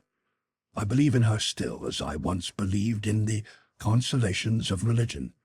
Yet my wife died without recognizing me, calling upon the name of some man whom I had neither seen nor heard of. Restore to me my complete confidence in her. Answer that nameless question that will rise up in the depths of my consciousness, and I will believe again." Then somehow, I do not remember just the sequence of words that led to it, Brodsky was telling us his story. "I came to America when I was a young man. Through all my early struggles, the friendship of one woman sustained me. I do not think there has been a moment since I first met her when I had not loved Marion Strum. But nothing was said. It was a quiet understanding that grew up between us, so that when the rupture came there remained nothing to be unsaid either. Marion explained nothing of the trivial incident that came to be an unbreakable barrier between us. That was her way. Marion was always proud. If she had been less proud, our lives would have been different. I saw her only twice after her marriage. She still resided in Boston, where I was then in practice, but in a different quarter of the city. I'd sought comfort in work, and had succeeded in some measure in finding it when we met face to face in the rose garden that adjoins the common. She stopped and spoke with me. "You are not looking well. You must take care of your health," I blurted out in the foolish manner of friends long sundered, who meet to interchange only banalities. The second meeting was at a dinner party, and equally unsatisfactory. Nothing of the old friendship seemed to remain for me in that glance of friendly indifference, that word of conventional greeting. Soon afterward I heard of her marriage. Her health broke down, they hurried her to Florida, and she died there. Thank heaven for work. It is life's anodyne.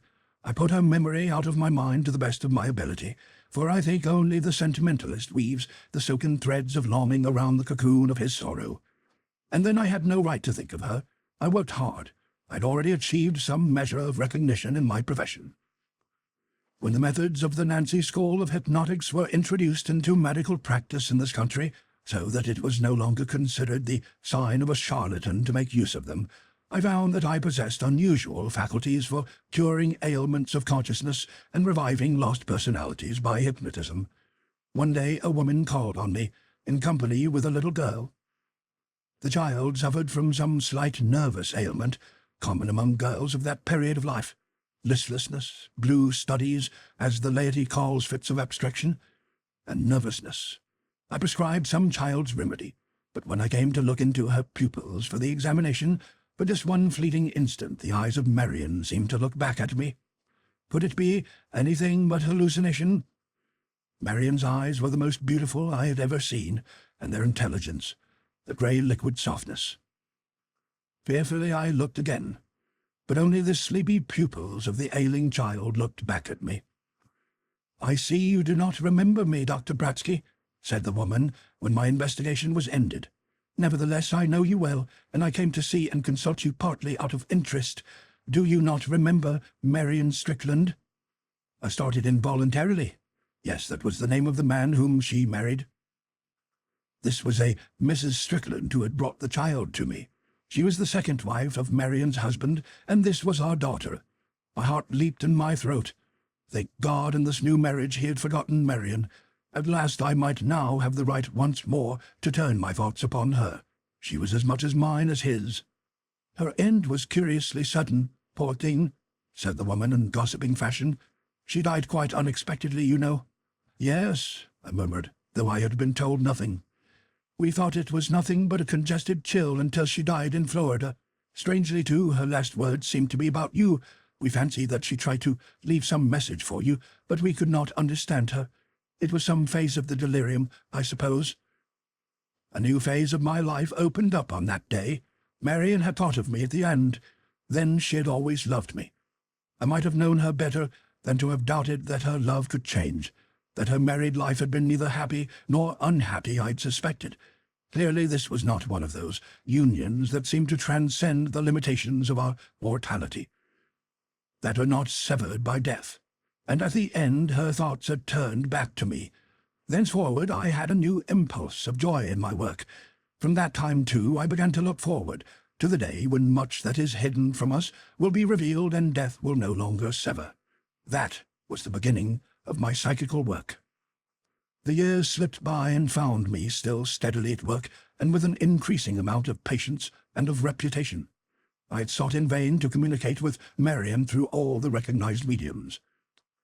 Though her inspiration remained with me, once again her outward memory had grown weak. One evening a young man called upon me in my consulting room. I do not see any new patients, I informed him, for at that time I had already begun to withdraw from active practice in preparation for the professorship which had been offered me for the succeeding year. But he was insistent. It was not for himself, he said, that he wished my services, but for his fiancée, a girl of 25. Always liable since childhood to nervous attacks of obscure origin, these had developed during the past 3 months into fits of imbecility, during which she became almost an automaton and manifested most extreme aversion for him. Her friends and family had even spoken of the necessity of placing her in some institution unless she could be cured. He happened to have heard of me. Would I assist him? The young man's earnestness, his solicitude for the girl impressed me, and I consented to take her case in hand. To my surprise, I found that my patient was none other than Ethel Strickland, the girl whom I had treated some dozen years before. I looked long, and I fear unprofessionally, to discover whether I could discern Marian's unforgettable expression in the eyes, but the heavy pupils merely stared back at me listlessly and indolently. They were not Marian's. As the young woman was at that time in the enjoyment of normal health, I left instructions that she was to be brought to my office immediately if a crisis occurred, and I went away. It must have been 2 weeks later, just as I was about to close my office and go to bed, that a loud peal at the bells startled me. The servants having retired, I opened the door in person and ushered in the young woman. It had been raining hard, and her outer garments were soaked with water. She did not attempt to remove her coat, however, nor respond to my proffered assistance, but advanced into the center of the room and stood staring at me blankly as one bereft of reason. I had seen similar cases previously, and diagnosed it instantly as temporary aberrancy of personality. It was one of those rare cases in which a portion of the consciousness becomes submerged, so to speak, leaving the patient in forgetfulness as to the most simple matters connected with her daily life. Usually such cases submit readily to mild hypnotic treatment. I placed Miss Strickland under hypnosis, to which she readily yielded. "Who are you?" I asked her. "Why, doctor, I am Ethel Strickland," she answered in some surprise, mixed with a slight resentment. "Why have you come here?" "Doctor, did you not leave instructions that I was to come to you as soon as I experienced one of my attacks?" And all the while I was staring into her eyes, searching into the depths of them, but they were not Marian's eyes. "You did quite right," I answered her. "You are well now. You will never have another of your attacks. Wake up." Instantly an expression of astonishment passed over her features. The waking soul had no memory of what had occurred during the period of hypnosis. She gave an exclamation of fear, then, recognizing me, seemed reassured. "Dr. Brodsky," she exclaimed, "where am I? How did I come here?" "You are quite safe," I answered. "You had one of your attacks, and by some providence wandered into my office. Now I am going to take you home." I escorted her to her house, where I found the family in a state of alarm over the girl's disappearance. They were grateful for her safe return, and especially that she was again in her normal mind. I departed assuring them that in the improbable event of any future attack I could cure her, and so convinced that my impression as to the eyes had been a hallucination, I took up my work once more. But I was to see my patient again. For a time the hypnotic suggestion was effective. Then ensued one of those little lovers' quarrels which are apt to occur among the most devoted couples. It was a trivial matter enough, and yet sufficient in her weak state of mind, to induce in the young woman another of her attacks. One evening, about the same time as before, I was again about to close my office and retire for the night, when again the bell was pulled, and the girl entered in the same dazed and perplexed condition. Again, I induced a slight state of hypnosis and questioned her. "Who are you?" I demanded. This time the young woman appeared perfectly indignant. "Are you trying to make a fool of me, Dr. Brodsky?" she asked. "You asked me that question not 2 minutes ago, and I've just told you that I'm Ethel Strickland." All her intermediate life had been wiped out. It was as though she took up the threads of this personality again, where she had dropped them. "And you've come to me because you had another of your attacks?" I queried. "Precisely," she replied. "At least you should have got your fiancé to escort you," I rejoined severely. "Young ladies are not usually encouraged to go about at night alone, especially when in a distressed condition of mind. Why did you not ask his assistance?" "Because I hate him," she replied hysterically. "He persecutes me and will not take no for an answer. I will never marry him, never. I cannot endure the sight of him." "And yet you engaged yourself to him," I answered. She raised her hand to her forehead and appeared to ponder. The question threw her into a state of terrible agitation. The young fellow had told me that she hated him when in her imbecile phase, yet here she was still hating him, although I had restored her faculties under hypnosis. It seemed to me that this confusion was possibly due to an alternating personality, some deeper layer or stratum of consciousness which was endeavoring to thrust itself up into the normal life. I resolved, therefore, to make the hypnotic condition more absolute.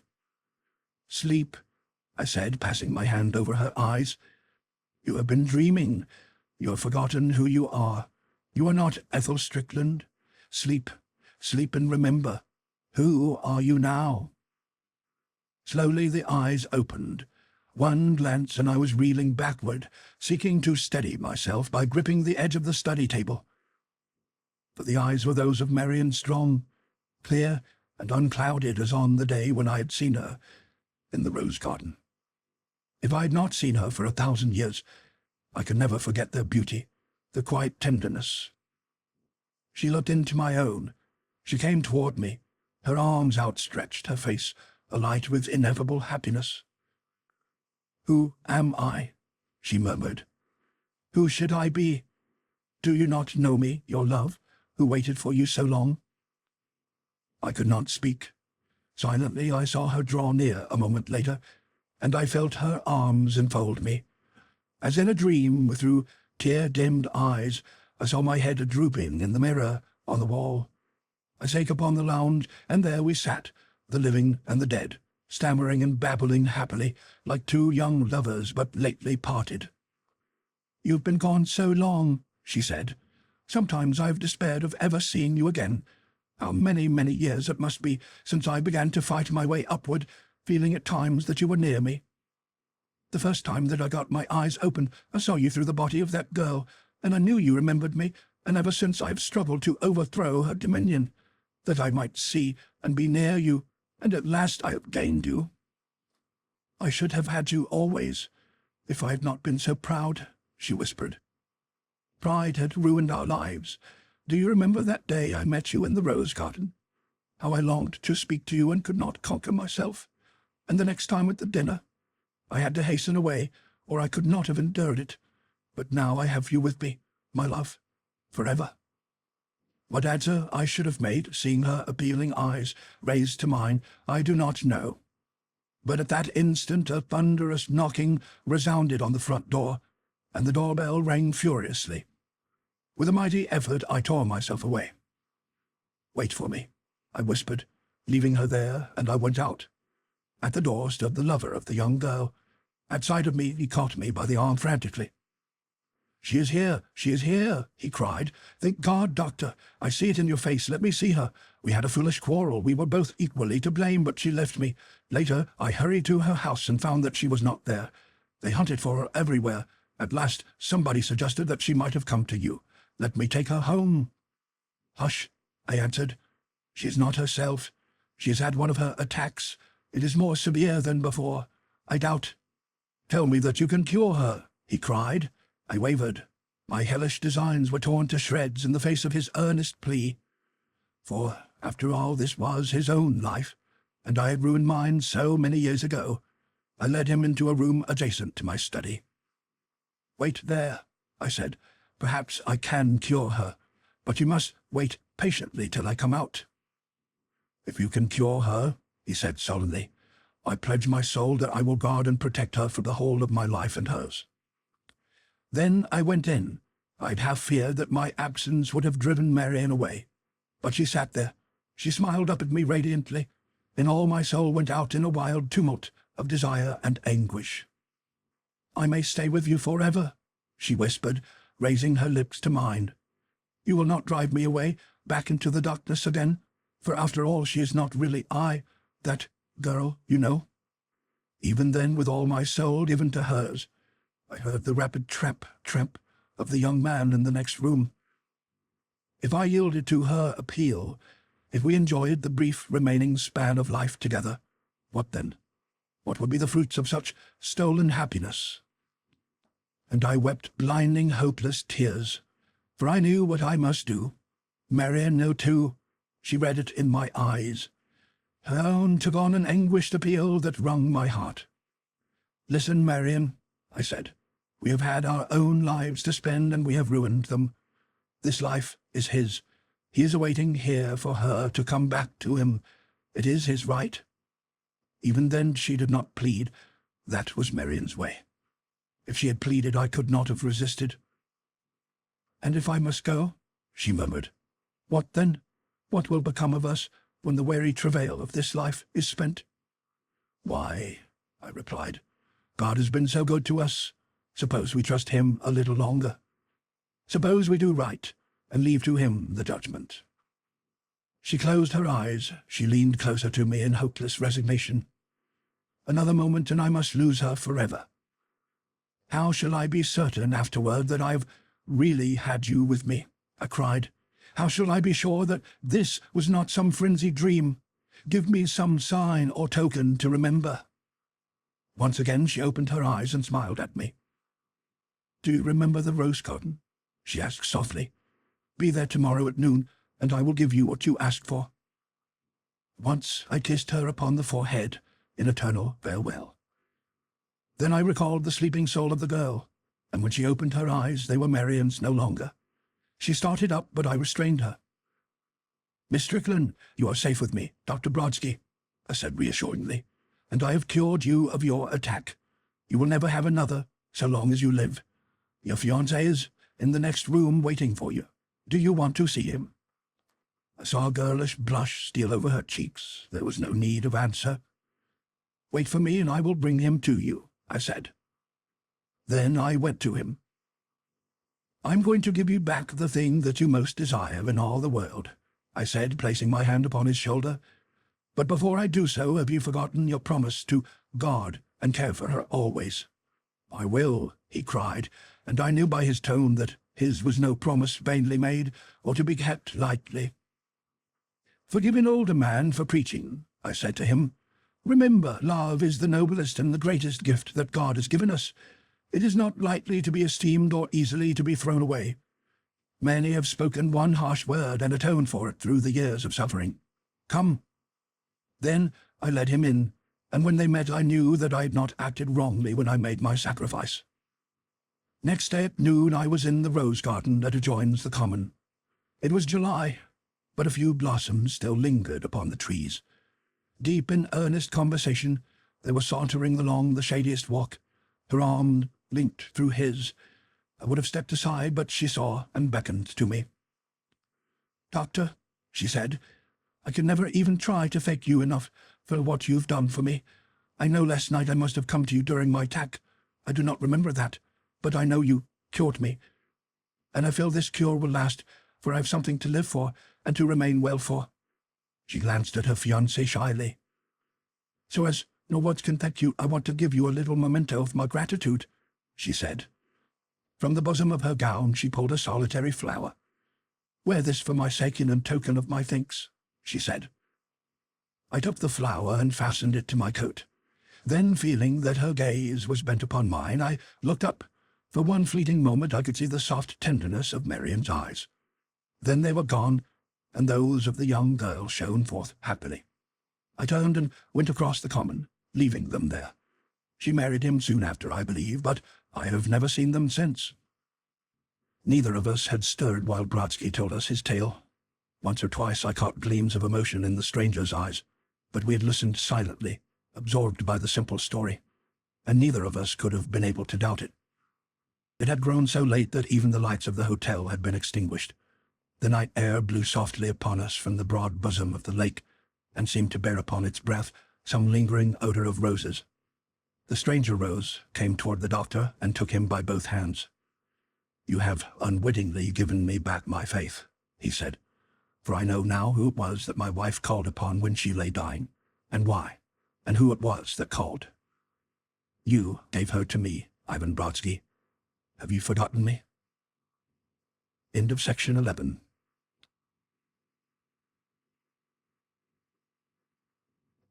Section 12 of Ivan Brodsky, the Surgeon of Souls. The Ultimate Problem.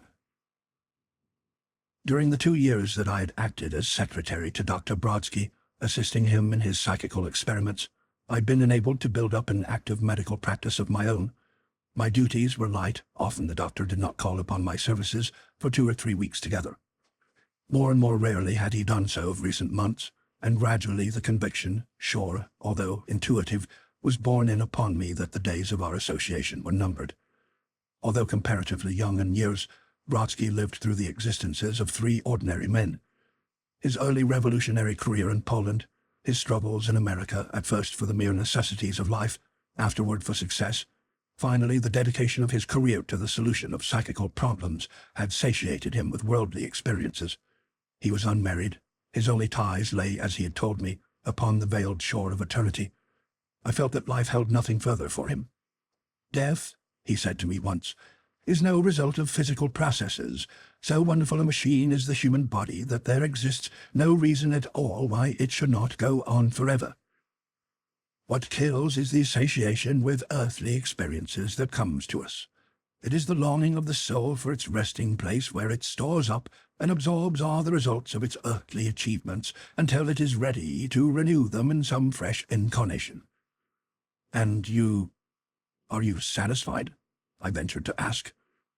"Not with the world," he answered, "but with my own personality. Yes, I am tired of Ivan Brodsky. These incarnations are the merest halting places in the soul's long pilgrimage. I would like to take up my work afresh, but in a different body, so that I might forget Brodsky with his hopes and longings and disappointments, and face the world with the fresh anticipations and new faith of a child." "But that is annihilation," I cried. "Are the dreams of immortality that are hope of the world, the desire for continued personal existence after death, are these all useless?" "By no means," the doctor answered. "The personality persists after the change called death. It remains so long as it is needed. Reincarnation is not fulfilled until the soul has grown tired of its remembrances and voluntarily descends after some 1,000 years of dreams to gain new experiences. And then, though it puts off the old personality forever, the results of its acts remain to modify its new life. Shadowy remembrances flit through the brain. Old friends are encountered. Besides, in the end, everything is remembered. For those who wish continued personality, there is a heaven of rest, where every dream and hope come true. But as for myself, I confess, if only I could start life again and take up my work in a new body, I should be infinitely content. Nor will this be long, I believe." I knew that he alluded to his heart, which was somewhat affected. Yet the danger was not imminent, nor likely to become so for many years to come. "At any rate, I shall be ready to answer the call when it comes," said the doctor. He walked over to his desk and unlocked a drawer. "Here is a sealed letter that I have left you," he said. "After my death you will open it." I wondered even then why he did not lock the drawer. I remembered this conversation the more vividly in the light of subsequent events. It must have been a little more than a week later when he sent for me. "I am resolved to undertake an experiment," he said, "more difficult than anything I've ever attempted. It has been done before, yet it is arduous and uncertain. You have heard of the Indian fakirs who actually pass over the borderland of death. allowing themselves to be buried in a grave on which the grass sprouts, only to be revived after a period of months. "You will not attempt such an experiment as that?" I cried. "No," answered the doctor. "It would be senseless to attempt so foolish an experiment without grave reason. Nevertheless, I am planning one somewhat analogous. I intend to pass through the gates of death for the sake of giving back to one who has been deprived of it his inheritance of the soul." "You mean the imbecile?" I cried, suddenly understanding. "Yes," answered the doctor. "I hope that this will succeed, but if my own death be the result, at least the last act of my life will have been to some good purpose." And I could not dissuade him from his intention. Among the dozen or more inmates of Dr. Brodsky's home whom he maintained out of his own pocket was an imbecile orphan, some 7 years of age. This child had never exhibited the slightest sign of intelligence. He lived a purely vegetative existence, had never learned to crawl, to utter a word. He did not even possess the common animal faculty of recognizing one person from another. As there existed no apparent cause for this defect, no deformity of the head or body, and the vital functions seemed in perfect condition, many theories have been advanced as to the cause of so singular an anomaly. Dr. Brodsky, after studying the child for many months, had finally formulated his own conclusions. "It is one of those rare cases," he said, "in which the soul was not born into the body. It remains shut out, as you can imagine yourself shut out of your house. Doubtless it is hovering in close proximity to the mortal form, connected as it must be by the ethereal ligatures that bind it to the spinal cord. In this condition, it is virtually deprived of its existence upon either of the planes. It is earth-bound and spirit-bound, and there is only one remedy. Some other disembodied soul must assist it. It is my plan to pass out of the body temporarily, and to compel it to incarcerate itself." "And if you cannot return," I cried. "I shall ask your assistance in this matter," the doctor answered. "I shall give you careful instructions, which you will fulfill to the letter. If after the lapse of a certain time you find these attempts are fruitless, you will break open the letter which I have left for you in the bureau drawer and read it." I can hardly tell how this project affected me. In vain I pointed out to the doctor the inexpediency, from a purely utilitarian point of view, of risking his own life for the sake of giving intelligence to the imbecile. But my words were unheeded. I felt that in truth this was to be our last experiment, that it amounted almost to premeditated suicide. I refused to participate in it. Well, in the end, of course, I consented, though I felt that this would be the last occasion upon which I should look into the doctor's face while he was alive. Looking back now, I think my mind must have been warped. I accused myself 100 times of having been the cause of Brodsky's death. Yet the first lesson that he had implanted in my mind ever since I first heard him lecture to us students at the hospital was the duty of obedience. He had commanded it, and it was for me to obey.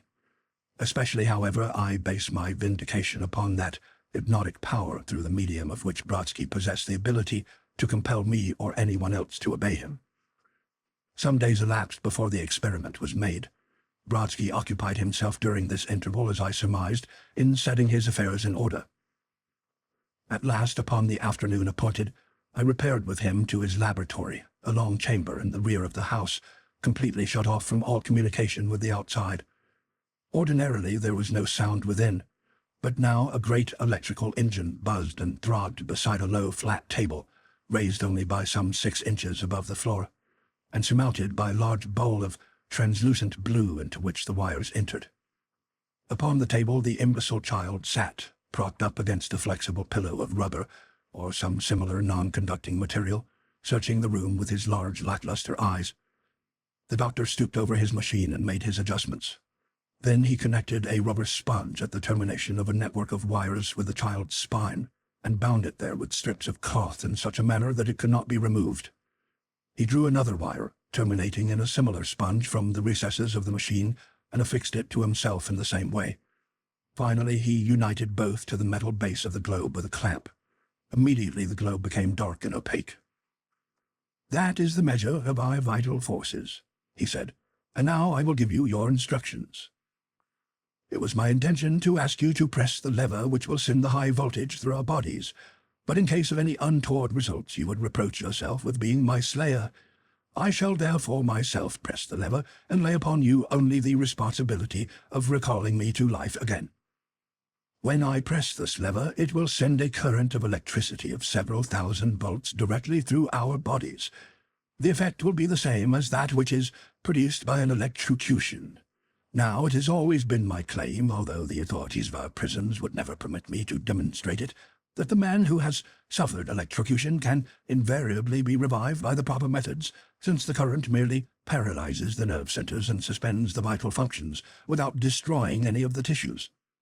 The criminal who goes to the electric chair dies not from the effects of the current, but under the surgeon's knife.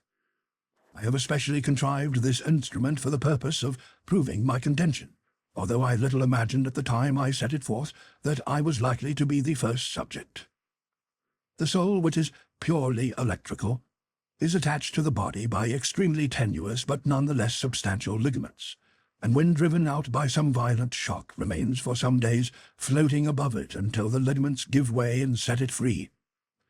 By means of this mechanism I claim that the expelled soul can be conducted along the wire and stored within the globe, which is a perfect vacuum, and where its presence will be indicated by the appearance of a wisp of light. To sum up, I shall electrocute myself and the imbecile child. You will wait until you see 2 threads of flame appear within the center of the globe. Then you will fling back the lever and again push it forward to the notch marked E. That will be all your task. The reversal of the current will again force each separate soul along the wire. Mine into my own body, and the imbecile's, I hope, into his. But if you do not awake, I cried, you will then wait until some unusual symptom intervenes either in the child or in myself. And now I confess that I am sufficiently human to feel a certain sense of apprehension. So give me your hand, remember. If this should be our last experiment, we will have yet many more parts to play, and lives to play them in. Be ready to play your own part, sturdily, in this. He gripped my hand in farewell. My own answered the pressure.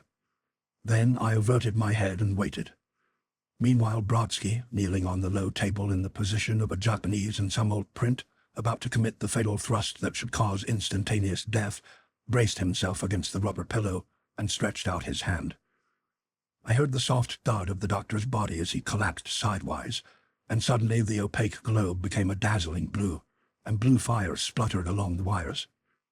It was almost too bright for my eyes to look into it. Gradually it subsided.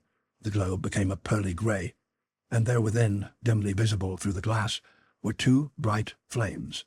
Butterfly-shaped, they seemed to pursue each other as goldfish in a bowl, circling and doubling upon their courses, now approaching each other, now dancing apart, now fused into one, elongating, and again retreating to opposite sides of the globe. Yet never for one instant did they cease to hover, with poised and pendulous wings. I stole a glance at the body of the doctor. He had fallen upon his side and lay motionless, apparently lifeless, his limbs outstretched and stiffened as those of a man in some cataleptic trance, while at his side, in the same state, the imbecile lay, with glassy eyes wide open. Was it indeed possible, I asked myself, that those 2 souls, one imbecile, the other a compendium of knowledge and fineness, should in reality be those foolish, circling, butterfly-shaped lights that hovered and danced continually? I must have watched them in fascination for fully 5 minutes before I suddenly recalled the doctor's instructions. But my hands shook so that I could with difficulty lay them upon the lever.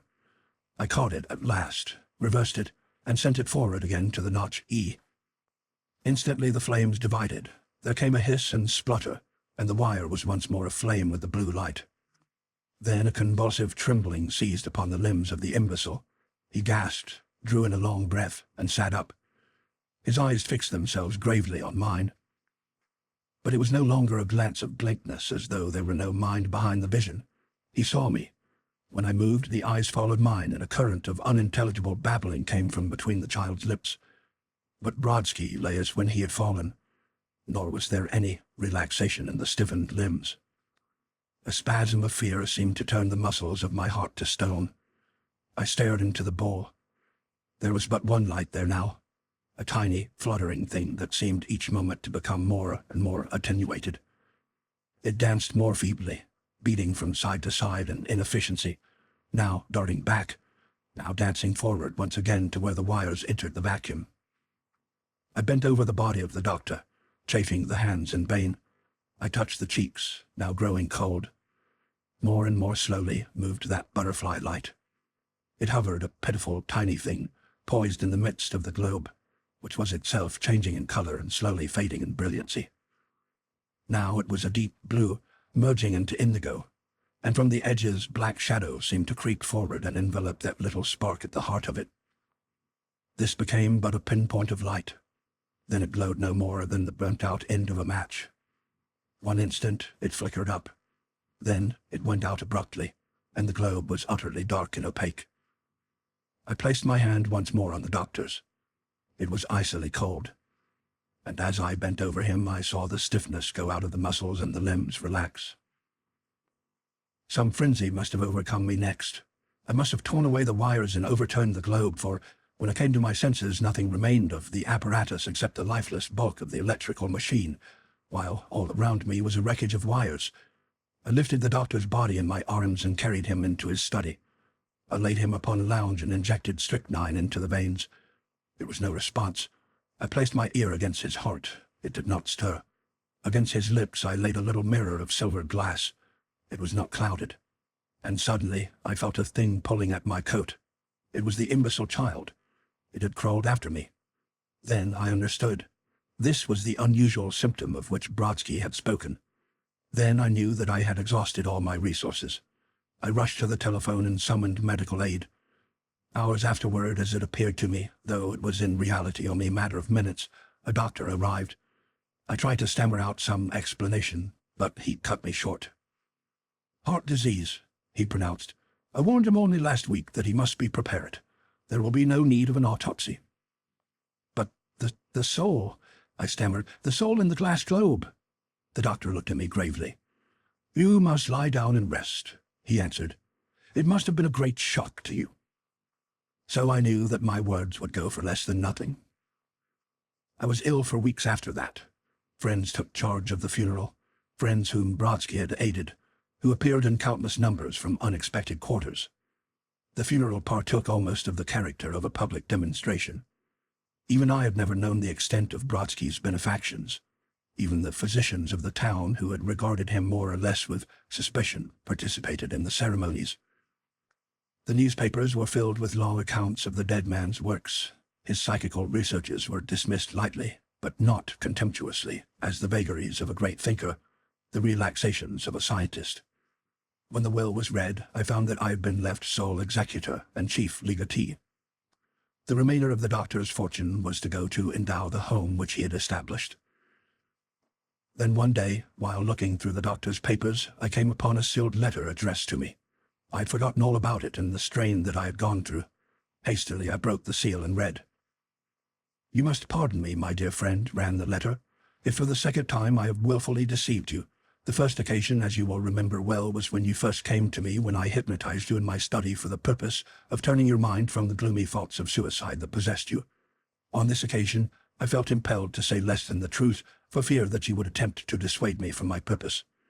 I told you that I intended to make my most difficult experiment, to go through the gates of death, and to search out and bring back with me the soul of the imbecile child. Forgive me for having made this statement. It was an impossibility. The electric current that I sent through my own body with my own hand destroyed once and for all the vital powers. Nothing on earth could have restored them. I tell you this in order that you may not think you were remiss or negligent in your endeavors to resuscitate me. The two flames that you will doubtless have seen within the globe were not the souls, but only those in-rays which are given forth from all living things, whether men, beasts, or trees. When the last flame went out, the organism was dead beyond possibility of recall. The child revived because the current was so graduated that it merely stunned, without destroying, the duller organism. Had it been of a force proportioned to that which passed through my own body, nothing could have revived him. But now to explain more fully what it was my intent to do, and what I hope and think that I have done. As I have told you, I knew that no power on earth could bring the soul into the child's body. It was, in fact, born soulless, nothing more than a vital organism. It was my purpose, then, in dying, to transfer my own identity into that child's body, so that while the Ivan Brodsky whom you knew disintegrated slowly according to the natural processes of the body, his spirit might gain a new lease of life and grow to manhood, forgetful of the old ills and troubles, eager to fulfill the work that I had laid down for myself. I leave him in your care. Doubtless within a few days he will begin to manifest a human intelligence. As he grows older, he will have vague memories of my own life. He will repay your care with the truest affection, since I myself shall be his inspiring spirit, and this, you know, I feel for you. He will have also strange reminiscences, will recall faces of persons strange to him but known to me. These recollections you will discourage. Remember that he is a new being, whose life is as yet an unwritten page, and that the past must remain sealed to him through all his life.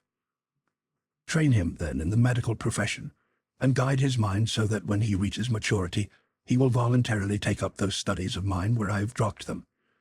I have embodied these in a typewritten document which you will find in a secret drawer at the back of my bureau. Here followed instructions for opening it. In these instructions you will learn much that I have never told you of, things that in the hands of evil men might plunge the whole world into barbarism and shake down the pillars of civilization. Here followed some purely personal instructions. But above all, remember that I leave everything to your absolute discretion, since all things are appointed to their own end, and if my hopes are vain, nothing can bring them to fruition. When I finished reading this letter, I sat thinking for a long while. Then I went to the bureau and, after some fumbling, found and pressed the secret spring. A drawer flew back. In it I found a typewritten paper, half covered with dried rose petals. I unfolded it and began slowly to read. I read till the day was gone. Then I committed it to the flames. For I felt, and still feel, that many as were the evils which Brodsky cured during the brief period of our association, the world is better off without this knowledge of his. The risks were too many. And after all, as he always said, this is a world of light. There is a long eternity when we shall be shut off from external activities, when the things of the soul only will be of account. Let us not meddle with them here, but go about our appointed tasks in the manner set for us. The boy is growing to manhood. Already he is planning to enter the medical school. I find in him odd traces of Brodsky, odd flashes of memory and intuitive appreciation of the things Brodsky cared for. But I discourage all his interest in the realm of psychic things.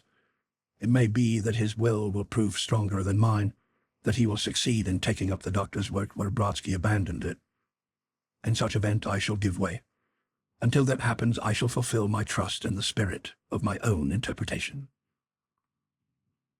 End of section 12, and end of Ivan Brodsky, the Surgeon of Souls.